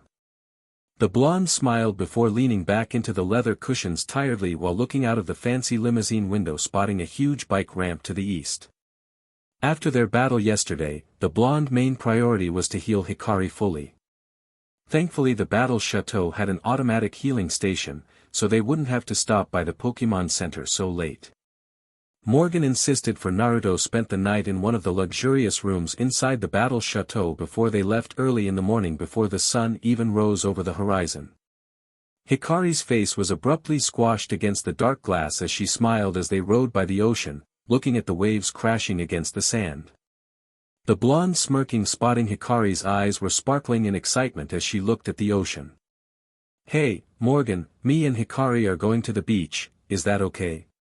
What about your gym battle? Jarvis exclaimed after stopping at a red light on the road. We'll get it before the day ends, just want to take a look around the city a bit. I don't see a problem with that. How about we meet at the Pokemon Cafe by the Silage Hotel in a couple of hours, is that okay with you? She asked while looked at her wristwatch. Yeah, that's cool, he nodded after the limo pulled up by the side of the cliff to let the blonde out. The blonde hopped out as Hikari hovered toward the empty beach. I hope you won't be too bored, the blonde felt a bit guilty, leaving them while they came all this way to watch his battle. It's no problem. I thought I would do some shopping. I need to update my wardrobe a bit, Morgan chuckled as Naruto gave Jarvis a pitiful look. It looks like he is going to be a mudbray today and carry bags all day. I'll see you later, have fun, Morgan waved as she rolled up the window before the slick vehicle drove off into the city. I'm relieved I didn't tag along now, the blonde grinned as he ran to catch up to Hikari. The teen immediately spotted Hikari nearby playing in the sand, trying to build a castle. The blonde decides to sit down on some rocks and watch over as she played on the beach. The teen looked to the sky, noticing a few wind gulls passing by. The blonde's eyes were moving from sand to stone, from rock pools to breaking waves. In the gentle spring sunshine, he felt as if he were swimming in the salty aroma, as if the new rays of the day brought a frisson of energy to his fingertips. Are you okay now, Naruto? He heard Nova telepathically. His smile dissolved as he opened his eyes. He sadly gazed down, clenching his fist. I'm fine. I have been trying not to think about it too much. The blonde slowly shut his sapphire blue eyes as the gentle gust of wind brushed his tan skin and swayed his long spiky blonde hair. I'm sorry, Nova stated, referring to the blonde's constant headaches and a curse. Hey now, don't you dare beat yourself over this, okay? He glared into the sky. You know it was all Team Cypher fault for messing with shit that doesn't belong to them. The teen's eyes flashed crimson for a second. Language, Naruto eventually noticing Hikari close by waving at him in excitement as she made new friends from a crabby and a few shelters buried in the dunes. The blonde waved back with a grin as she played. Sorry, but it's true, he looked up at the sky, and his thoughts began to wander like the clouds moving across it. Yes, but it was also my misjudgment thinking I could stop the stone on my own without assistance, Mewtwo blaming his inability. Well, I think it's both our faults on that one. Hey, at least you wiped those assholes' memories before Cynthia took those losers to jail, Naruto smirked. Yes, we don't need another reason an evil organization would after us. Nova started rolling his eyes from the blonde's carefree attitude. Lee. Stop running so fast, what's the rush? A female voice yelled out. I need more time to train my body and revive my flames of youth, a green blur hollered, running at top speed. All the blonde could see was a vast dust cloud getting closer. What in the, Hikari, come here quick. I think a crazy green dust storm is coming our way. The tiny fire type quickly flew inside her dad's cloak to hide from the storm. This is a perfect spot to start my daily exercises. We won't leave this beach until we do 50 laps up and down this cove. Isn't that right, Hitman Lee? A teen yelled out at the sky as a humanoid Pokemon with an oval body with almond-shaped eyes with black space around them. The Pokemon was primarily brown. It had cream-colored, segmented arms and legs. Its feet and ankle soles have circular, yellow pads. The fighting-type Pokemon yelling out with the weird green blur. The blonde thought the boy had the worst sense of fashion in his life. His hair is now in a bowl-cut style, wearing a green jumpsuit, orange leg warmers, and a red belt holding his pokeballs. He also has bandages around his forearms up to his fingers. The blonde thought he should quietly sneak away from this weird character, but luck wasn't on his side as both the teen and Pokemon locked eyes with him. The weird boy had shiny black hair, round eyes with prominent lower eyelashes, and very thick eyebrows that made the blonde shivered in fear. They look like bushy black Burmese on his face, the blonde thought, freaked out from this kid's gaze. Hello. Youthful traveler, are you thinking of training here as well? The crazy teen asks, getting too close to the Uzumaki's personal space. Sure. Naruto cautiously replied while backing up a bit. Lee. Cut it out. Why do you think the people at the Pokemon Center were inching away from you when you were yelling in their faces for a battle? A girl with buns in her hair shrieked, jerking the green freak back a few feet. I'm so sorry about his behavior. He still needs to learn about boundaries, the girl said in embarrassment. The blonde additionally noticed a far-fetched lagging along with the girl. It's okay, the blonde said, waving the green-wearing teen's weird greeting.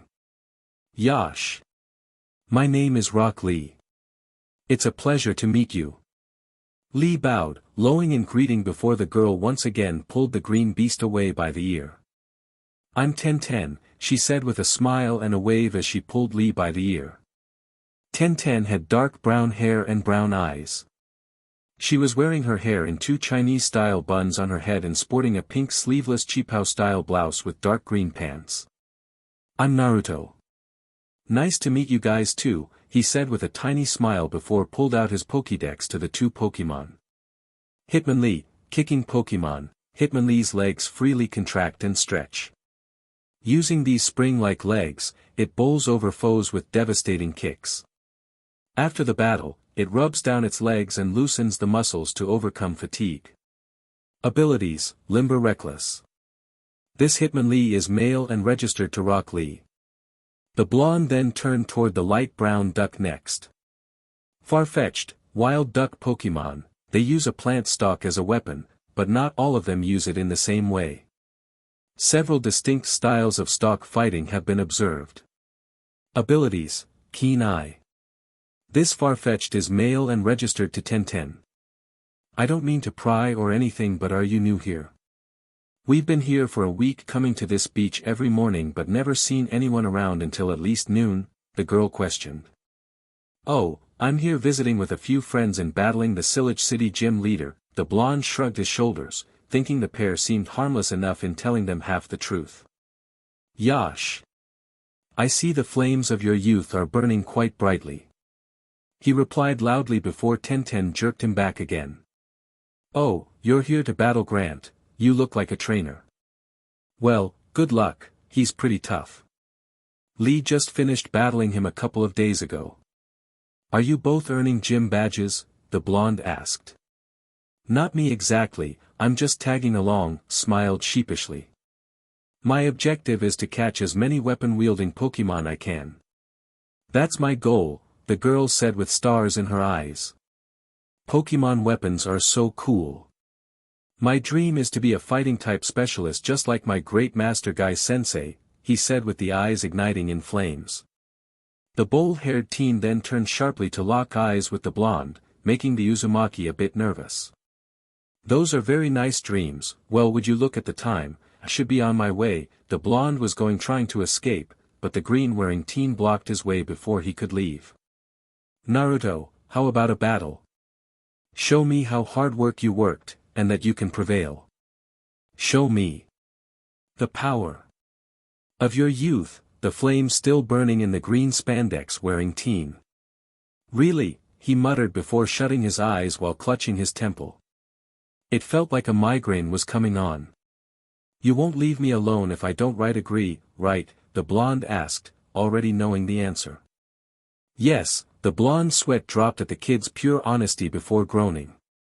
Fine, just one, okay, I have to meet up with my friends, the blonde sighed, trekking after the hyperactive teen. Tenten patted the blonde on the back in conform as she muttered a soft, sorry, to him before she followed suit. Tenten sat down on a rock on the sidelines. Lee and Naruto stood in the middle of an open sandy area of the beach so no one would be bothered.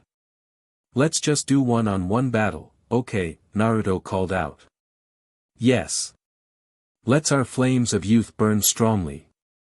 Lee shouted out as he called his Hitmonlee up front. Yeah, sure. Go, aim. Naruto called out his trusty Frogadier. Aim was up and ready for a fight. Aim, water pulse, the frog creates a blue sphere of energy from in between its hands before firing the sphere of water at the fighting type. Hitmonlee, high jump kick, evading the incoming wave of water with a high jump to the sky, Hitmonlee ready to high-powered leg move. Quick attack, now, the bubble frog dodged with an unbelievable speed that makes it almost invisible. The fighting type took the total aftereffect of the impact from the kick, follow up with another water pulse. At point blank, Hitmonlee was blasted back by the orb of water that quickly exploded into a tidal wave. The fighting type let the current take him until they sunk into the sands and a complete stop. You alright? Lee asked. Hitmonlee rose and shook its head several times in an attempt to calm its confused state. The fighting type nodded in response, giving himself a hard slap and snapping his senses to a mediocre level. Aim, pound. Naruto ordered, and aim darted straight ahead at surprising speeds. Hitmonlee, counter with brick break, Lee quickly declared. Despite its slightly disoriented line of sight, the kicking Pokemon acknowledged his trainer's orders. With legs glowing white, Hitmonlee struck twice. The force of the first kick countered the water type's fist from getting closer but was instantly stopped. The second kick landed in the frog's gut, knocking it back a few feet. Now use rolling kick. Hitmonlee sprinted forward, legs ready for a roundhouse kick. Aim, dodge it with water pulse, spewing the stream variation of said attack. Aim boosted himself away from the flying kicks. Well played, Naruto, but we're just getting started. Hitmonlee use focus energy. Hitmonlee stomped its legs on the sands and focused its inner energy throughout his body, outlining him in a blue aura. Through this, he was able to regain his senses and snap out of confusion. Be careful, aim, any of his attacks could do serious damage if we're not careful. You ready? Aim nodded in response to his trainer's advice. Pick up speed with quick attack and water pulse. Naruto commanded. Taking a knee before bursting off at an astonishing speed, Aim launched himself towards several areas surrounding his opponent, increasing his speed with bursts of water from both his palms. Hitmonlee continued to channel all of his focused energy while waiting for orders. Don't worry, Hitmonlee, just keep it up and wait for an opening, Lee yelled out while keeping a close eye on the now blurred frog. Now. Hitmonlee, use low kick, moving to the left with a heel burst full of force. Hitmonlee sent the kick flying as Aim rushed in. Naruto grinned and extended his index finger, up top. Aim gave a last-second stream of water, which launched himself skyward and allowing Hitmonlee kicked large quantities of sand away. Alright, let's hit him with Ice Beam. The bubble frog stopped her boost and charged a glowing cerulean orb, which dramatically grew in size. Hitmonlee, get ready, Lee warned. The fighting type backflipped several feet before applying pressure to its spring-like legs. Aim was firing the ray of ice particles at the fighting type, high jump kick, now. Hitmonlee released the built-up pressure and jumped high into the sky, narrowly avoiding the frosty ray beams. Naruto went wide-eyed, aim, double team now, he shouted as aim swiftly creates illusionary copies of itself, as Hitmonlee once again took a critical hit from his missed attack and was sent crashing down into the sands below. "Alright aim," cheered Naruto. "Hitmonlee, are you okay?" he asked in a worrisome tone, rushing towards his downed teammate. The kicking Pokemon's eyes fluttered open, shooting his partner a thumbs up. "Your flames of youth are burning strongly," Hitmonlee, giving him room to stand, down but not out. Hitmonlee used bulk up, following orders. The fighting-type brown body shined a rich red color as his strength grew. "We can't let him grow even stronger, quick attack." Naruto backed up even further as he watched the aim dash towards fighting type. Aim's body becomes outlined in a light blue aura, and it charges at the kicking fiend with incredible speeds. Hitmonlee, double kick. Lee snapped, grinning when he saw his partner rapidly dodge the frog's speedy tackle to get above the water type. Hitmonlee forcibly lifted with his right leg following. Aim was tossed into the air and then nailed twice with powerful kicks, the sounds like stones colliding together with each powerful hit against the hard covering of the bubble frog. Aim was pushed back by the second kick, flying down the side of the dune, tumbling almost 2 meters down before its webbed feet dug into the soft sand. "Aim!" Naruto cried in concern. "Aim, are you okay?" Aim whimpered, shakily getting back onto its feet. "Those 2 kicks just nearly destroyed it." Lee trained his Hitmonlee well. The blonde thought, impressed. Aim noticed his opponent getting closer. He gazed over to his trainer, who gave him a reassuring nod.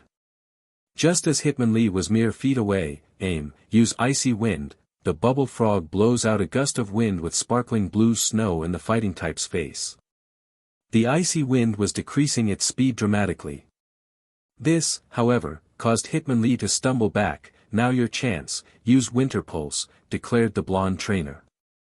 Aim boosted himself with his water pulse and tackled his opponent, but not before hardening his body with his previous icy wind. Hitmonlee was forced back, arching forward while clutching his abdomen. "Aim, finish M with Surf." "Hitmonlee, get out of there." Aim's body expelled an azure aura before raising his arms and slamming them back down. The seawater from behind infused with the blue frog's water attack, making the waves split apart the sands as it fractured the ground and dug around the sand surrounding Hitmonlee. Soon massive waves arose higher to push and then crash down, engulfing the Hitmonlee in an extraordinary attack, ending the battle in the form of water, turbulent and unforgiving. "Hitmonlee!" Lee shouted as he watched his Pokémon crash down, soaked to the bone and shivering with swirl eyes. Ten was wide-eyed as she applauded both trainers, witnessing a spectacular battle that few could ever win against. In the meantime, Naruto and Lee attended to their teammates. "Aim, you did it," said Naruto, as he knelt, patting his shoulder proudly in victory. "We did the best we could, Hitmonlee, but I guess it wasn't enough." "Guess you know what that means." Hitmonlee gave a weak nod and a thumbs up. "More training," shouted Lee with fiery determination in his eyes. "And Naruto, you are also my other new arch-rival. I won't quit until I win against you one day," shouted Lee with fiery resolve.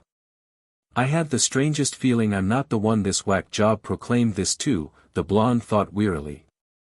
Far away in a different region, a teen with familiar lavender eyes, fair skin, and long brown hair gave out a loud sneeze, and then ominous sensing shivered up his spine for some unknown reason. After the blonde balled his team, the 2 teenagers offered to lead the blonde to the Pokémon Center to heal his teammates. The tiny cafe huddled despondent among the huge city buildings. The half a dozen customers glanced up as the door swung open. Unlike the outside, the interior of the cafe was warm and cheery, with bright lights and colorful walls. The customers returned to their conversations as the door swung closed behind.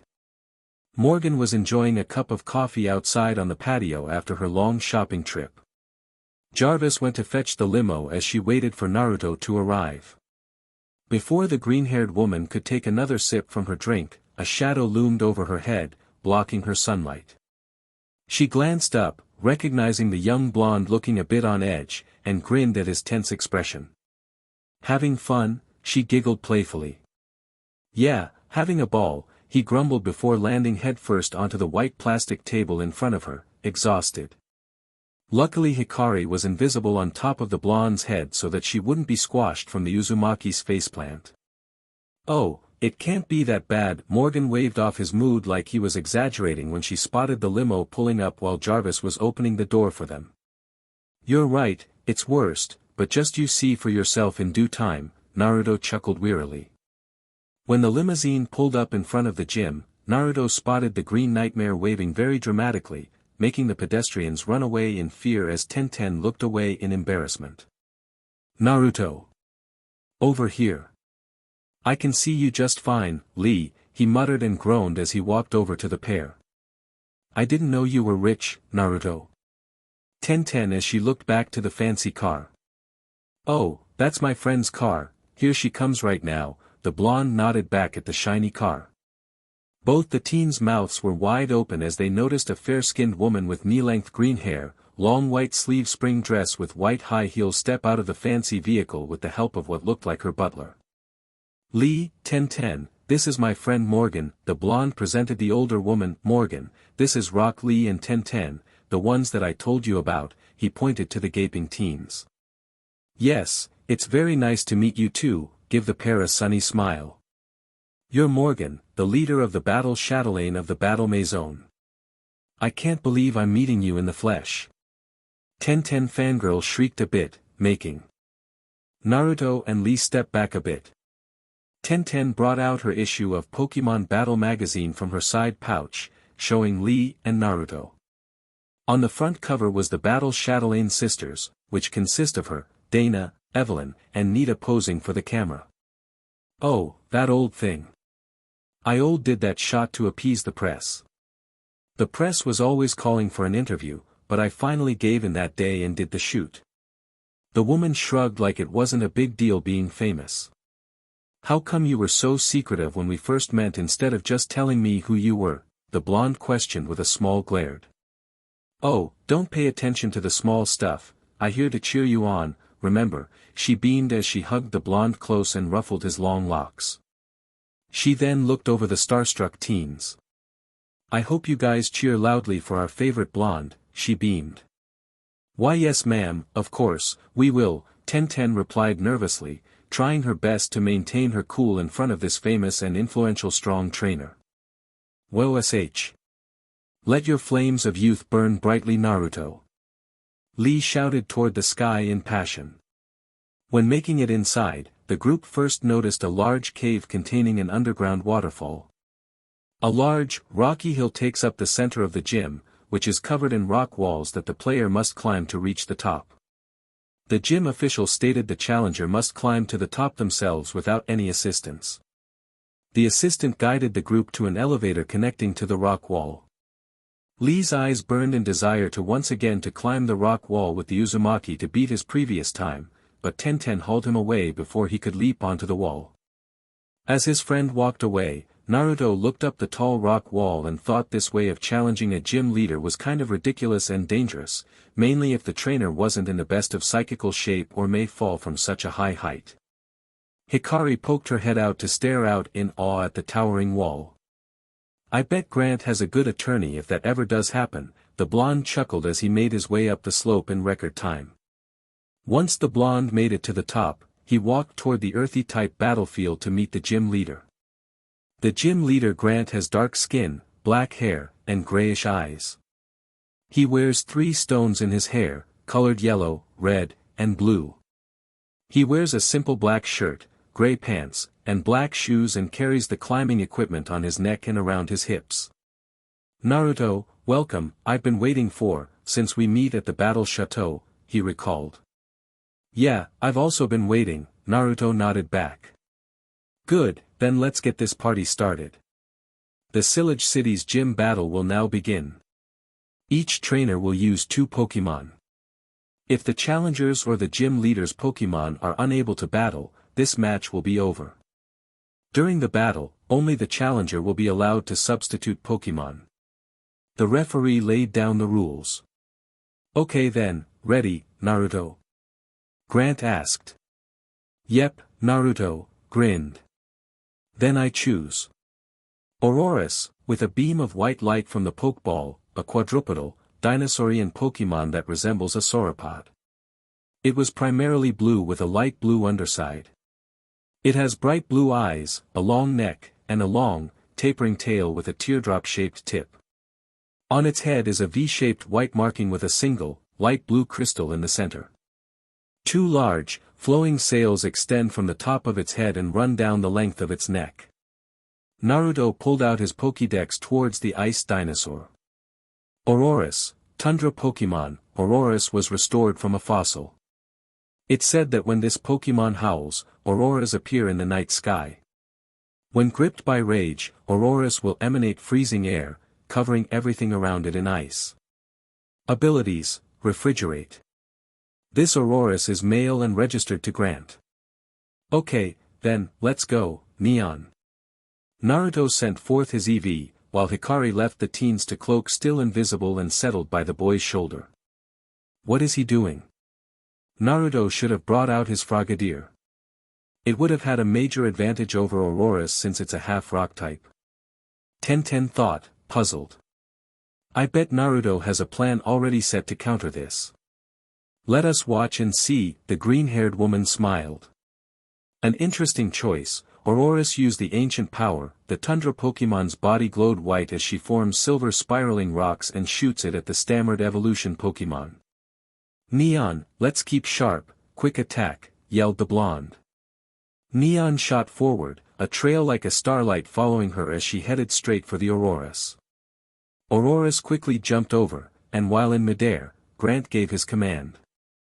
Aurorus, body slam. Aurorus twisted its body and headed straight for Neon, who had stopped her quick attack once she saw Aurorus go airborne. Still, Neon was quick enough to dance away from the earth-shattering body slam. Your EV is fast, Grant commented with a smile. So is your Aurorus. Good thing I heard some rumors about that Aurorus of yours from Lee. Naruto returned.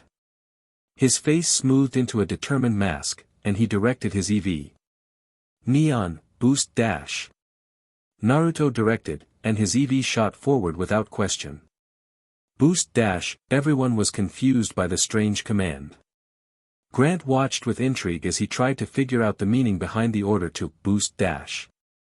It appeared to him that Naruto's Pokemon were all full of surprises and that the boy trained them in unconventional ways that would catch any trainer off guard. And, to some extent, even gym leaders. The EV Naruto called Neon darted around the field, dodging his Aurorus. The little EV would either nimbly dodge Aurorus until the more massive Pokemon got angry and frustrated and started to chase it. It was a testament to Naruto's ability as a trainer that his Aurorus had yet to land a hit on the quick, agile little EV. Aurorus, Ice Beam, freeze it in its tracks.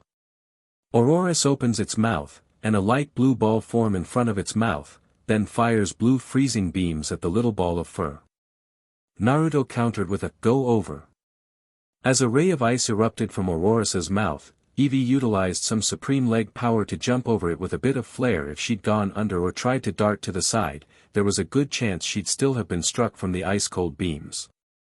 Still, it left the Eevee airborne even as Aurorus quit with his ice beam. Aurorus, use Stone Edge. Grant shouted as Aurorus forms white circles of energy, which quickly become sharp gray stones. It then fires them at his opponent. No, Neon! Naruto cried as his EV was slammed into the rocks by the Aurorus and sent hurtling back to the ground. Luckily, Neon landed on all fours, though she crouched in pain as she considered her injured flank. Aurorus, use Hyper Beam. Grant shouted as Aurorus fires a dark purple and black beam of energy from its mouth towards Neon. Neon, dodge with quick attack. Naruto commanded. Neon shot forward again, doe brown eyes glinting in determination, as she dodged and weaved out of the way, but still took some damage from the blasts as it even sent Neon tumbling back with a cry of pain. Neon! Can you stand, girl? Naruto asked frantically. Neon breathed out, rising to all fours and glaring at the Aurorus. Body slam Aurorus, she doesn't have much left. Grant declared. Aurorus jumped forward with a cry, its whole body twisting back for a hit. Dig! Naruto cried out, alarmed as Aurorus slammed down its whole body almost immediately afterward. Slabs of rock rose like a barricade around Neon. The Pokemon was wholly hidden from sight. Naruto grit his teeth, glaring at the Pokemon across from him. There's no use hiding from us, freeze-dry Aurorus, the ice dinosaur cried out as it released gusts of cold air from its sails, transforming the entire battlefield into a chilly tundra. Is it just me, or is it getting colder? Tenten shivered, gazing down at their feet. One would notice the thin layers of ice coating the whole terrain, creating audible snaps and cracks with each step. This is such an amazing battle, my youthful flames are burning. Lee was shouting eagerly. At least you're warm, Brr. It's amazing how cold it got just in a matter of seconds, the girl said, shivering, trying to stay warm. Gazing down at their feet, one would notice the thin layers of ice coating the earthy terrain, creating audible snaps and cracks with each step. Eevee couldn't stay down there for too long, time to try something out then. Grant thought while inspecting the field. Aurorus likewise glanced around, trying to find the tiny fluff ball until it noticed a few cracks in the ice off to the far left. There she is, body slam max power. Grant ordered as the living fossil leaped on top of a rock to get higher into the air before dispersing, allowing the ice type to perform a high-altitude body slam. Wait for it, Naruto commanded his Eevee, who waited before doing what was told still underground. As the ice type let gravity do its work, Naruto could only stare at the sauropod descending self. Iron Tail! Naruto commanded. Grant gasped in dismay as Neon sprung up from the ground, ice and rock exploding from around her as she somersaulted in midair to let her tail, which glowed white, hitting the dead center of Aurorus' unprotected abdomen. Aurorus doubled over the impact, unfortunately still standing, but then again, everyone could see the struggle evident on his face. Aurorus zapped her with Thunderbolt, blitzing a weak stream of electricity. It managed to push through a shadowy orb and towards his smaller opponent. Neon dodged with Dig, acknowledging. The shiny Pokemon dug back underground and let the bolts of lightning pass overhead. The normal type then shot back up and rammed Aurorus in its face, who was looking down in confusion. He was then caught off guard by the constant attacks from different directions from below. Come on, Aurorus, use Thunderbolt. Counter with Shadow Ball.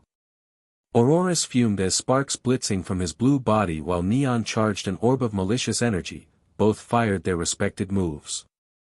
The specters watched in awe as both attacks fought for dominance. You can do it, Aurorus. The dinosaur increased his electrical output and forced the Shadow Ball back a few inches. Neon fight back with Shadow Storm. Naruto declared. Shadow Storm. Lee and Tenten asked themselves, many wondering the same thing. Neon's opened her mouth wide as her Shadow Ball and rapidly fired multiple, smaller, yet weaker variants of the original. The Shadow Ball grew and pushed back into place as Neon continued to fire more Shadow Ball into the ever-growing sphere of destruction. Soon enough, the density of both attacks hit maximum power and went unstable. It was causing the battle's second explosion. The numerous dark spheres slammed the ice fossil to the ground, canceling his assault and creating a dust cloud. The dust cleared to show Aurorus's unconscious form, winner by knockout, Naruto and Neon. The referee announced. Naruto's group burst into cheers. Now that's how it's done, he smirked as Neon puffing out her chest in pride from her victory as she walked over to the blonde human. The blonde rubbed the shiny Eevee's head as she scoffed, turning away like she didn't enjoy the Uzumaki's soft strokes. Grant sighs, guess this round goes to you. Taking his Pokeball, he returned her rock ice type. Take a long rest, you deserve it, he spoke as he watched his blonde opponent congratulate his Pokemon. I got to say he's impressive, Grant thought. Ready for the next round dash. Huh. Oh right, ready for another go? Naruto asks. Neon glanced back at Grant and nodded. He smiled and let his partner walk back to the arena. Ready when you are, the teen motioned. Tyrant, I choose you. Out of the bright light came a bipedal, dinosaurian Pokemon that resembles a large theropod.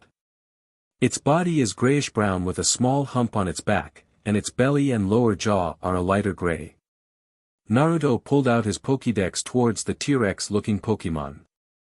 Tyrant, Royal Air Pokemon, this is an ancient Pokemon, revived in modern times. It has a violent disposition, and it'll tear apart anything it gets between its hefty jaws. This Pokemon is selfish and likes to be pampered. It can also inflict grievous wounds on its trainer just by playing around. Abilities, Strong Jaw. This Tyrant is male and registered to Grant. Let's start this off, right? Grant asked in a low tone, getting a growl in answer from his primary partner. Get her. Crunch.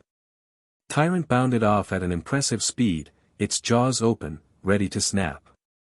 Dodge and you bite him right back, Neon. Naruto cried. Neon slid under snapping jaws and hopped up to deliver a nasty bite attack to Tyrant on his tail. Tyrant howled in pain and started stumbling about, trying to get the clinging EV off. Tyrant, shake her off. Grant cried. Tyrant shook him viciously. But Neon continued to hold on, even as she felt her strength drain from the energy it took. Neon, jump off and quick attack. Naruto ordered. Neon finally let go. Just as Tyrant was performing a harried sort of pirouette, and as Tyrant's back faced her, she performed her quick attack. Tyrant fell with a thump but got back up again, barely taking any damage from the speedy attack. Tyrant, bulldoze. Grant cried. Tyrant lifted his feet and stomped down hard, creating waves that rocked through the ground.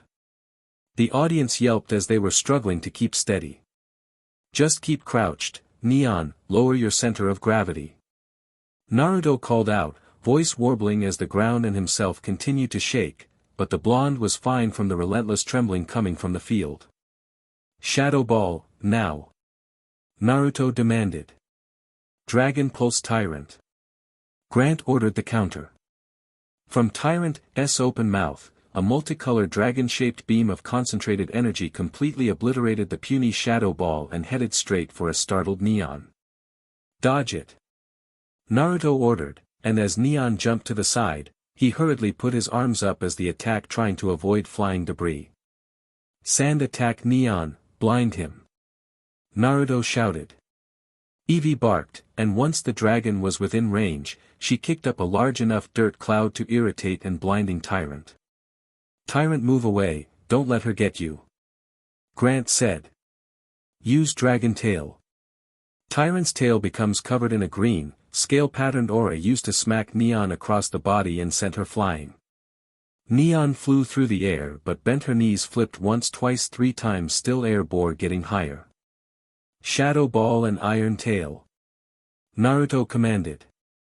Neon firing a Shadow Ball at an angle so that it wouldn't climb too high too fast. With a burst of speed, she takes after it, tail glowing in preparation for her Iron Tail.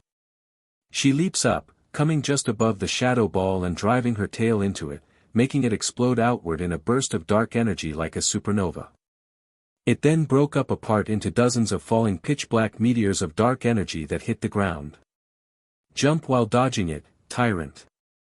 Tyrant dodges a couple of the beams of raining light, but the third one had enough power combined with the damage done by the previous 2 that it smashed and hit Tyrant hard enough to knock him to the ground hard, making a giant hole. Remarkable. It's like something right out of a movie. Morgan gasps, placing a hand delicately to her cheeks. Neon, come back. Naruto ordered. Neon darted back to the blonde's side. You did great, you rest up a bit, okay, Neon nodded before slumping down by Naruto's feet to watch the rest of the match. Let's go, aim. Naruto shouted, sending out his Frogadier, who was already crouching in anticipation. Use water pulse. Naruto instructed. The blue frog slammed down an orb of water that quickly exploded into a tidal wave. Tyrant, use iron head. Tyrant body becomes surrounded by a white aura, and he blasted through the waves with his head at Aim and bashed him hard into the ground. Aim got up, a bit hurt, but the damage wasn't that bad. Pound Aim, Frogadier jumps up with a high burst and dives on the opponent with a white palm strike. Chomp down with Thunder Fawn. Tyrant angled his body so that he could extending his powerful jaws, ready to deliver a nasty bite. Sparks of electricity displayed in its fangs. Double team, doing as commanded, he created several copies and slipped away in an after image.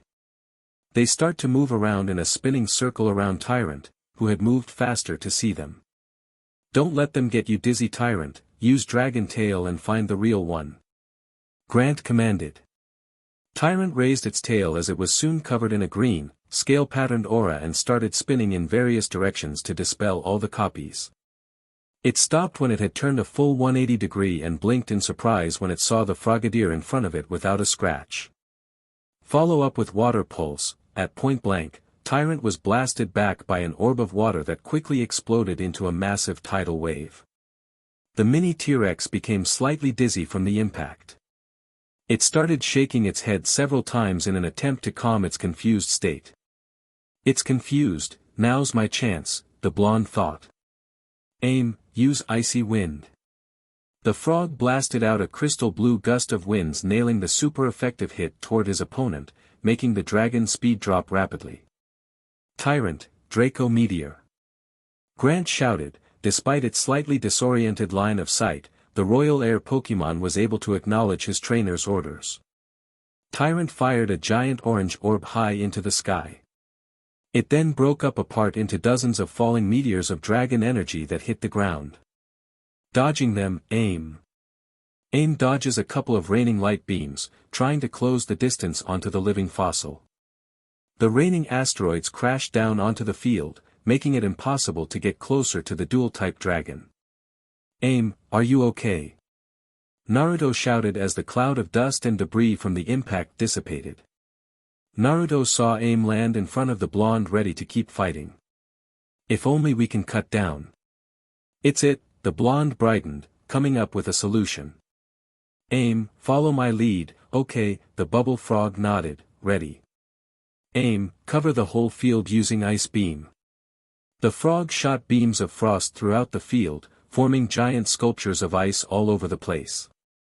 I have no idea what he is planning, but we're not going to find out, Grant thought, determined to win. Rock Tomb now. Grant ordered. Tyrant becomes outlined in white energy and raises its head. Multiple gray rocks outlined in white energy then form around its head in the shape of a ring. Then, it launched them at the water type. Dodge them, Aim, but the attack hit Aim head-on. After the attack stopped, Aim bent down to one knee in pain. Naruto looked around the field, noticing Aim now finished preparing the area to counterattack. We're not giving up yet, Aim quick attack full speed. Aim dashed at breakneck speeds across the ice. Aim darted forwards in a streak of white light like a shooting star. Don't let it get closer, Tyrant, jump up high, and finish this up by using Draco Meteor. Grant shouted as Tyrant fired another giant orange orb high into the sky. Bursting into dozens of falling meteors of dragon energy toward the ground. Aim double pound and water pulse. Aim's palms become surrounded by white as blue water spheres combined as he continued dashing forward while evading the falling asteroids. The blue spheres start to take shape as the frog sped across the sheets of ice. The light blue orbs then hardened around Aim's limbs, infusing the water simultaneously. With the freezing temperatures creating two curved blades of ice. What? How is that possible? Tenten shouted as Lee was calling in the excitement in wanting to battle Naruto once more. As meteors were still coming down from the sky, Frogadier jumps up with the help of the icy slopes it created. Using its fantastic jumping abilities, he leaped high into the air slashing with such force, instantly destroying all the chunks of stone from its original sender. Tyrant was unable to avoid the twin blades of ice. Aim then slashes the fossil with the swords. The attack knocked Tyrant hard enough to hit it out of the sky and down to the ground hard, making a large crater. Tyrant was sent flying back towards the icy battlefield, which was knocked out upon impact. The Royal Air Pokemon laid on the ground with swirl eyes to prove its defeated state. Tyrant is unable to battle. Frogadier is the winner. The referee called the battle. This battle goes to Naruto. The blonde and his Pokemon cheered, "You did it, Aim." The blue frog Pokemon croaked in agreement as he hopped over to his whiskered trainers. Not minding his injuries, Hikari happily clapped from her perch on the teen's shoulder. Hikari huffed looked away, thinking it was obvious they would win. The gym leader sighed as he recalled his Pokemon and giving Naruto a broad grin, "You are an unpredictable foe. One of the most creative battles I had in a while." The blonde beamed as he petted Aim and Neon before recalling them both, "Thanks, I guess." He weakly grinned. Grant waited for the gym official to walk over with a small tray in hand.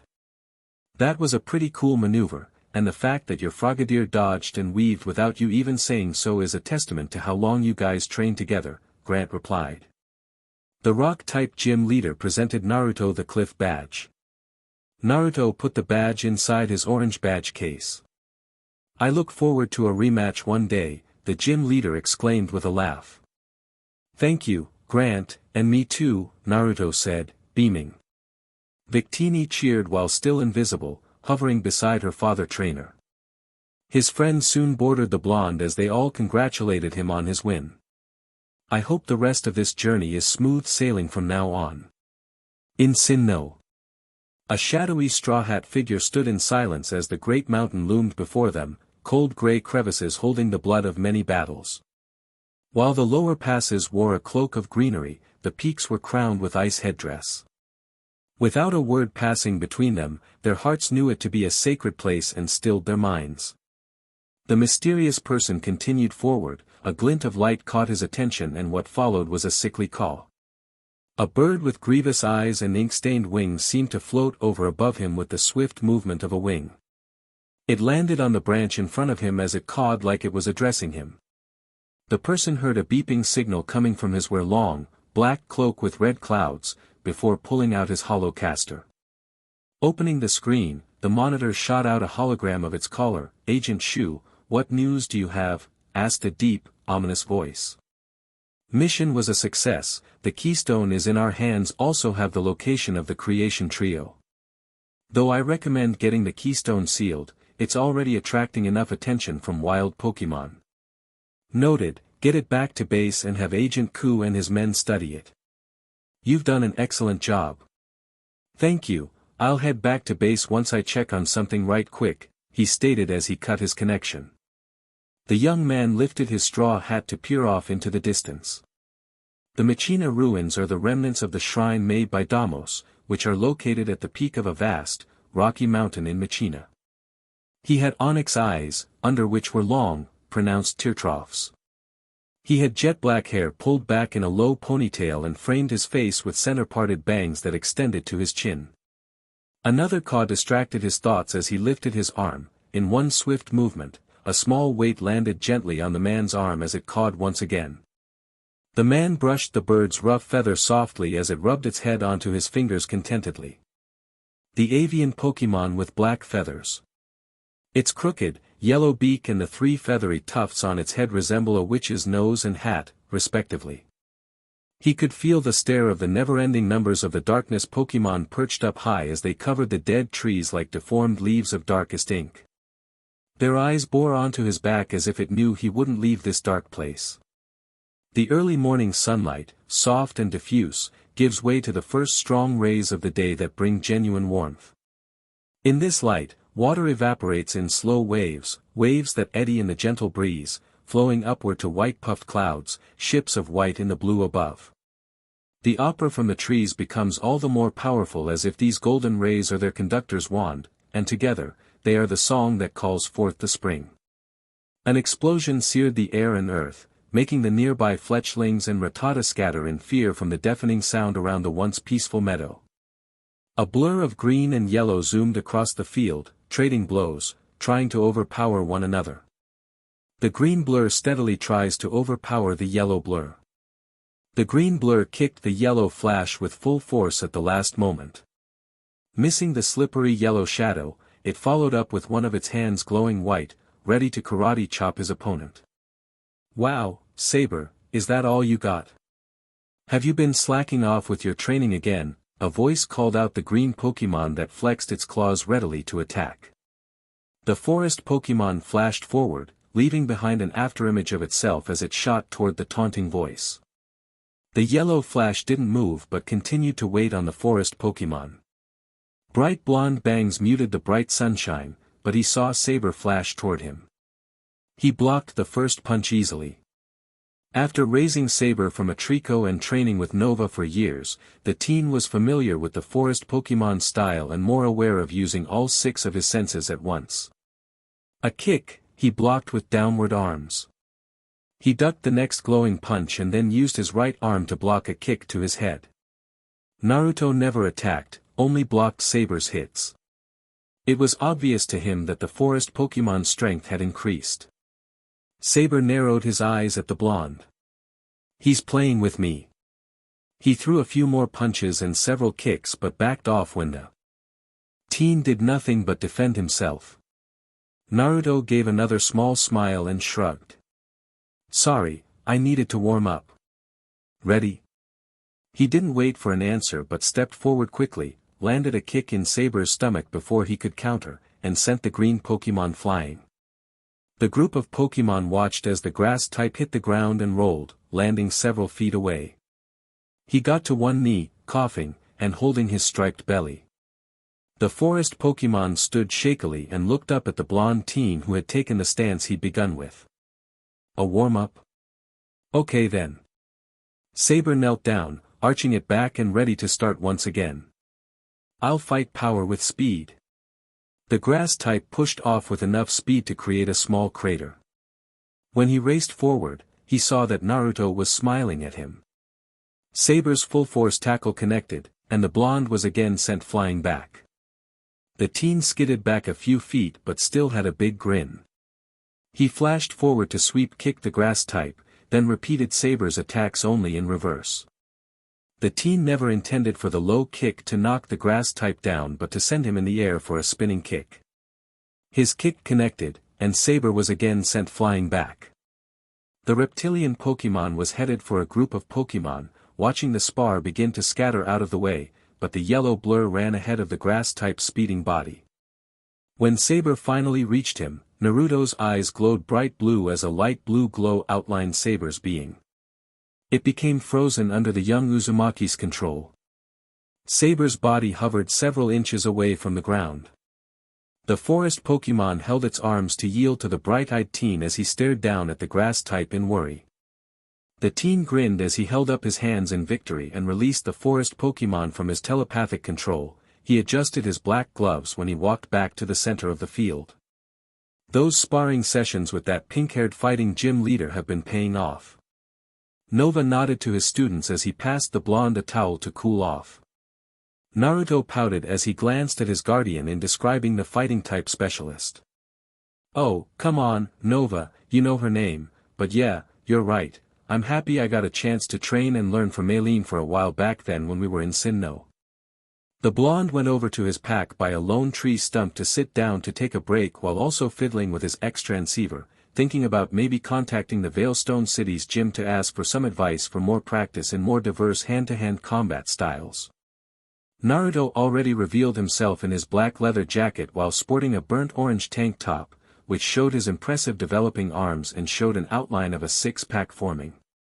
The other newer Pokemon Naruto caught gazed at their blonde trainer in astonishment, fascination, and love, neon, at the quick outcome. A human going toe-to-toe with a Pokemon as an opponent was hard enough to believe. Not only could he speak to them, but apparently, Naruto could move and use powers that Pokemon could use. Guess he just showed us that all those muscles aren't just for show. Before anyone could speak, Thor walked forward, cracking his knuckles. "All warmed up, Naruto?" "I hope so because I don't plan on letting you get the better of me this time." Thor narrowed his eyes at his trainer, ready to take him on next. Naruto looked up from his X-transceiver before letting out his famous smile. Yeah, I'm all good to go. Alright, what have you got for me, Thor? He rotated his neck and flexed his shoulders. Before the group could start the match, a Riolu sprinted out of the bushes, panicked with a purple pouch wrapped around its neck, looking behind it, making sure whatever was chasing it was gone. Naruto and the others looked on in surprise, seeing the little fight that seemed like it had been running for its life. The blonde was about to call out to the blue Pokemon before it locked eyes with them in surprise, seeing all of them there. The Riolu started to back up in fear. Thor then turns his attention to the emanation Pokemon and begins going over to happily patting it on the back. Though Riolu flinches from the contact, it does not seem to mind the attention. Then others seem to come up to try calming the traumatized Pokemon down as it sat on the ground, trying to catch its breath. Naruto then went up to help the frightened Pokemon before it locked eyes with the blonde and started to growl. The blue Pokemon flipped backward while putting its paws together, and a blue ball appeared between them. Riolu then fires it at the blonde teen with lightning-fast reflexes. The blue ball of energy was fired toward the blonde swiftly before the blue sphere even got close to the teen. Naruto speedily knocks the sphere away as it extinguishes itself into thin air. Riolu looked back in amazement before collapsing onto the ground from exhaustion. Naruto quickly picked up the fainted Pokemon and carried it securely to rest while his team followed, worried. Hey, Menma, what's up? I thought your illusions kept everyone and everything from entering this domain when it's just us out here, the blonde asked the black fox coming to his side as he laid down the blue Pokemon onto a spare sleeping roll. That is correct, it should not be possible to break the illusion without permission from either me or if you give me the word. She stated, watching the blonde gently tend to the injured Pokemon's wounds. Then how did he break your illusion? He questioned while concentrating on his task. I have no idea, but to my assumption, since Riolu also emanates aura, it could have broken the barrier by using its aura. You could be right about that, but a Riolu isn't strong enough or has control over its aura to break something like this, but it just used an aura sphere. Maybe he's just a special case. Naruto pulled out his Pokédex to get a better reading. Riolu, emanation Pokemon, it uses the shapes of auras, which change according to emotion, to communicate with others. The aura that emanates from its body intensifies to alert others if it is afraid or sad. Abilities, inner focus. This Riolu is male and registered to Kyle. I thought so, a wild Riolu just coming out of nowhere, I knew it had to belong to someone. Naruto nodded, going over to his team, and steadily surrounding the sleeping Pokemon. Alright, guys, give him some room. The sea of Pokemon parted for the blonde as he stepped away to let Riolu rest. Regardless, the tiny Pokemon still clutched onto the purple pouch wrapped around its neck tightly. Riolu squinted into that bright sunlight as it awakened from its bright rays warming its fur. Riolu wakes up suddenly, not because of any noise or interruption, but because he dreams of separating from his trainer and being chased by those scary people for days on end. The little fighting type tried to stand, but for the moment, his legs had given way to gravity, shaky, weak. Then, it finally noticed the white bindings wrapped around its limbs and neck. You might want to take it easy for a bit, a deep voice said behind him. Riolu turned, spotting the human that knocked away his attack like child's play. It stepped back, wary of the approaching teen as the fighting type gripped onto a purple pouch wrapped around its neck. It's okay. I won't hurt you, and I bet you were scared. The blonde reached forward, patting the blue Pokemon softly before he unveiled his powerful aura. Naruto looks deep into the fighting type's mind to see what happened. Naruto sees Riolu peacefully in a valley with an older man as he is cutting wood, but then a group of goons shows up, holding the older man hostage. The older man told Riolu to escape before he was captured. Riolu quickly escaped the scene in tears as it clutched onto his satchel around its neck. The scene changed to Riolu still on the run from multiple passing steel-clad trucks coming from different directions as they released their Pokemon to attack head-on. The kidnappers' golems and claydolls fired numerous hyper beams at the blue Pokemon, escaping through the thick forest.